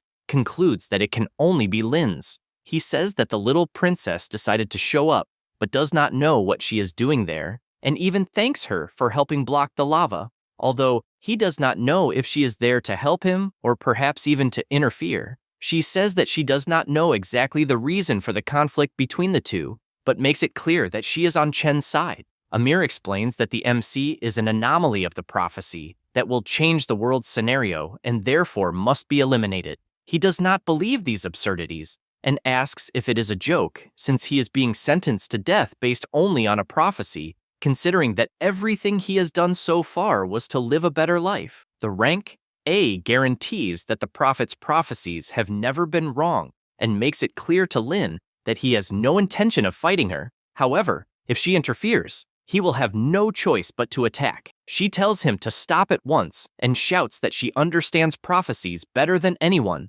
and says that Chen, in addition to currently being a student at the Academy of Dawn, is also a reserve member of her guild, and if he continues attacking him, it is as if he were declaring war on the guild and the entire country. Furthermore, she reinforces that if one day Chen says anything that puts the world in danger, she will personally deliver him to him. Amir takes a deep breath upon hearing this, breaks the ice that had formed on his arm, leaving both of them on alert, and then leaves, telling them to remember these words well, since any sign of anomaly that appears in him guarantees that he will show no mercy next time. After the two are left alone, the MC thanks her for the help, and she says it is no problem.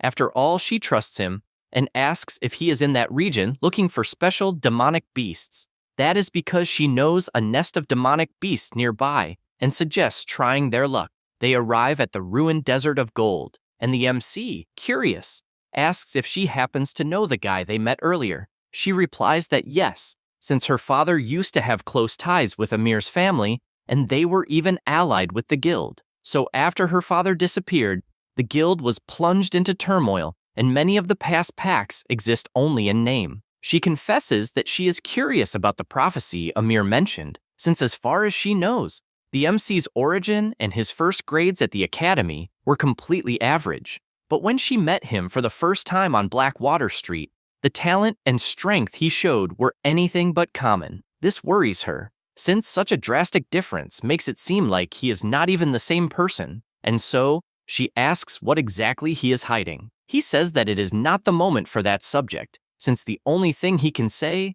is that he will never use his power to harm the world, and when the right time comes, she will be the first to know everything, and asks her to please trust him until that time comes. She remains silent, and the evil god continues watching the two of them talk. Then, with nothing much to do, Lin says that she trusts him. Sometime later, they arrive at the desert hyena's den, and soon realize they are lucky since they found a glowing monster. She says she will attack first, and he can wait to strike at the right moment. However, he opens his potion and says he does not need all that trouble. Then he calmly walks toward the pack, which soon notices his presence. Immediately, the common monsters advance, and he, without any difficulty, kills them all with his shadow tentacles. The girl is surprised, not understanding how he still has energy after fighting Amir. The glowing hyena sees that her servants were killed, and therefore attacks as well without mercy. However, she is also slain by the shadow tentacles. With this death, the hyena loses its glow, and Lin, seeing that it did not drop the fragment,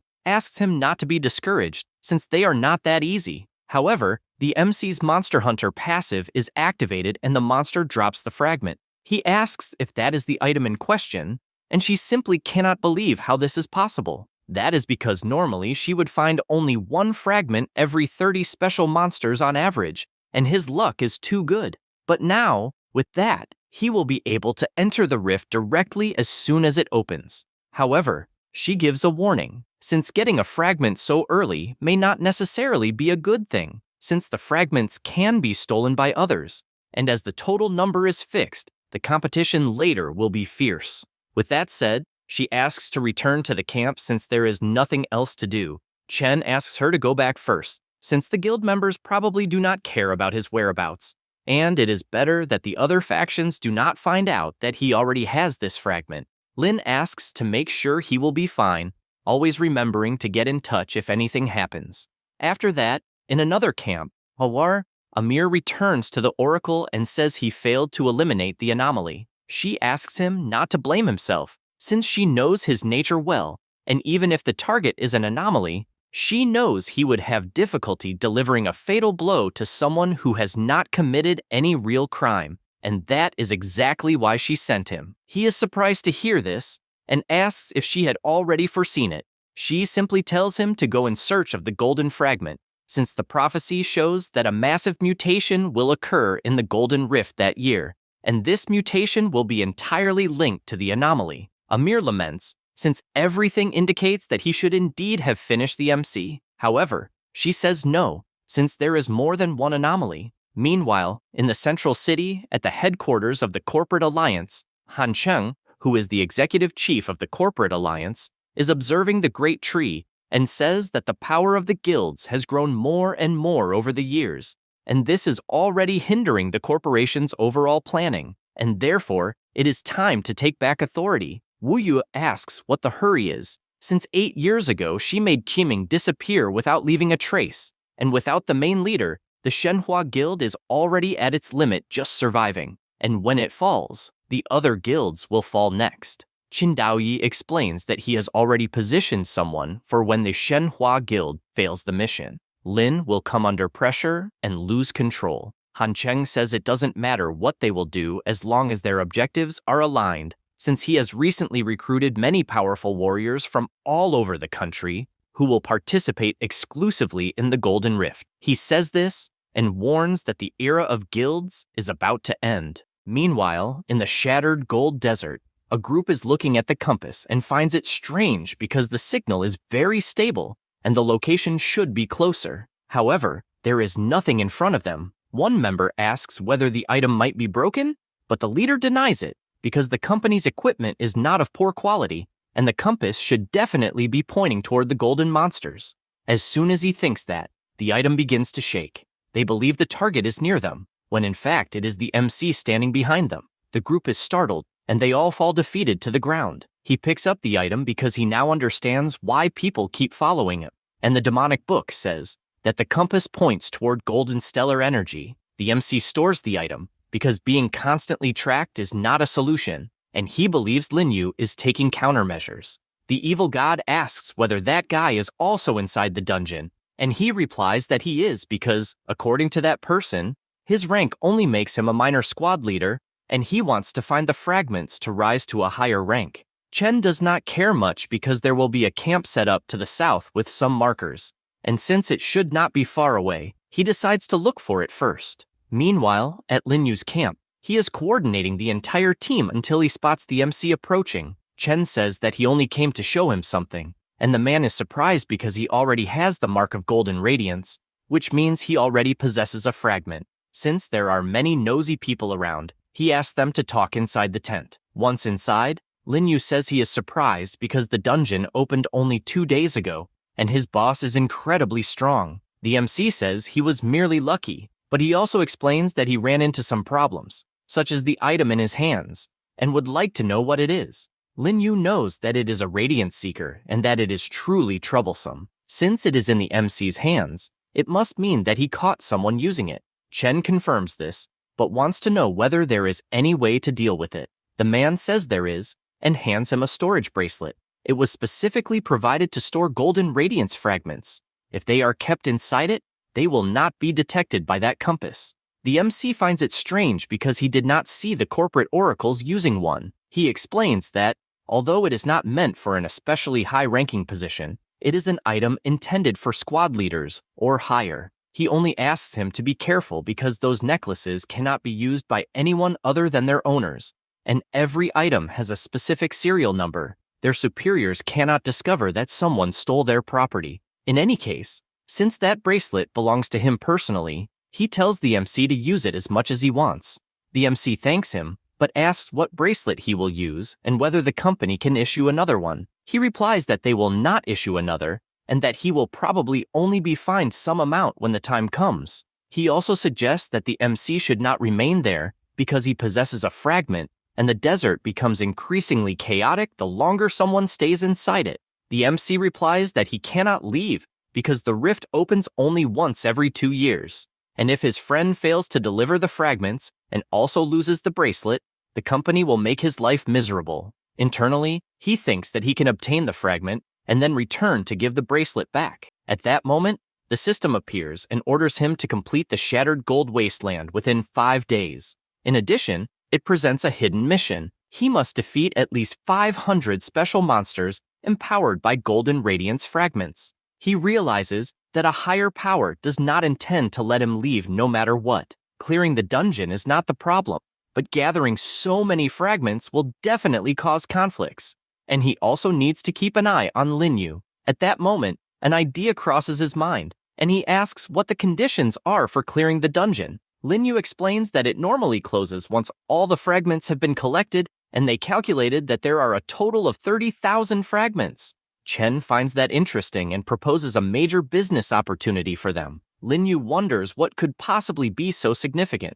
The MC explains that everyone wants the Golden Radiance fragments, so they will collect them before anyone else and sell them. This way, he will not have to worry about becoming a target, and his friend will be able to report to his superiors, while the fragments will also earn them a considerable amount of money. Although Linyu does not doubt his master's abilities, he explains that the fragment drop rate is far too low and has no idea how they will find enough to sell. Chen tells him not to worry because he has his methods, and says the main issue is arranging this type of deal because it will attract the attention of every faction. Linyu is worried because if the company discovers this, his brothers will probably be dragged into it. However, he cannot even remember the last time the company treated him like a dignified human being. Because of this, he agrees immediately and guarantees that he will not disappoint him, as he will find people to distribute the fragments so they can make an enormous profit. Sometime later, inside a cave, a group of adventurers is fighting a spider. The warrior warns that the monster is his guild's target, but the other man tells him to get lost because the Ice Wolf Guild has already claimed the monster. In the middle of the argument, the monster is struck down by the shadow tentacles, and without understanding what kind of power that was, they notice a hooded person approaching. It is the MC who not only killed the monster, but also managed to obtain a Golden Radiance fragment as a drop. The two groups see this and charge at him because their fragment was stolen. The chase continues frantically, and one of the men cannot believe anyone could be so fast, because, even with high agility, he cannot get anywhere near the target. The MC finds the whole situation annoying and destroys the passage so they can no longer pursue him. He sees that he now has the second fragment, and the evil god insists that the more he looks at that fragment, the more familiar it seems. Chen takes out the compass because he needs to find the next ones. With it, he obtains the third fragment, then the sixth. Much later, the 11th, one after another. Meanwhile, at Shenhua's camp, Ming Chung reports that all the nests showed signs of battle, and that someone arrived before them. Lin has no idea who could have been faster, until her assistant appears shouting because someone left an item at the entrance of the tent, along with a note saying that it should be delivered to her. The leader asks what it is, and she says she has no idea, although it seems to be used to point the way towards special monsters. The group is surprised that it is such a valuable item, and Lin deduces that something so important could only have been left by the MC. At that moment, the rest of the group arrives and apologizes because it took them some time to get there. Lin comments that the timing is perfect because she now has a useful item she would like to test. Back at Linyu's camp, his subordinates ask whether they are really going to remain seated there because the MC took both their bracelet and their fragment, and if they fail to meet their quota in time, they will be in serious trouble. He tells them not to panic and says that if Chen went to collect the fragments, then all they need to do is wait. His subordinate understands this, but remaining in the dark is making everyone anxious. Lin Yu tells them to stop complaining, as they need to find some buyers because they must create a supply channel to distribute the Golden Radiance fragments. In addition, he emphasizes that everything must be done discreetly, and that absolutely no one can discover where the goods came from.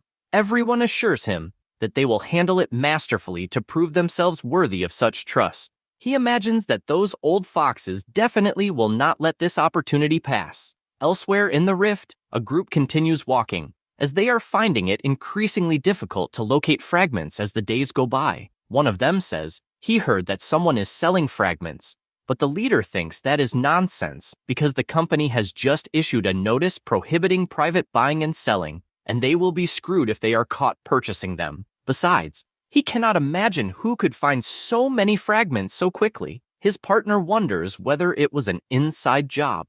While they are talking, they hear something and notice a warrior fighting several monsters, already visibly exhausted. The group is startled because the monsters are shadow beasts. They immediately run away because it is a rank B pack, and the man is definitely going to die. One of the wolves attacks the man from behind but is instantly eliminated by something. The man turns around to understand what happened and sees that it was the MC, who is confused because his souls did not increase, and wonders whether that is because the monster is not dead yet. In addition, he finds the powers of these monsters strange because they are very similar to his own abilities. The man shouts for him to be careful, as one of the wolves has appeared behind Chen. He turns around and blocks the strike, but he is still hit and cannot understand how that was possible, because he clearly defended himself. In addition, the leader of the pack also appears. This is the Shadow Wolf King. Its classification is Advanced Rank B. The MC realizes that this time, his hunt will take a little longer than usual. He heads toward the monsters and orders them all to get out of his way with his Shadow Tentacles attack. At the same time, the boss also attacks, and even though Chen blocks it, he realizes that the blow is far too powerful, as it is strong enough to drag him backward. The warrior warns him that the smaller monsters are still alive, and the MC is aware of that, although his physical attacks are not working. The man explains that these wolves are not immune to physical attacks. They simply possess insane regeneration, so the attacks must be faster than their healing. Chen finally understands the situation he is in and launches an offensive with his abyssal space. Using his divine speed, he manages to tear the monsters apart and also obtains 3,600 souls. He notices that it worked and begins killing one monster after another with his speed, which is on an entirely different level. However, when he looks back, he is startled to see the Wolf King using Death's Touch, the same ability he himself possesses. Because of this, he concludes that his opponent has the same attributes and movements as the Abyss. The monsters can change shape at will and also move through the shadows. With that in mind, he summons his shadow army, which begins fighting the wolves. He takes advantage of this opening to focus on the king, but the monster also possesses insane speed. Because of this, he is forced to use his divine speed ability, and only then does he manage to cut the boss into pieces. However, even though he slices it extremely quickly, it is still not enough because the boss's regeneration is faster than his attacks at maximum speed. He blocks the attack coming toward him and asks whether jumping 2 levels to fight a boss might be too excessive. The evil god says that the stellar energy of this shadow beast is becoming increasingly powerful and believes it is because of the fragment. To make matters worse, if they leave it like this, it will reach rank A, and when that happens, the MC will no longer be capable of dealing with it. Suddenly, the warrior appears to help, managing to cut the monster's leg at least once, but it is completely useless because it only results in him being sent flying. The MC knows that he is not fast enough and that he must increase his attributes to finish this once and for all. The system says that his total attribute value has reached the maximum for this classification, so he must level up first. He had forgotten about this restriction, and to make matters worse, he has no time to think because the boss is heading toward the adventurer. He immediately evolves his stellar rank, and this choice causes an enormous power to overflow from him, strong enough to attract the boss's attention. A notification congratulates him for successfully reaching rank C, and his attribute limit is unlocked, while his summons also receive an upgrade. They are now strong enough to eliminate the shadow wolves. The boss prepares for battle once again, but does not even notice an attack piercing its body. The MC is now far more powerful than before, and manages to strike his target repeatedly at an insane speed until only the monster's head remains. However, before it can regenerate anything, he leaps forward and finishes the job, leaving the Wolf King in pieces. With this kill, Chen obtains 100,000 souls, and the demonic beast hunter effect is activated. He is pleased because he obtained 10 fragments at once, and it is no wonder that this monster was so difficult to defeat. The warrior notices the MC's bracelet and asks whether he is from the company because, as far as he remembers, corporate employees focus on cost effectiveness, so it is strange for him to be in a place like this. In any case, he thanks him for the help and introduces himself as Wanli. The MC hands him a fragment and advises him not to let anyone else see the mark left by the fragment on his wrist. The warrior does not understand and asks what that means. Chen replies that it is simply a reward for helping him against the boss. In addition, he asks him not to tell anyone that he saw him. After saying that, he leaves. Wanli does not know what to think about what has just happened. 5 days later, the MC is high in the mountains. The remaining mission time is nearly 8 hours, and the progress of his hidden mission is at 614 out of 500. He notices that time is running out, and, based on what he has observed, the fragments have already been scattered, and there are not many special monsters left. Suddenly, he hears a strange noise and realizes that 2 guilds are arguing over fragments. The mage shouts that the situation is becoming a dead end, and his partner tells him to save his breath because there is no point in negotiating with the enemy. Because of this, his entire group launches an offensive, beginning with the mages firing their spells. Manhwa finds all of this amusing and orders his warriors to form the blocking formation, which simply stops every offensive spell. He then draws his sword and advances using his clone ability, managing to attack from every possible direction. The assault is so unpredictable that the mage is unable to defend himself. Chen simply watches from above and says that the competition is clearly fierce because they are throwing their lives away for fragments. That is exactly why they are selling so well. The evil god asks whether they should do something because there are a dozen fragments among the crowd. He does not care about that because with his current status, it would not be wise to show his face in front of Minghui. At that moment, he notices that the rift is closing and that, apparently, all the special monsters have been eliminated. Minghui finishes subduing the leader and asks whether he still wants to fight. The man sees that his entire guild has lost the battle, so he admits defeat and is forced to hand over the fragments. Everyone leaves the rift indignant that it ended in 5 days, even though the previous year it had taken half a month.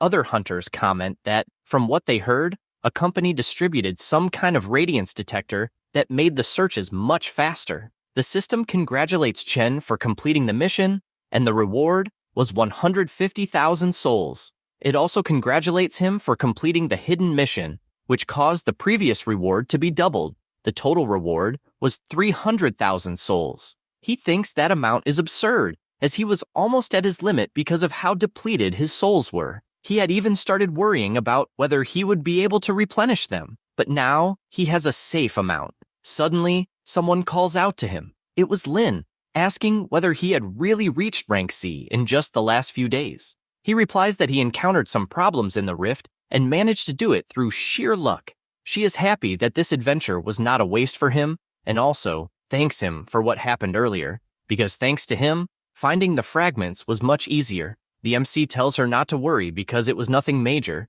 and she says she cannot wait for their next adventure. Then, with a smile on her face, she turns around and leaves. He returns home and sees on the news that it was announced that the Golden Desert was cleared in 5 days that year, which means that all the fragments fell into the hands of various factions. To discuss the matter, the reporter invited Qindaoyi, the chief executive of the corporate alliance.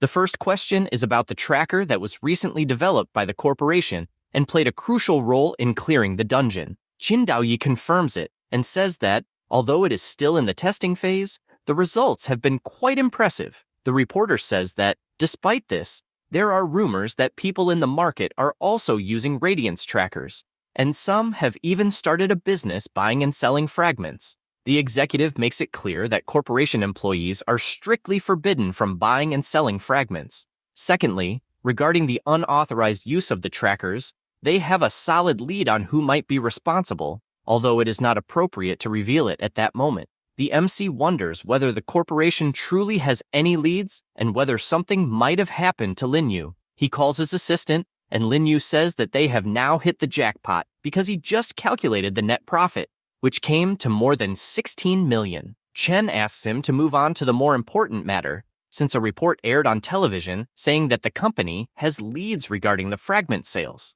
Lin Yu tells him not to worry because everything is under control, and even if they investigate, they will only be able to trace it back to a few freelance oracles. The MC says he understands, but asks him to stay safe. He then ends the call and lies down on the bed, unable to believe that he is earning so much money. On top of that, he has reached rank C, which means he will officially be able to join the Shenhua Guild. However, the official guild admission process will have to wait until the Golden Radiance Rift ends, so he will need to focus on that. He opens his intermediate level shop and sees that Abyss Corrosion costs 100,000 souls, the Rift Fragment costs 150,000, and Weapon Enhancement costs 80,000. He currently has a little more than 450,000 souls. He evaluates that the prices in this shop are truly on another level, but upon closer inspection, most of the options are one-time purchases, so they become acceptable. His first choice is Abyss Corrosion, an ability from the Abyss series.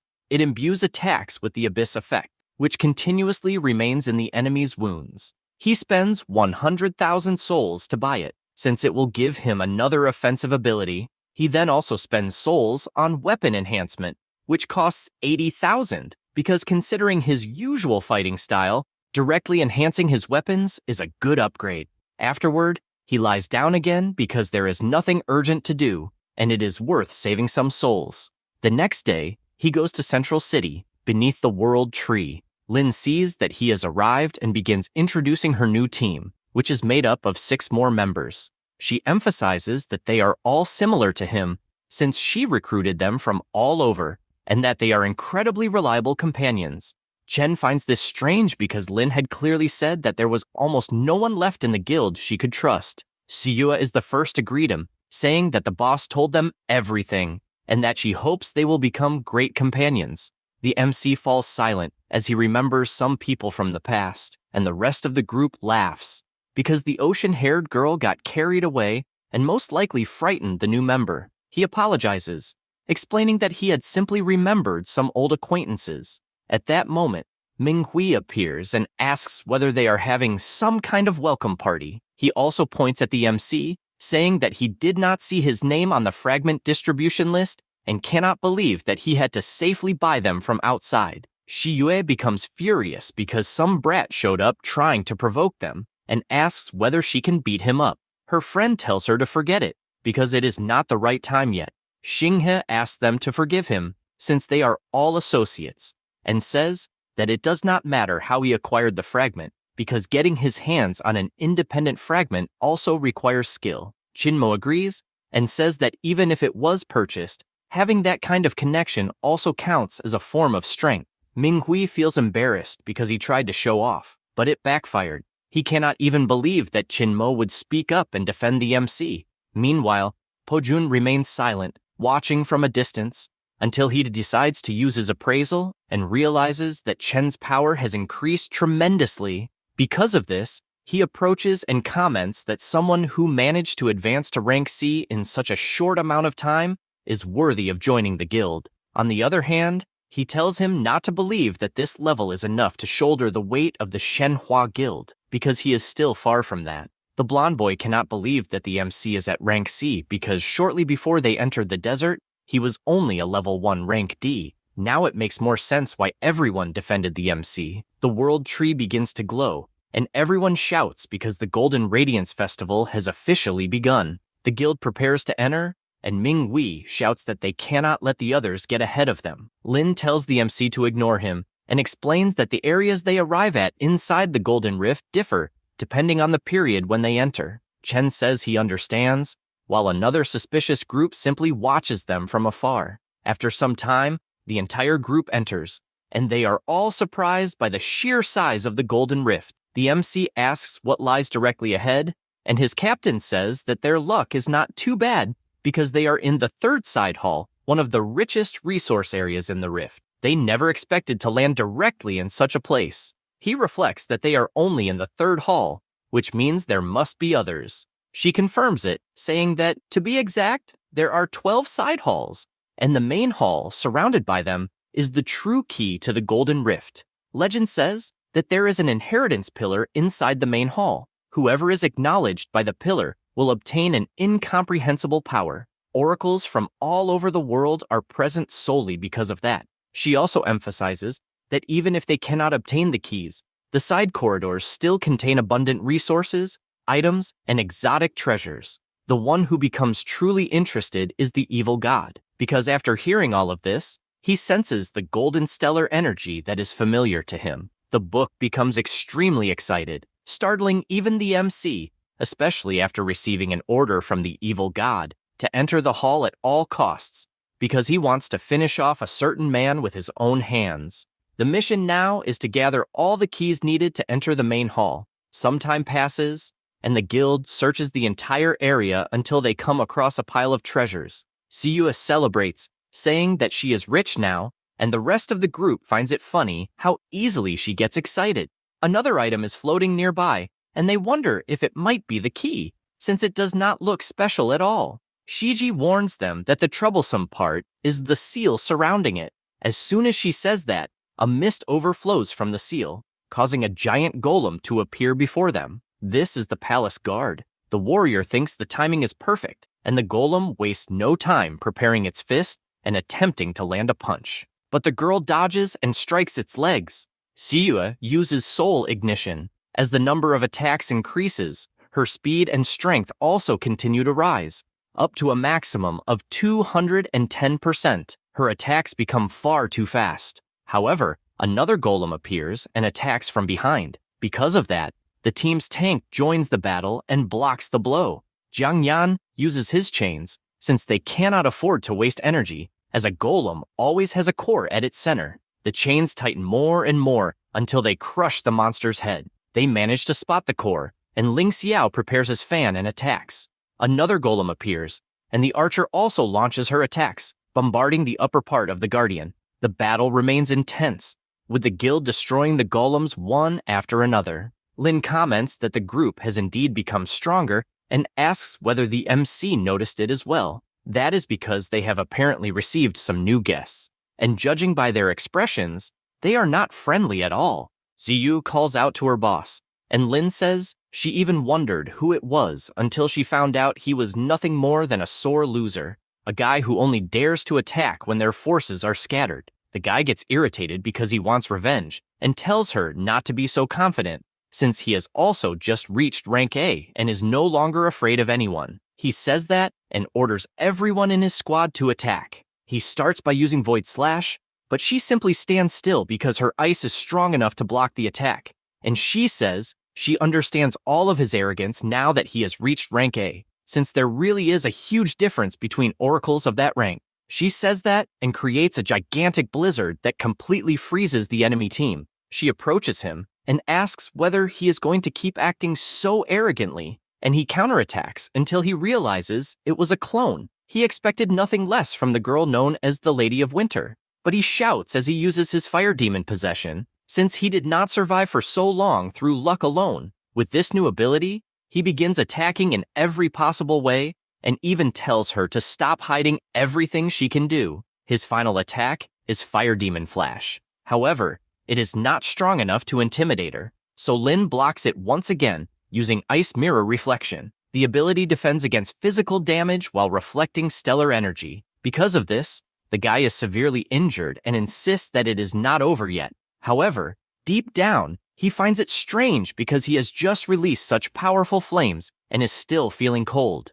Only then does he realize what is happening and begins to panic because his body is slowly being completely frozen. Lin approaches him and says that the cold air she released contains countless fragments of ice, and he did not even notice them. After freezing him completely, she states that this is the difference between the two of them. The MC, who was merely watching, realizes that Lin's freezing aura is strong enough to freeze a rank A oracle, while he himself only felt a slight chill. And being able to control so much pressure is true strength. At that moment, Ziyua says that she has finished destroying the golems and is ready to help in the battle, but then notices that all the intruders have already been defeated. The leader calls the rest of the group over and orders them to clean up the mess. This surprises the warrior, although she expected nothing less from her boss. They approach the key and realize that the seal is more complex than an ordinary one, and that breaking it will take around 3 days.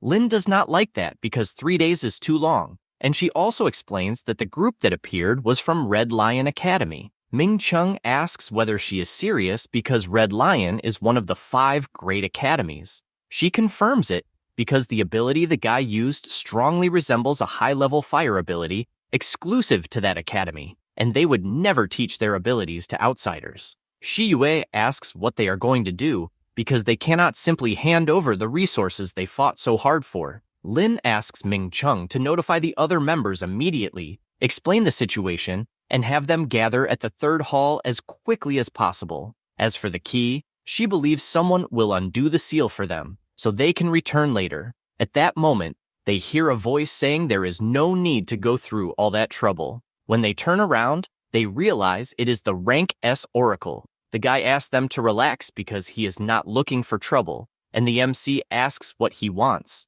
Then, if it is not trouble, he replies that he only wants cooperation. Since the team has already broken the seal, he will help hold off the other factions. Chen asks why and what he gains from it. He says that he also wants to enter the main hall, and that if the key is removed from the rift, no one will benefit. Lin sees the logic in that, because the circumstances are unusual this year, and if they do not have any keys, they will be at a disadvantage. Because of this, she shouts for her secretary to analyze the seal immediately, and also asks her assistant to explain the situation regarding the keys, because this is not the time for internal conflicts. Shiyue asks whether there really is no other way to enter the main hall besides using the keys, and her master confirms that this is the only way. This is because if someone removes a key from the rift, its power will gradually decrease until it becomes completely useless. For those who cannot obtain one for themselves, and also do not want others to find one,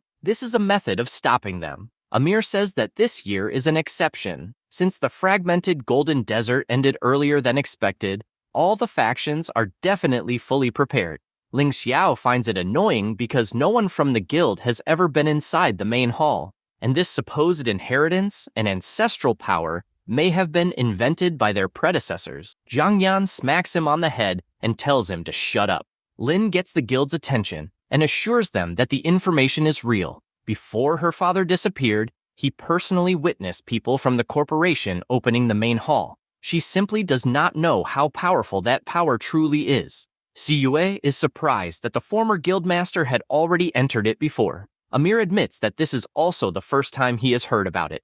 The drama-haired guy apologizes because he had no idea about that information, and she tells him not to worry, but the only way to learn the details is to actually enter the main hall. The MC thinks that if Lin and the others are guarding the key, then he does not need to worry for now, but if someone from another place decides to take a key with them, his mission will become nearly impossible. Because of this, he says that he will inspect the other side corridors and can use this opportunity to investigate the other keys. The leader says that is fine because they will continue protecting the key, but she tells him to be careful because the dungeon is extremely dangerous. Meanwhile, elsewhere, Pojin finishes defeating several oracles. At that moment, a guild member appears and reports that Lin found the key in the 3rd corridor, but it will take 3 days to open it, so she is requesting reinforcements. The captain of that squad shouts for everyone to head to the 3rd corridor immediately, but Minghui asks them to wait a moment, because from what he understands,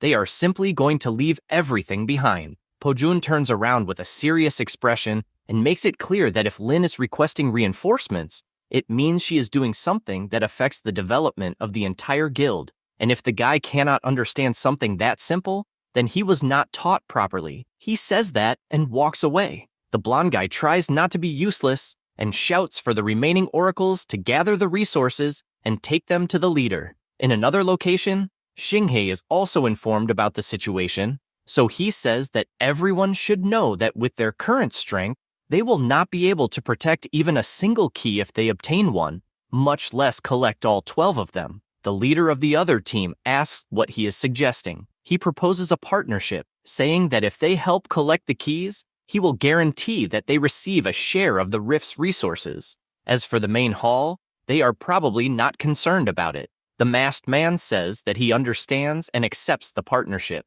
Xinghei is pleased to hear that. and the two of them finalize the agreement. Chinmo is also informed about what happened in the third side hall, where they are apparently negotiating with other guilds. She says that she will continue prioritizing resource collection and asks how the resources from the foreign factions are coming along. Her assistant replies that they have already collected more than 300 pieces of golden ore, as well as several low-level skill stones. The captain thinks that is excellent and says that if Pojun joins them, there is an 80% chance that they will not even need to intervene, so they should gather as many resources as possible from the outer areas. The MC also moves throughout the dungeon and, upon seeing a group fighting, realizes that the chaos has already begun. The battle between the oracles remains intense, and one of the groups is always at an advantage, no matter what happens, thanks to a power so strong that it sweeps away the enemies in front of them. The defeated fighters flee because they see no point in fighting against a monster. The MC analyzes the white light attack, as it is rank A, while the other three members appear to be rank B. However, there is something they have yet to reveal, so it is still impossible to determine the group's full strength. This raises a question. If they gained such a huge advantage, why are they merely guarding the key when there is no one capable of breaking the seal? He decides to look somewhere else because he will not gain any advantage there. Meanwhile, outside, a group discusses the attack they received earlier, as they felt its power even from 1 kilometer away. Chen notices that people from every faction have begun gathering, but the seal of the fourth hall probably will not be broken anytime soon. With that said, he heads toward the fifth hall, where another group is also protecting the area. A subordinate says that they have just dealt with the guardians of the ruins, and that breaking the seal will take 4 days. The long-haired man is furious about the delay because he cannot risk the lives of his brothers to protect something for 4 days. His partner replies that they do not need to rush, especially since the person responsible for breaking the seal is the best analyst they have. They continue discussing whether the problem has been solved until someone shouts that there is an intruder. A masked man passes beside them like a flash of light and escapes into the distance. After getting away, he stops, and the MC removes his mask. Relieved that it was effective, he only thinks it is a shame that it is a single-use item, since each one costs 30,000 souls and cannot be used carelessly. The evil god asks why he did not kill the group since they were weak. He replies that killing those people would have been pointless because he could not break the seal on his own, so it was better to leave them there as guards. The book keeps staring in a certain direction,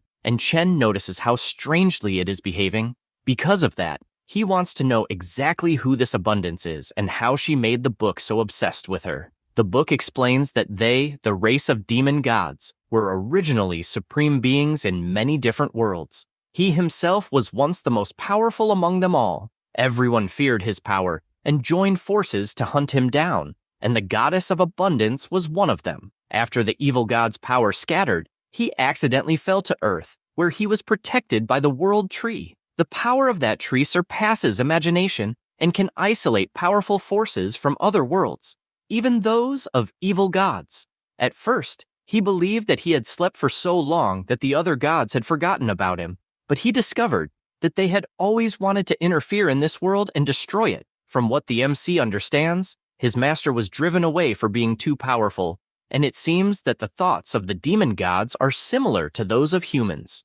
The book asks whether he is looking down on them. Chen replies that he is not, because in his former world, there were people who were complete trash, yet believed they were better than everyone around them. Besides, he is happy because this is the first time his boss has told him anything about his past. The book thinks that is nonsense and shouts at him to get back to work. Sometime later, near the 6th hall, Chen notices that they are still fighting over the key. In the 7th hall, the guardians of the ruins have been eliminated, but no one can break the seal. In the 8th hall, the seal has only just begun to be released, and it is estimated that breaking it will take 4 days. 1 day later, he reaches the 9th hall and notices that the door is slightly open. He enters, wondering whether someone has already been there, but finds it strange that there are no bodies, and that the resources remain untouched. Only then is he startled when he realizes that the key to the hall is missing. He cannot understand how there is not even a single trace of a battle. The Buke asks why he is spacing out when several oracles are targeting him.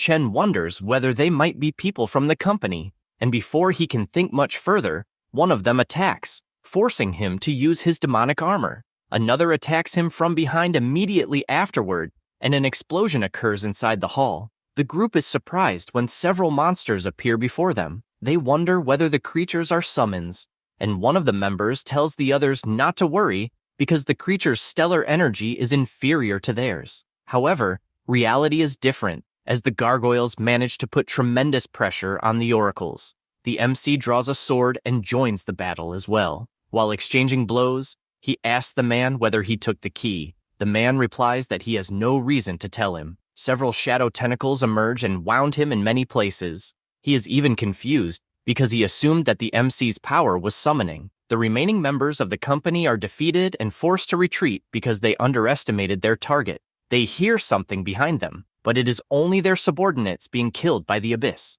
The same thing happens to the two who try to flee, leaving them severely wounded. This ability causes continuous damage like poison. The MC approaches once again and, using his Eye of Terror, asks whether they have already taken the key. This time, the man answers that they have. He asks where the key is and how they managed to bypass the guardians of the relic and break the seal so quickly. The man replies that the key was returned to the main force, but as soon as he begins talking about how the seal was broken, he feels something strange happening to his body. Before he can reveal the information, his body collapses and explodes completely. The evil god says that it was the power of abundance, obviously used to silence the witnesses. It could also be some kind of contract, just like the one the two of them made earlier. The MC puts the pieces together and realizes that, considering what his master said, the company probably established some kind of connection with the goddess of abundance in the main hall.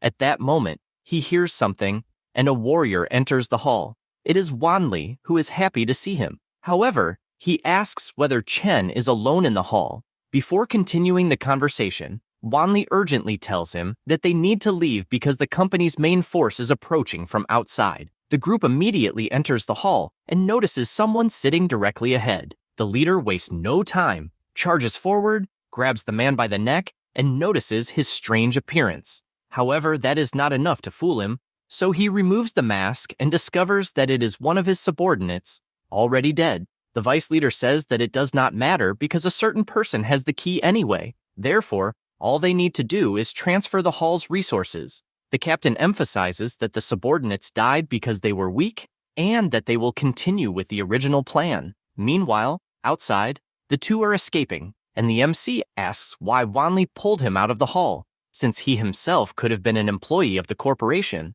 Wanli does not believe that is possible, because the moment he saw him, he knew that Chen was not like the others. He also explains that they had to resist, but it cost them the destruction of the entire guild. He was lucky to escape, because otherwise he would have fallen into their hands.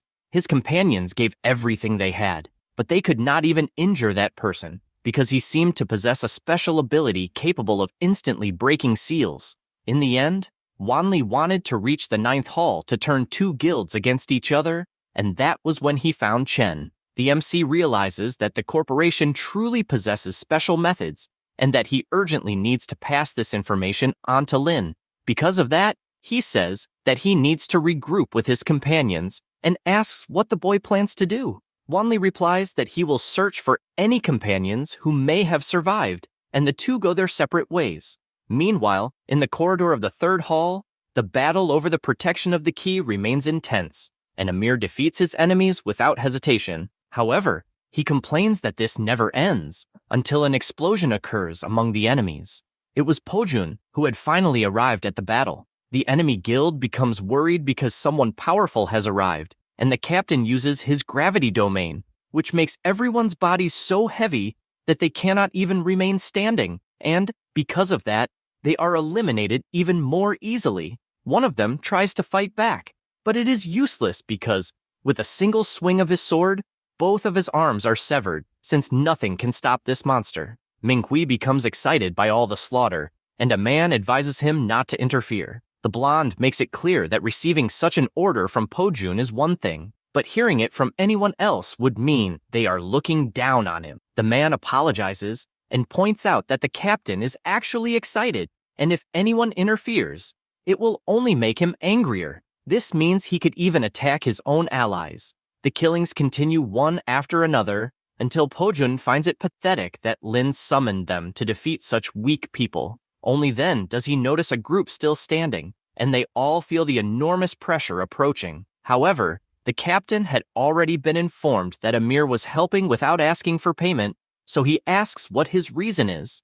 The team asks how he dares accuse them of having ulterior motives and asks their leader whether they should attack. Amir tells them to calm down and explains that the prophet predicted a disaster that would destroy the world, and their current operation is meant to prevent that disaster from happening. Pojun finds all this talk about the end of the world strange. Amir explains that this power will soon completely break free from its restraints and descend upon the world, and when that happens, the entire world will be engulfed by a forbidden power. Pojun asks whether the inheritance in the main hall is the disaster that will happen in the world.